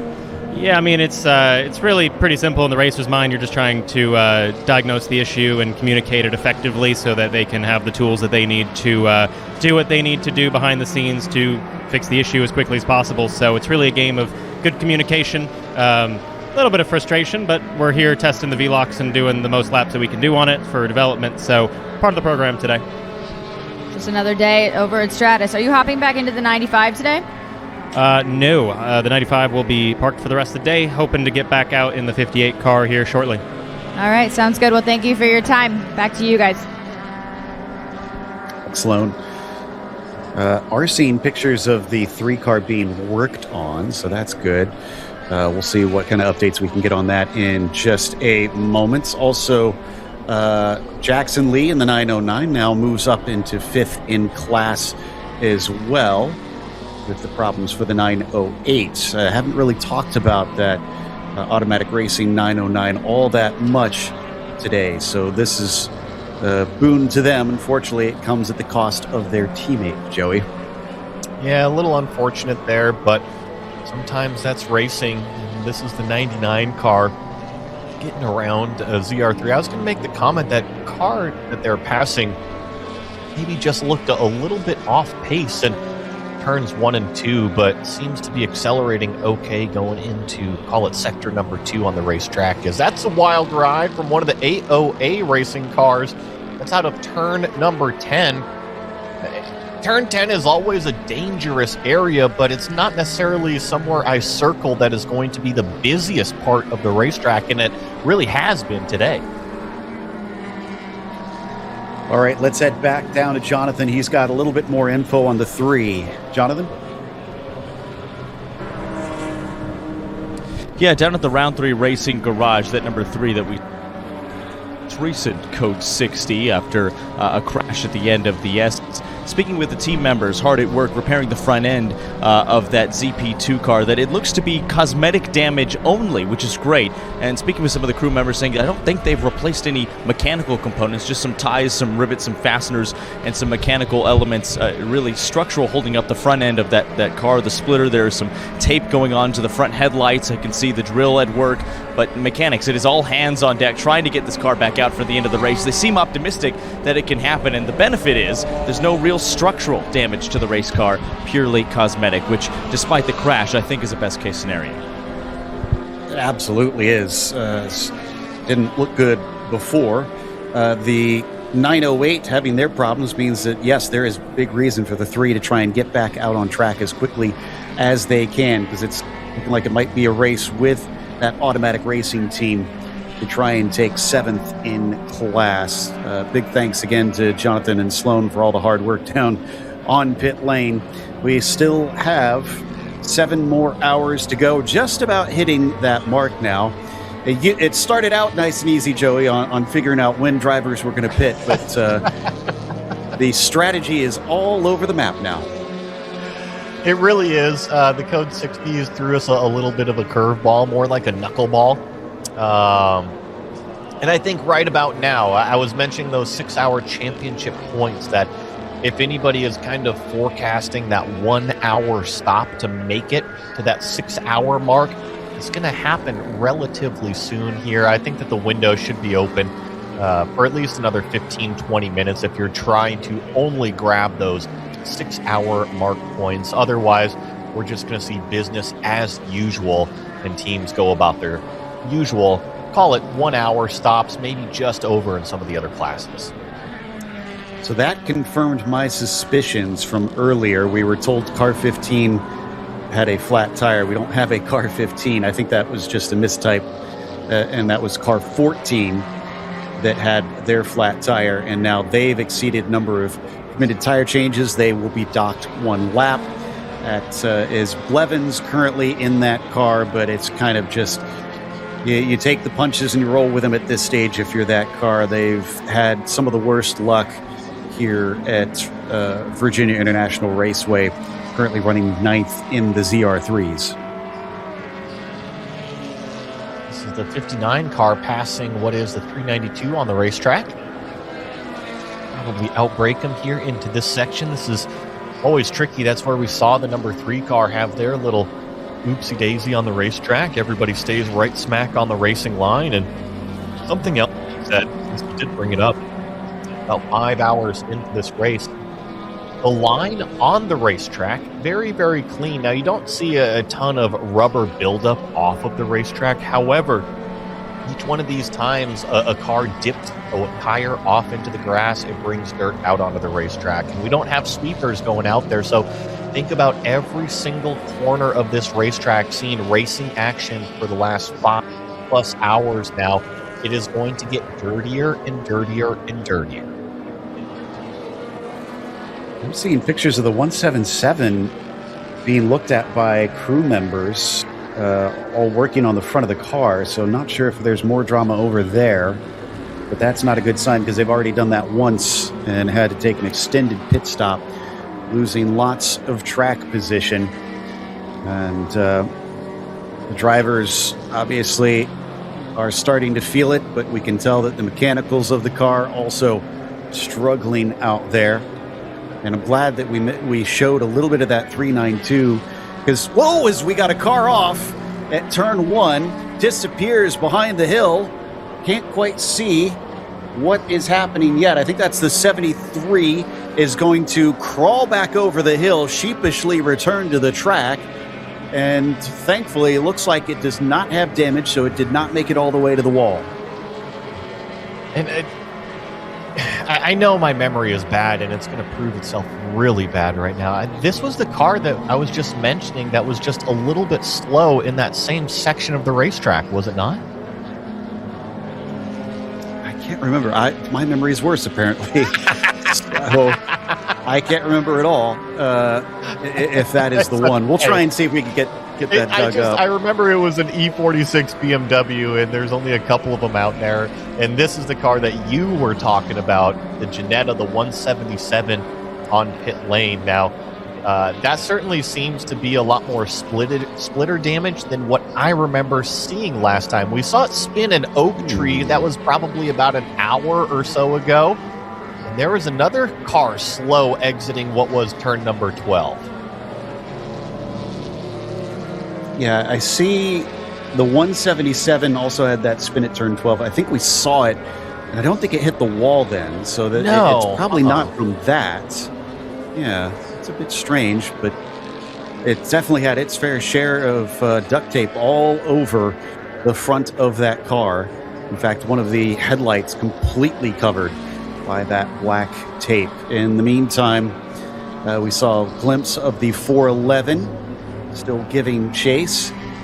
One thing I want to get back to that I started to talk about, and then we had that car off at turn 1, was the 392 of Harrison Motorsports, just quietly running in that second place. We've only mentioned it here or there, but we haven't even really seen them on screen all that often, and yet they are on the same lap as our leader in the ZR3 class. And slowly hunting them down, about 2 seconds per lap. There was multiple laps between them at one point in the race, and it was about maybe an hour ago, just over an hour ago, the performance swung towards that 392 of Harrison Motorsports. So here on screen is the 76. This is the Grissom Autosports machine leading the class, and then not too far front, I believe. It's still a pretty significant gap, is that 392. But you're right, about 2 seconds per lap is what they are taking out of the lead to this car. Last time by a 2:10.5 for Grissom. Ramirez a 2:07.8. There is the Ginetta back onto the circuit, now freshly patched up.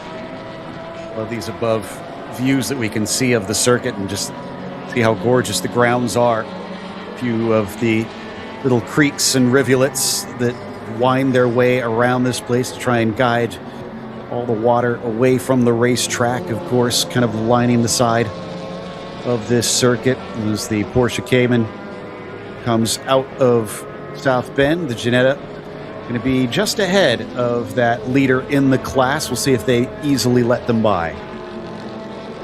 And while we're talking about that Ginetta, at 177, I believe Jonathan Grace has some more updates for us with that car. Yeah, that's right. You guys have the eagle eye spying in on it and in pit lane. It has left and has now rejoined the racing surface, but there was a lot of race tapes and bear bond being applied to the front end of that car. It was, in fact, that spin. As the car was coming back on track, it snagged the splitter on some of the Virginia grass, ripped some of the bodywork fasteners off, and so it was loose.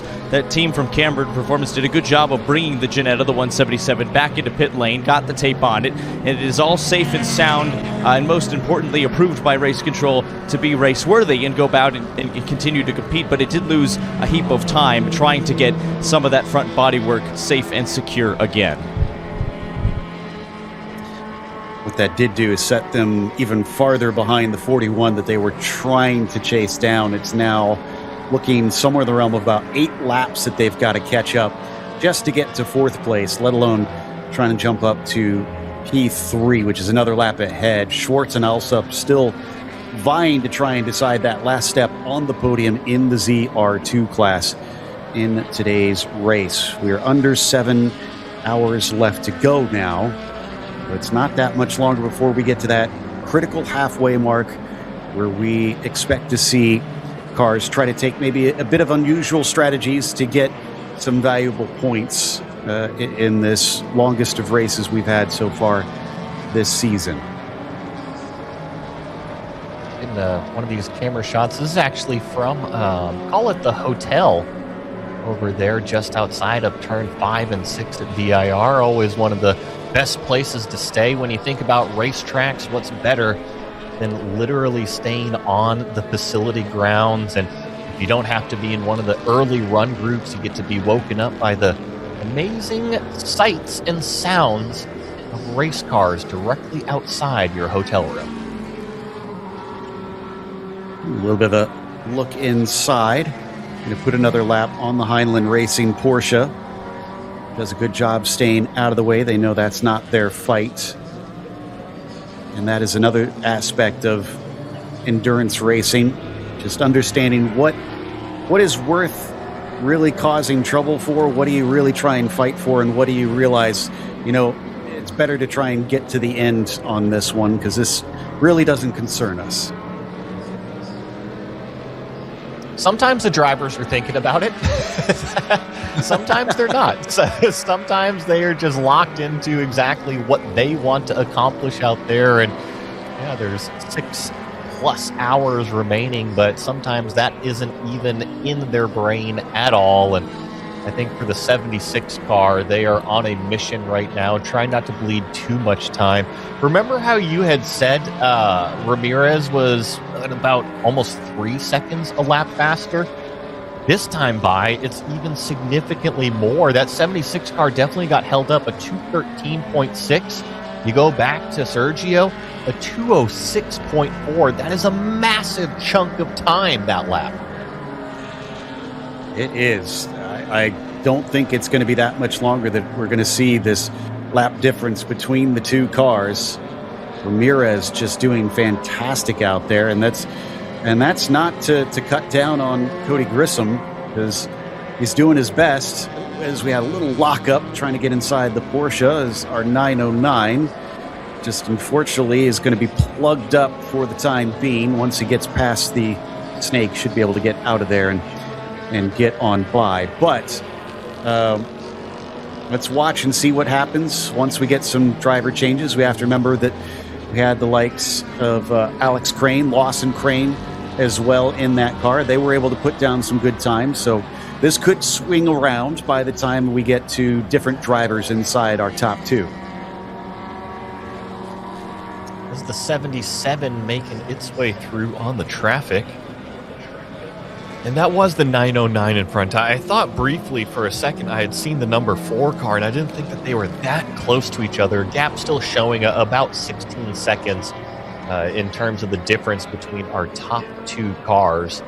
A little bit of some nervous moments there as they all rapidly approach some ZR3 cars, and one of them right in the middle of the racetrack, especially in that high-speed section here as we ride on board now with Gavin Vaughn inside this Nimbus Racing 77 machine. We already knew about the tire troubles for the 14 car. Apparently there's a little bit more to the story. Let's go down to Jonathan. Yeah, guys, I saw the 14 stationary for a little bit longer than it would have liked on an unscheduled stop. The reports from the car was a crazy amount of understeer during right-hand cornering. Car came in for evaluation. Tire technician went over the wall. Wouldn't you know it, front left tire is, you guessed it, 75 PSI. Way higher than normal. Took 45 PSI out of that tire to get it back down to 30. And the operating window, the 2 rear tires were at 45 PSI as well, a little bit higher than they would have liked. Tire pressure bled out before that would have been it was likely an imminent failure at that high of a pressure. The team was unsure how it got to that high of a pressure, but 75 PSI, certainly way too high for race conditions. But no tire failure, same tire that was on the car. They've changed that front left a couple times today, first of which was that pretty dramatic failure in the morning that started the setbacks for the 14. But off and away with no replacements, just a little tire pressure bled out. And as we saw on the screen during Jonathan's report, the 909 with a massive off down at turn 1. It wasn't just all the dirt that we saw kicked up, Joey. I could tell there was a huge lockup into that corner.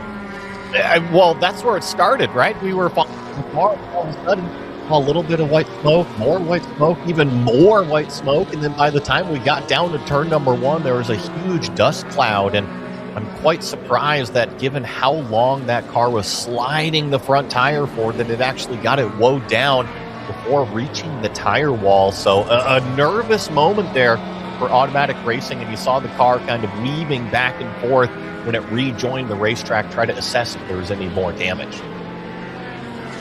Jackson Lee's been having an eventful stint behind the wheel in that 909. They're still running in 5th. Neil Desai is the one trying to chase them down.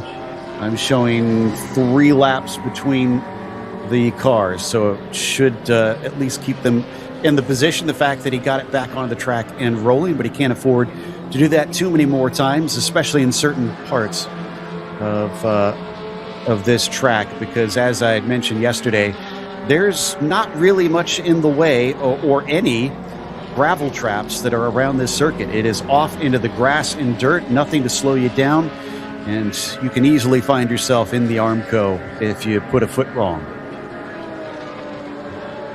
Tire bundles are plenty around EIR. Knock on wood that nobody else is going to find any here this race.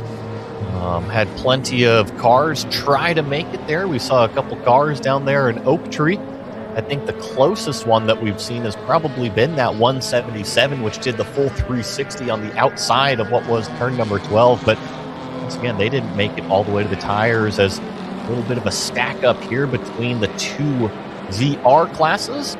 One of the AOA machines is now going to let our ZR2 leader through, and then there goes through the white 290 as well, kind of giving chase to that 99.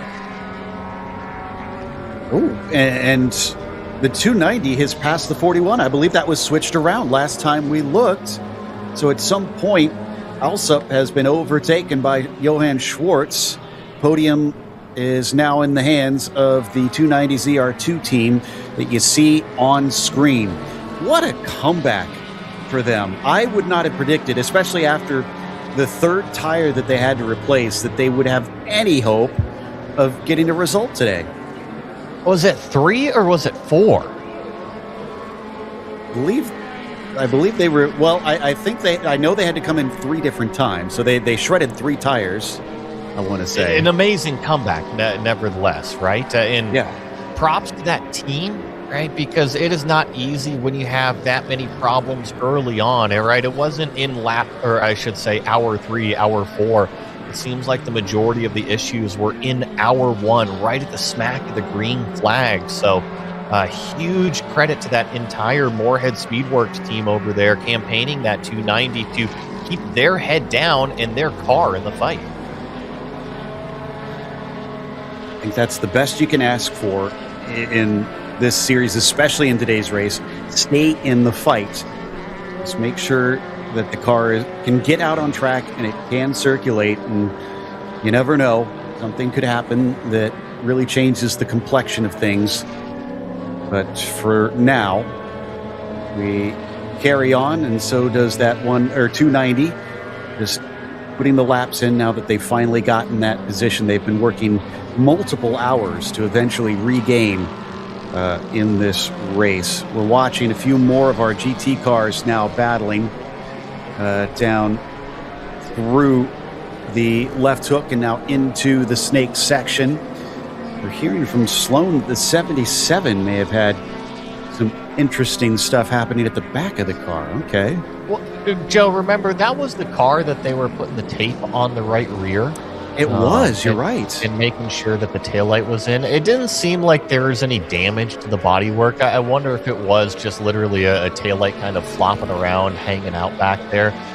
And usually, now I'm not going to speak for the racing series, but usually as long as you have a brake light, a tail light, that's what they're asking. So they just have one on the other side. And this time it actually is a lot more important because we're going to be going until 8:30 in the evening here. So it won't be fully dark, but it'll be dark enough that you definitely want the cars to show when they're braking, when they're slowing up ahead, and of course the headlights as well. Don't know if our Eagle Eye viewers noticed on the 177 when they taped it up, they left at least one of the headlights partially uncovered. Got to be able to see where you're going, and we'll find out, right? All the drivers will find out that VIR, it's incredibly dark at night. Now, I've competed in the 13-hour at VIR several times in years past, so driven plenty of times at night, even in convertibles around here at night. They do not have these big stanchion pylons with lights pointed at the apex, so when the sun goes down, it does get dark out there. And sad news for fans of that number 58 from Stratus Racing. It is officially out of the race now. This is really unfortunate. Hearing from Jonathan that is a fuel issue as to what eventually ended their day. That's going to be the third different car that is officially removed from this race in the ZP2 class. After the 57 was a did not start, and the 109 is showing as out of it with Pope having had that huge accident earlier.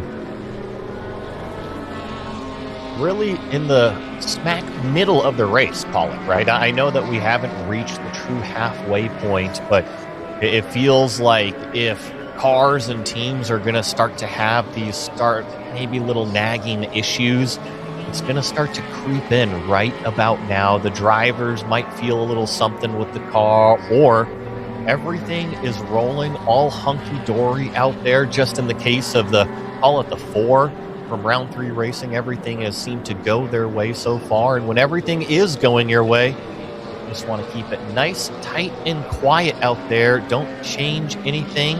Keep on rolling with the punches. Exactly what they've done. Now, we should give a little bit of an update on the gap, though, because Gavin Vaughn, we had mentioned, was looking quicker than the 4 car. They've got it down to 15.7 seconds now. So it is cut in half, essentially, from what we saw maybe about an hour ago in this group. And there's some of that fire that you were talking about being spit out the back of that 77 car. Whoa! With a nice little slide out of the corner. You caught that. I was just about to make that comment that not only the fire, but nice slide coming out of turn number 5, one of these low-speed sections on the racetrack, using up all of that grip on the back end of this car. And you can see that taillight dangling on the left side. So I think that this is interesting. And, I should have read a little bit closer what Sloan had mentioned. I thought it was the same issue out of the right rear. Now, watch the car when it goes around.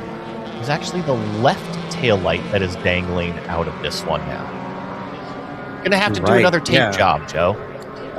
It'll at least look symmetrical when they get it fixed. So there's just going to be a bunch of tally marks on the back with some tape.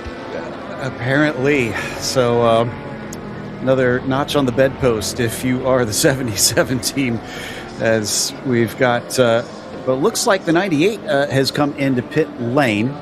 So that's the Random Vandals team with Josh Green currently showing in the car. We'll see if we get another swap around on that one. They've been another great story that we've been following, much like the 290, where they were far at the back early on, had a couple issues. Bit by bit, they've been gaining positions. They've nearly made it to the podium. They're not close right now, but all it takes is one more car with an issue ahead of them, and they're suddenly on the steps. All right, here is our leader.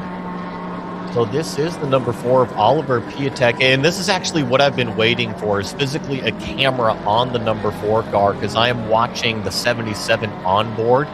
So the 4 car is going through what is turn 6 right now. This is the red and white 3. I think that's important to report on as well, because remember, they brought out our most recent code 60, had to take it back to the garage, fix a bunch of stuff on the front end. So they have returned to the racetrack, and now this is on board the 77. So I do feel like that gap that you were reporting on earlier, I think it was about 16 seconds. I think it's down to about 13 and a half seconds, or just under 13 and a half seconds.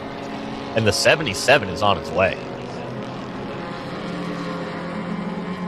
Now, I believe we've got a very quick, short stint with Sloan. Let's go down to her on pit lane and see who she's caught up with. Welcome back to a stint with Sloan, where drivers trade the seat of their cockpit in their race car for a seat I bought at Target for $30. It's currently deflating under us as we're speaking because it's really hot. I'm here with Ethan Barker, driver of number 77 over at Nimbus. Ethan, how you feeling today? I'm feeling pretty good. I think we're doing pretty good. We had just some tiny mechanical stuff, but we're right in the fight for the lead, only a few seconds behind the leader. And we're shooting for the win. Awesome. So Ethan just let me know he did a 3-hour stint today. He did a triple stint. Can you tell me what were the track conditions when you started, and what were they like when you got out of the car? So doing the 3-hour stint, it allowed me to see like how much the track changed. It was really fast this morning, and then the car slowly got hotter and hotter. But it was super interesting to get all that experience. And the first 2 stints are pretty easy. Then I went around to the third stint, and then my cool suit actually wasn't working. It has since been fixed, but that third stint was pretty difficult. It was a really long third stint. Are you going to be getting back in the car sometime soon? One more time, sorry. Are you going to be getting back in the car soon? Yes, very soon. He's going to do, I think, one more, and then I'm going to jump back in. All right, is that going to... Wow, it is also windy out here, which is kind of nice. It's still pretty hot, and I'm sweating very badly. But what is your plan to bring it on home tonight? Just be smooth, just be consistent, hit our marks, and keep it clean. I love to hear that. Do you have any plans for future racing? Are you racing in any other series? What's your 2026 look like? Just 2026, I'm just full-time Zenith, and we'll see where it goes from there. Awesome, that's great to hear. Well, congratulations on an incredible triple stint. I hope that you don't have to do that again, but if you do, we're rooting for you, and congratulations on a great race so far. Thank you so much. Back to you guys. That was Ethan Barker from the 77 team, who has now cut it down to 12 seconds, continuing to close. So we could see a battle for the lead here in the next couple dozen minutes or so. Depends on if they can keep that up, and also what happens after the pit stops if they start to swap out drivers once again. Jason Alder is currently running third in that group in the 59 Stratus Racing machine. So we got 3 different teams in the top 3 spots in the ZP2s. Round 3 Racing leads, Nimbus Racing in second, and Stratus in third. And most importantly about all of those teams that you just mentioned, all on the lead lap right now. So that is pretty cool to have them duking it out for what is a lead spot. This is the 4-car on our screens right now, and I'm watching on my side. Holy smokes, Gavin Vaughn just went 2 wheels into the grass, and now he's forcing it 3 wide on the inside of turn number 1. We see it now, but he was forceful in getting his way through the number 3 car. Got to remember, that's a team car to Oliver Piatek, our leader. I don't think that there's any team orders in trying to hold up the 77, but Gavin was on a mission, and he was not lifting. Well, not too surprised that they had some help. Let's, in the meantime, head down to Jonathan. He's talking to our class leaders in the ZR2s. Well, Alex Brousseau, it's not only a successful day on the track for you guys, at least up to this stage. You've been plenty quick, but your team is well fed. You've got some homemade fajitas here with some pretty healthy ingredients. Tell us why you're doing this and why it's important to keep your crew and drivers fed this way. Well, part of the owner's mandate is we want to keep everybody healthy and sharp as much as we can. We've got a training program, we've got a nutrition program, we've got gluten-free, organic, grass-fed, everything. I'm responsible for the nutrition, the training, the driving, the transport, all the logistics for the team, and I want to make sure everybody's on point at all times. We've got some guys that have allergies. We've got to make sure that they don't get caught. And, just keeping everybody away from the sluggishness is a way to stay on top of our pit stops and our driving. I think it's something people take for granted in endurance racing. Obviously, the performance in the car is important, but the performance of you and your body over the course of a 12-hour race, that ends up being probably a 15, 16, 17-hour day for all of you in the Virginia heat. So making something with good, healthy ingredients seems like it would pay dividends. Right. Food and training is a big part of our team. Doesn't matter what age we are. The young drivers got to train. The old drivers got to train. And we all got to eat well, and I make sure that nobody gets caught with their pants down as far as nutrition is concerned. Well, lastly, aside from the helmet, you're almost suited and booted to hop back into the car. What kind of a race car are you going to take over? It's been a fairly smooth race so far for you. I'm sorry, I missed that. No problem. Just asking, what kind of a race car are you expecting to have based on the feedback? It's been a successful day so far. Well, the car's been perfect. We got a great maintenance program. Preventative maintenance is on point. Same thing with our nutrition for the people, as the nutrition for the car is on point. James and Harold, we run an amazing schedule on the replacement parts, so we've got a very reliable car. We just got to make sure not to run out of tires. I don't know if you look over there, we've got 3 out of 4 corded. We ran them pretty dogged, and we just make sure that car's on point and our pit stops are clean. No penalties and no mistakes. Well, no view like being out front will let you get to it as you prepare to hop in the car, but a well-rounded effort here for the GTR 99 Club. Slushy. Nutrition for... I got my slushy. The important parts from Sloan. Looks like the 290 was in and out during that, so they actually, even with that pit stop, they remain ahead of the 41 Retro Rockets team. So they are using that speed well. And Ramirez, I think, if I saw right, was getting down to about 20 seconds behind Grissom. I'll double check to see if that is right here. No, excuse me. I'm looking at our tower now, and it's showing it about a minute between them. Still, that's half a lap, considering they were a lap behind, maybe even a full lap behind the ZR3 leader. For them to cut back that much really shows how hard they're pushing. Pushing it to the absolute limit, and then probably a little bit more as well. It's been really fun watching that car climb back in terms of that track position, because early on in the first couple hours, I thought that Grissom Autosports car was just going to run away with it, like we've seen in some of the prior races with Zenith. When you get a car out front, it can certainly be really, really tough to stop them. But ever since, call it about hour 5 into this thing or so, maybe just shy of that, yeah, the 392 has come alive, and has just been eating away the lead. This lap has actually been the closest I've seen, only about a half a second of difference. We see, I think that was the the 4 car that we saw going by. Here's that 99. So that was the team we just heard Jonathan talking to. Looks like standard fuel stop. And the 290, unfortunately, because they went through all their tires early on, are now having to experience some yet more pain. A 2-lap penalty is more than likely going to put them back behind the 41 once again. Yeah, I show them currently on lap 149, but they haven't reached the start-finish line yet. So yeah, no, that's going to be interesting with the 290, and with 2 laps, it will for sure put them behind that Retro Rockets car. You had mentioned kind of the 290 and what a great job that team has done. I don't think it's over yet. I really do feel like the mentality of Moorhead Speedworks is whatever that's going to be thrown at them, they are going to take it right on the chin and come back out on the racetrack and show how fast they can actually be. Well, I'm with you. I mean, based on the comeback they've already had, and now it updates, yes, they are multiple laps behind, or at least 1 lap behind the 41, with a couple cars in the ZR3 class in between them at this stage. We heard from Jonathan that they had one of their drivers ready to go. That was with a different car that he was talking to. Is the 99 that just had their pit stop and kept Jackowitz in the car. So as we get down to 6.5 hours left to go, will we see any interesting strategy calls?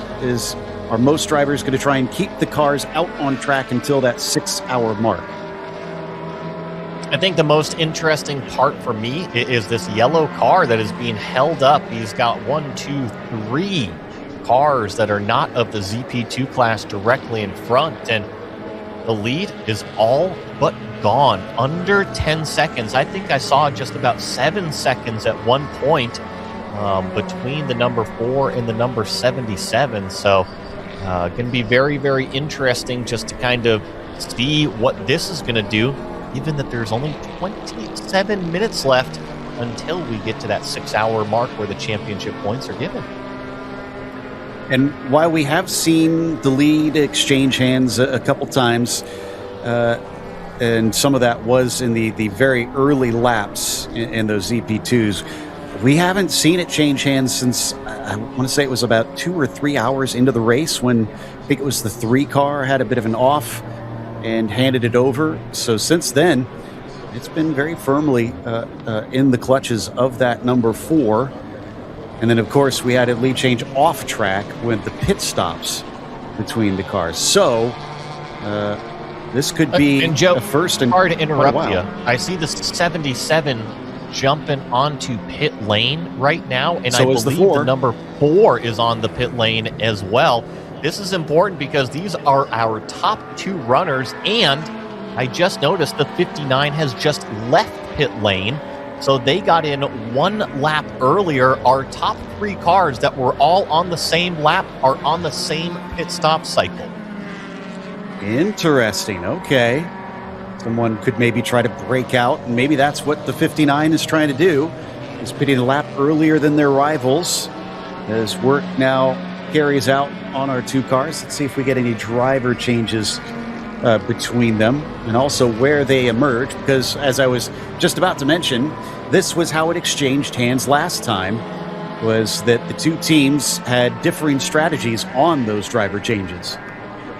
You're spot on there, and we're going to see what the out laps plus the in laps. Now, obviously, the 4 led the 77 onto pit lane. That gap was roughly, call it about 8 seconds. We're going to see if they leave, if that gap is ballooned at all, if it's shrunk at all. And then crucially, where is that number 59 on the racetrack? They stopped that one lap prior, but Jason Alder is in the car and turning some really fast laps. He's on the back straightaway right now, I can tell you, from my track map. We're not seeing him on screen currently, but the 59 will hopefully, be right about the same time. And indeed, our top two are just leaving. The gap showing at about 4 seconds between them now. That may change a little bit as they fully get up to speed. But this means our top three, Joey, should be maybe about 20 seconds apart total. Well, and here is our top two. So what was almost 10 seconds going into pit lane is now, call it about 5, maybe 7 car lengths on the racetrack. So the white and yellow number 4 is Thomas Belleman, our leader. That black with the pink highlights, that 77 of Gavin Vaughn, and the performance has been in favor of that car giving chase. I think they're both get held up a little bit right here from, I think that's the 392 directly in front of him. Okay in terms of the top speed, but once we get to turn number 10, things might get choked up. Where does Thomas decide to go? He's going to try to sneak it down the inside, but there's nowhere to go. This is going to put the 77 right on the rear bumper. We're going to hop on board with Vaughn. This is that 77 machine. Will he have enough of a slipstream down the backstretch? We saw a number of passes in the very first hour of this race using this exact same method, but nobody's been close enough to try and use that slipstream to slingshot past their rival in quite some time. He's gaining on him, but I don't know if he's got enough straightaway. He could stick his nose in. It's going to be the inside of the kink, the outside of the roller coaster. They're going to go wheel to wheel. Vaughn is going to have a nose ahead, but it's not job done yet. Now he shuts the door, and with that, we have a new leader. And now Thomas Belleman has to sit there and look at the flames being spit out from that number 77 as Gavin drives away, or I should say thought about driving away. He just got checked up huge on the front straightaway from the car directly in front of him, one of our ZR3 cars, and now Thomas Belleman is fighting back on the inside. They're still door to door going into turn number 1. Advantage on the racing line goes to the number 4. Gavin is going to have to go the long way around to get this pass back to the lead. I think he might just do that. It looks like he's almost even, but he starts to slip back on the exit just a little bit. He's got his nose in, and it's now fully in front, coming down at a NASCAR bend. The pass has finally been made for Gavin Vaughn. It has been probably about an hour in the making. The car's still sliding around a little bit, coming through the left hook. And remember, that was all on the outlap as well. That is coming back from the tires having cooled during that whole time. Don't count out the performance of the number 59. I know it shows that he's a little bit further back by about, call it 10, maybe 12 seconds, but is the fastest car on the racetrack. A 2-minute .4 out of Jason Alder in that Stratus racing machine. I think that Gavin Vaughn and Nimbus Racing know how fast that 59 car is. They are on the go button, and they are trying to now extend the gap between themselves and the number 4 to try to help out with a little bit of a buffer. Speaking of helping out, Gavin's trying to pull some slipstream off of the 444 as Devin Bruce stays off to the right-hand side. He wants to not be a hindrance to this leader of the race, but he's got to run his own race as well, and that is going to compromise both of them turning into the roller coaster. But critically, he will, at least temporarily, remain between Gavin and Thomas. I can't wait to see what the gap is this time. I know that the traffic kind of got in the way, and oh my goodness, Gavin Vaughn almost just lost control in the same section of the racetrack that he got choked up in just a lap before, and here comes the number 4 again. Thomas Belleman's trying to use the momentum on the outside. However, he's now going to get boxed in from this ZR3 car, but I think that Gavin Vaughn is just thinking inside of his helmet right now, can I just get a clean lap? I've got the performance with me right now. I've got the fastest car. I just can't get a clean racetrack. And we have to remember, with just a little bit more than 20 minutes to go before they hand out the points for the halfway mark in this race. And that is full race points, as though you are finishing a real race at that halfway mark. So these drivers do really want to try and have that track position. For Gavin Vaughn, that was a critical move. Oh, my goodness. I know that we're not even halfway. We're approaching that halfway. But, yeah, critical, I think it is the best way to put it. Stratus Racing, still fastest car on the racetrack by 2 seconds. They just took out another, call it 2.5 seconds, as our leaders are duking it out, getting choked up by traffic. And once again, the 77 just in a little bit of a vulnerable area in the racetrack, not able to carry the speed that he wants to, and under threat once again. The number 4 sitting in the slipstream and is in another possible passing situation. Ellerman's closing. Ooh, he might have the inside for the roller coaster.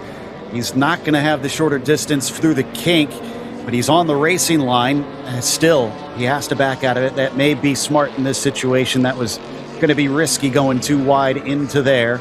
So Vaughn will retain that top spot, at least for now. Gavin doing everything he can to try and retain track position. And after 6 hours of racing, we still have an incredible battle for the lead of this race. And they're getting choked up huge. Another 2:02 lap time from both of these front runners. They're typically turning 2-minute flat out there, so multiple seconds per lap they are losing just dealing with the multi-class traffic. You compare that to Jason Alder in third place, a 2:01, and it's a low 2:01. So it didn't take out 2 seconds on that lap, only took out 1 second. Finally, a little bit of breathing space for Gavin. Bellman maybe about 6 or 7 car lengths behind him at this stage. Jason Alder probably egging them on to keep on battling if they would so choose, knowing that he could get back in the hunt on this one too. Gained quite a bit of time on that pair. And then behind them you get down to 4th place with Josh Green with multiple laps to make up. Brandon Vandals just plugging away at that one. We watch our 2 leaders. Does seem interesting how much more we're starting to see these cars slide through some of the corners. I can see it from our camera shots, Joey, that there's a lot of lateral movement now. I think that it has more to do with the track, right? The track temperature, the ambient temperature. Now, we've been reporting that it has been warm all day long. However, we're kind of in the thick of the afternoon now, and it's going to stay hot for, call it, the next few hours at least. Cars weren't dealing with that at 8 a.m. in the morning or 10 a.m. in the morning. So what was a low grip racetrack has now become a visibly low grip racetrack where we can actually see these cars squirming around. You couple that with, guess what? They've already done 5 hours, almost 6 hours on these tires as well. I think everything is leaning the direction of not wanting to do any more laps, and they're just screaming for a little bit of help. I think help would be much welcome, but unfortunately, you kind of stuck with what you got right now. Off screen, I noticed that the 94 Motorsports car had a bit of an interesting moment. I wasn't sure if that was with lap traffic or if it was a car off the pace. Actually, yeah, there it is right there. And that was that BMW that seemed to be quite slow in front of them. I don't know if there's issues, but certainly forced that orange machine to kind of have to leap out of the way. The other thing that I just took notice of, it was still about 2 corners prior, but I saw the 59 in the same camera shot, and I can report that it is officially under 10 seconds now, the gap between 2nd and 3rd place. And with Gavin Vaughn not being able to run away from the number 4, it's just going to turn into a 3-car battle here soon enough. And if memory serves me correct, Joe, I think it was Jason Alder in the car at Barber Motorsports Park where he had that monster stint or monster couple final stints for Stratus Racing that ultimately gave them the win. That's a good point. Yeah. I mean, he is a driver who is a sight to behold when he's hungry, able to do some impressive stuff during his stints. He actually got his start in racing getting a yard cart, not even your traditional go-kart when he was a kid. And that just kind of got him into things, eventually found his way to traditional karting before he worked his way up through the ranks. I think the most significant thing as far as some of his background that at least really made my eyes pop, apparently once built a boat from scratch and with hand tools. Well, now, Joe, I have also seen, the Flex Seal commercials?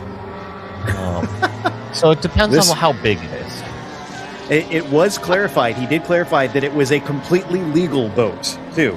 So I don't think this was any bear bond sort of shenanigans going on. No, I'm being very facetious. That's an amazing feat. There's no way that I could get everything to line up properly. My boat would definitely have a lot of duct tape and zip ties just to try to get the thing pointed straight in.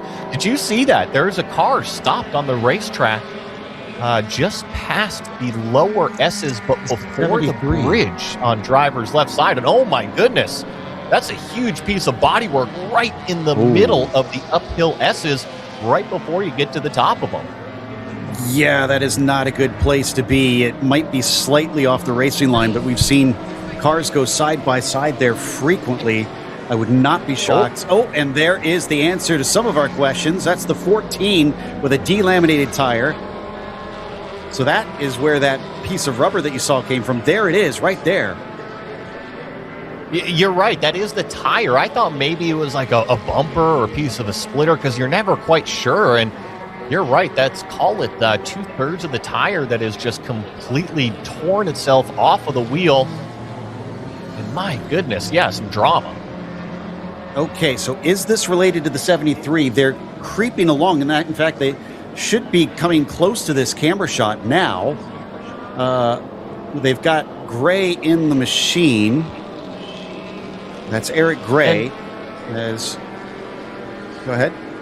And I believe Jonathan Grace has some info for us down on pit road.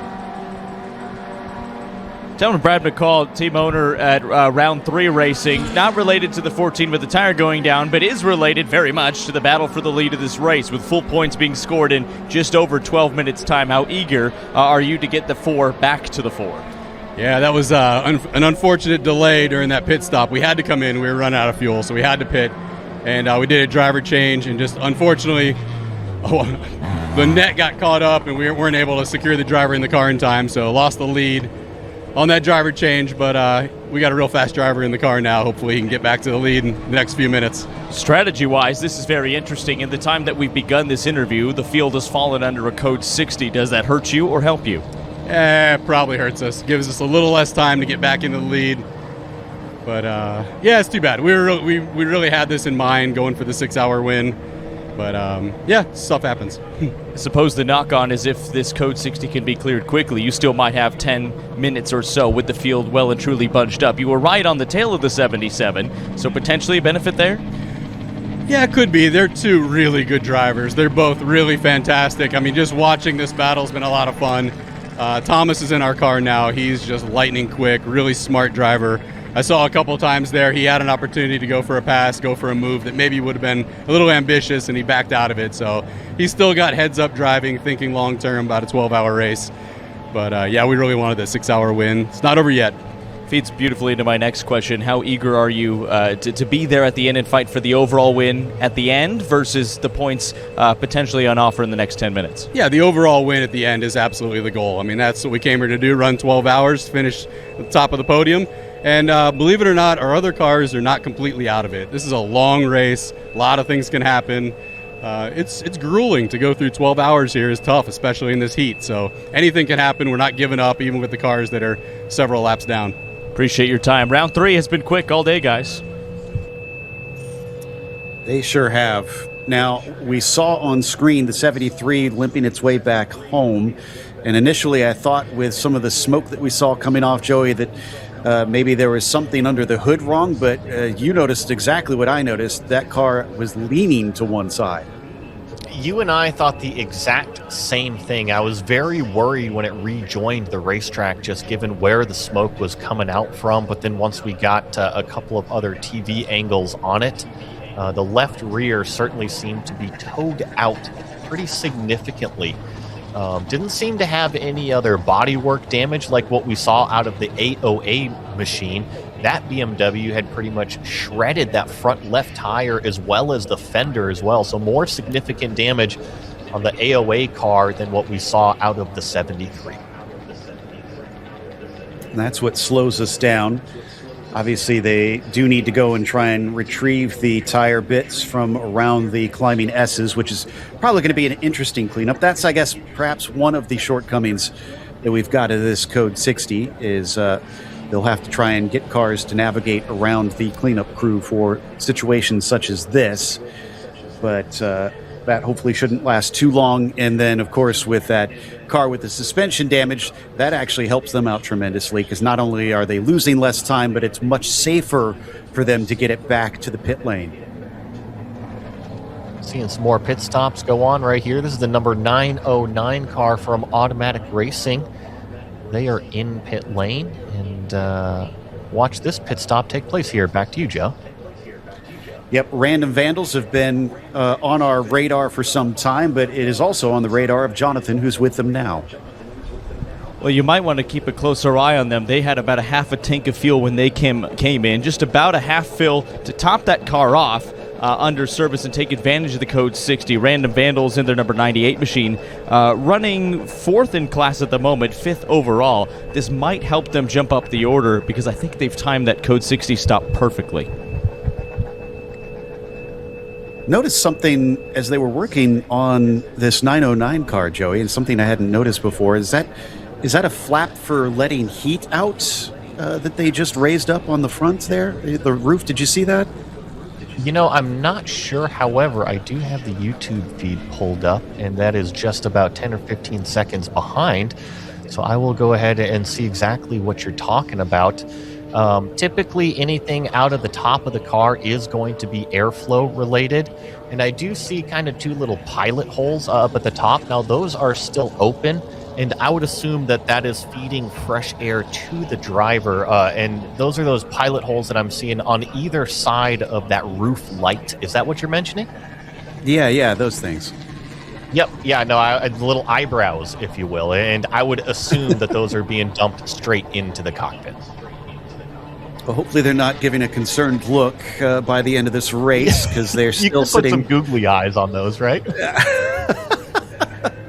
Cars, but in real life. The teams no doubt would have some fun with that. Green flag coming back out here in just a moment. Jonathan is confirming that is air vents for cooling on those cars. So our suspicions were correct. Interesting little tidbit on them that I hadn't really noticed up until this footage, as the green flag is now officially waved. And the 98 is back out on track along with the 909. So that timing worked out perfectly for those teams to get in and out without losing green flag track time. Yeah, see, the majority of the field has been able to complete their service onto pit road. So they're either on an out lap or have already resumed with their timing sectors. And just to kind of talk a little bit more about that driver cooling, I am getting reports that it is 90 degrees ambient air temperature right now. How cool do you think that air is going to the driver? Because 90 degrees is not cool, but I bet you the driver thinks that's some glorious cold air coming in and refreshing it.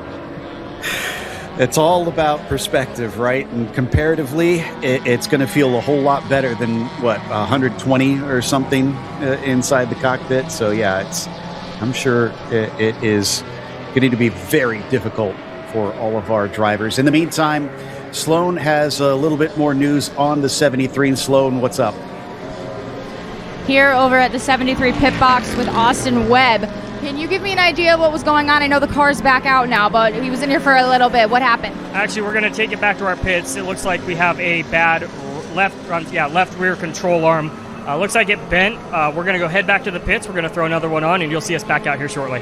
It's so funny. You guys seem so chill right now. I'm like, oh, the car just went back out, right? And you're like, nope, that's not what happened. Have you been out there yet today? I've not been out. I've been fueling the car. We're going to let the main drivers, our quick drivers, go ahead and take it for the rest of the day. We had wholesale changes to the car. We put a fuel cell in. It's not doing too bad for a car that's been sitting for 10 years. 10 years? Oh my God, so this is the first time it's coming out of retirement, or? We were here at Barber. We didn't have the right fuel cell. We didn't have a quick fill or anything, so we went ahead, took it back to the shop, got all the good stuff done to it. So now our pit stops are not 5 to 7 minutes. Now they're about 2.5 minutes. So we're going to take it back to the shop again. We're going to do a bunch more changes and get all the old 10-year-old parts off the car. That's so exciting. Well, I'm so glad that you guys are back here. I do remember now about everything with the fuel cell last time. It's been like, 5 weeks? I don't know. But anyway, we're wishing you guys best of luck. Hopefully it's a quick fix, and we'll see you guys back out there soon. All right, you'll see us here shortly. All right, thanks, guys. And another car that you're going to see here is the 59. Joey Alder has caught up to Bellarmine. I don't think Thomas has had the pace of his rivals this stint.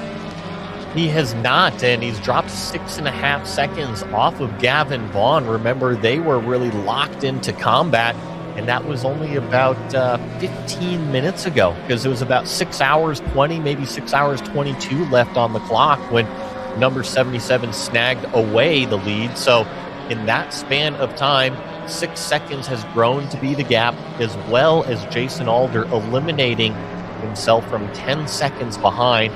It is still the fastest car on the racetrack, leaning towards the 59. So now the question is Alder also quicker than Vaughn as well? Can he maybe try to run him down? It's got a little bit of work to do to get up to him, because Bellarmine dropping off by those 6.5 seconds has meant that there's at least a decent gap.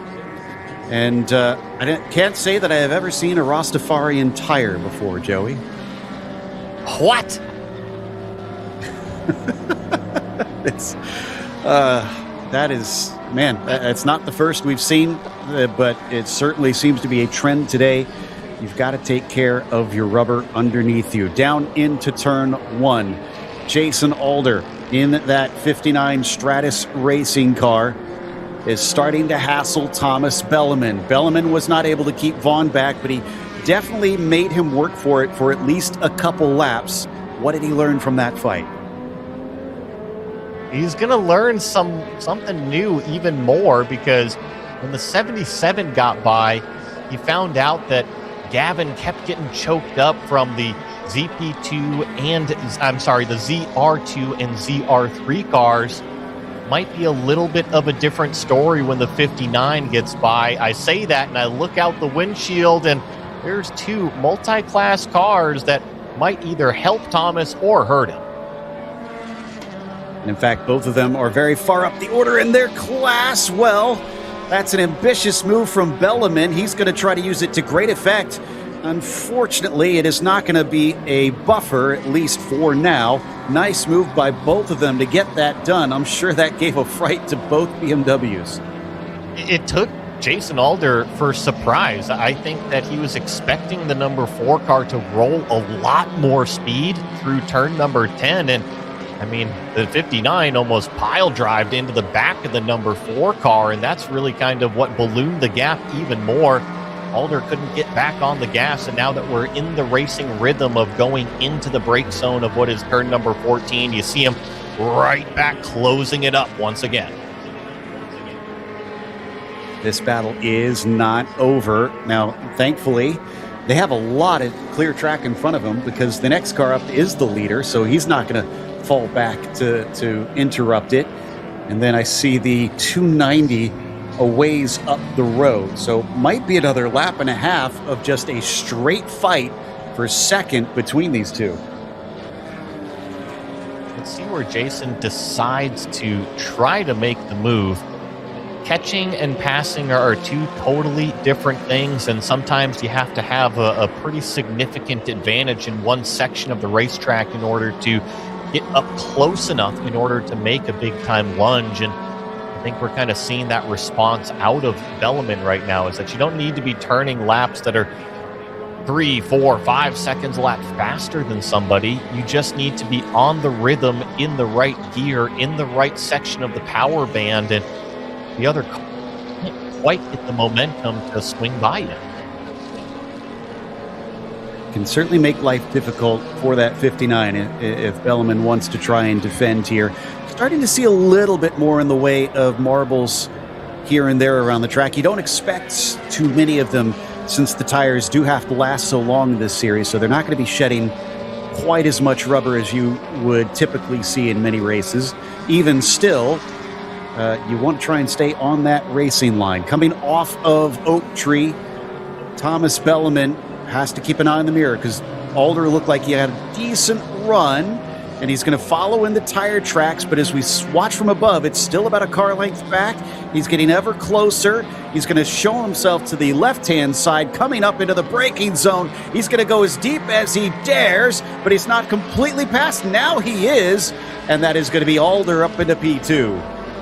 Jason closed the door right at about apex, and thankfully Thomas kind of got the hint. I don't think that there was more than probably 4 or 5 inches between those cars at the apex, and now you see the 59 from Stratus Racing start to stretch its legs just a little bit, even in the span of just 2 corners, up to about 10, maybe 15 car lengths, and accelerating away. This means that Jason should have, he's going to have clean air this lap. We'll keep an eye out between himself and Vaughn, but honestly, even with the pass, I'm seeing he was half a second faster than the 77. That doesn't bode well for the Nimbus Racing team if they're paying attention to that. It's been that way for the last hour or so, ever since Jason has gotten in the car, and he's been putting in another monster, call it double stint out here, but I think that once this 59 officially smelled the blood in the water, call it 20 seconds back or so, they took out huge chunks of time. And then all of a sudden it was 15 seconds back, and then it was 10 seconds back, and then we had the code 60, and all of a sudden they were right on the back of the number 4. So not only has Jason put in a terrific stint of driving performance, but it also seems like things are starting to fall away of the 59. Just checking in behind the scenes a little bit with Jonathan and Sloan, because I noticed that the 41 is still showing in pit lane, and I swear that it was that way many minutes ago. So hope there is nothing wrong with that car, because they've had such a good race up to now. It's allowed the 290 to easily get back up into third in that class, but certainly not looking good at this stage. They still have the 177 to be worried about as well, since they are still out on the track and could overtake them for yet another position. But look at the distance on this lap alone for Jason Alder over Bellman. He was definitely being held up. Lap times this time, Gavin Vaughn picked it up. It is a 2.2, but down to a 1:59.8 for Jason Alder. It continues to close, and remember how we were talking about those 6-hour championship points? Well, we have officially passed that halfway mark, and I actually had to back it up to kind of reassure myself. The 59 car passed for second place right on the back straightaway with roughly 10 seconds to spare before we hit that 6-hour mark. So when you think about points, that was an important pass that happened literally on the back straightaway of the last lap before the 6-hour mark. Looks like Big Mission Motorsports getting a penalty for passing under the code 60. That's a big no-no. So they are already down in 11th in class. It's actually, I think they're the last car running right now, I'm just seeing. So yeah, the 134 is sticking with it. It's just unfortunate that they're going to get another lap taken away at this stage. As we watch on board with our current leader of Gavin Vaughn. I think he's gotten the hurry up. He's going to try and push as hard as he can because now he knows that Stratus Racing, is coming. Oh, and it looks like we have a chance to hop down with Sloan because she's got an update on the 41 car. Sloan? You guys, I wish there was a camera on this right now because the teamwork that is going on here right now is incredible. I am here with Nipper, part of the 41 crew. Can you tell me what's going on? We have a suspension issue, but we think we got the stuff to fix it. So it's looking good. We a little bit down on power, so we're trying to make up for it with being extra aggressive. Maybe some curb hopping or something contributed to it, but my guess is a couple of minutes we'll be going again. All right, that sounds good. Yeah, there's a lot of teamwork that's happening right now, and we're hoping that you guys have a quick and speedy fix, and we'll see you back out there soon. Thank you. Thanks for that, Sloan. Yeah, really gutting that they lost a good opportunity there for a podium, but like we saw, you can't count it out quite yet. With traffic getting to be a big problem up through Oak Tree this time around, though. Very busy section of the racetrack. It seems like turn number 10 all the way through Oak Tree has been the biggest action zone we've had for the first 6 hours. And what was that? Janetta, the blue car on the tail end of this 3-car train, thought it had a little bit of a head of steam, and then it popped out and got some fresh air. All of a sudden it lost all of its momentum here, and now things will kind of go as we expect with the ZP2, a little bit smaller, lighter, faster, going to accelerate away through the corners. Watching the 77 having some interesting moments with lap traffic on the backstretch as well. Yeah, it got a little sketchy getting close to the edge of the track off screen, but this move down into turn 1 will free up the number 4 car as he carries on. Excuse me, the number 5 car, I should say, of Desai as he carries on. And we see also that 177 that I mentioned trying to play catch up on the 41. I'm seeing 5 laps difference right now. That means if it's roughly about 10 more minutes that Garton is stuck in pit lane, we will see Pacelli move up into 4th. I'm happy we jumped over to this car right here. So this is the 77 that we were just mentioning, and it had to deal with a lot of multi-class traffic through, call it Oak Tree. Then they were drag racing them all the way down the back straightaway, and that has a huge effect when it comes to the gap between first and second. The 77 now looks in the rearview mirror, and he can see the 59 of Jason Alder under 3 seconds back. The 290 car definitely didn't give him any favors. And same thing here through the lower S's. That's a ride for the 77. The ZR3 machine did not see him on the right side, and here comes Jason Alder, foot flat to the floor. He's going to overtake for the lead while the 77 had multi-class issues. We had a dearth of lead changes through the opening half of this race, and now suddenly we are spoiled for choice with our second within an hour, and on top of it, a change for P2 as well thrown in there.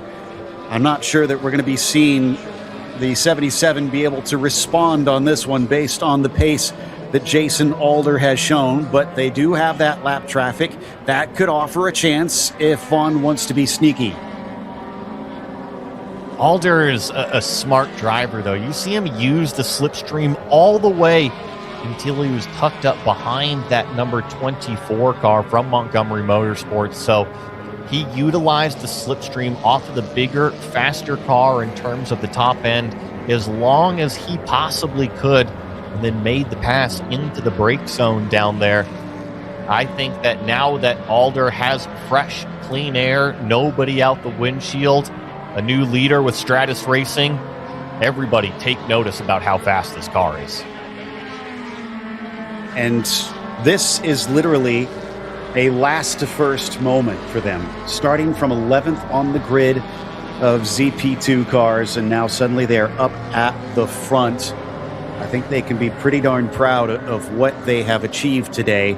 And we always know that coming into these long races, 12 hours gives you plenty of time to make up for a lack of track position on the grid. But it still amazes me when a team overcomes that sort of hardship. Sometimes it's fun, Joe. Sometimes it's fun to start in the back and have to pass everybody and give yourself a challenge if you know you've got the performance. I don't think that was this specific case and situation. However, I'm sure that now that the challenge has been accomplished, at least in terms of getting to the lead, they can take maybe a little bit of a sigh of relaxation and know that, okay, we're back where we belong in terms of the pace, and now we just have to execute what we know we can do until the end. Saw that the 94s visited pit lane. That's second place in the ZR2s. And, great news for the fans of the 41 team. Alsup has returned to the track. They are still in fourth. They remain ahead of Pacelli, and it looks like it actually is still at about 4 to 5 laps that they've got over their next rival. So that was great work by the crew that we heard Sloan reporting on, that they got that turned around as quickly as they did. Now, Joe, I don't think I've heard you talk about it, and just stop me if I'm repeating you. Have we reported what has been happening with the 94 car with 94 Motorsports? Because they were up to 1 lap behind our class leader, and now they're 7 laps behind and still showing in pit lane. Okay, yeah, I had mentioned that they were in pit lane. I didn't realize they had been in pit lane that long. And it sounds like we do have information on the 134, who we saw having some problems a little bit earlier on. Let's go down to Sloan. Here over at Big Mission Automotive with Steve, driver of the 134 car. Right now, your car is in the air. Steve, can you tell us what's going on? The short answer is I don't know. This car was in the pits for a couple of hours. We broke a hard brake line or hard line to the master cylinder. Got that repaired. Brian has been out for a couple of laps.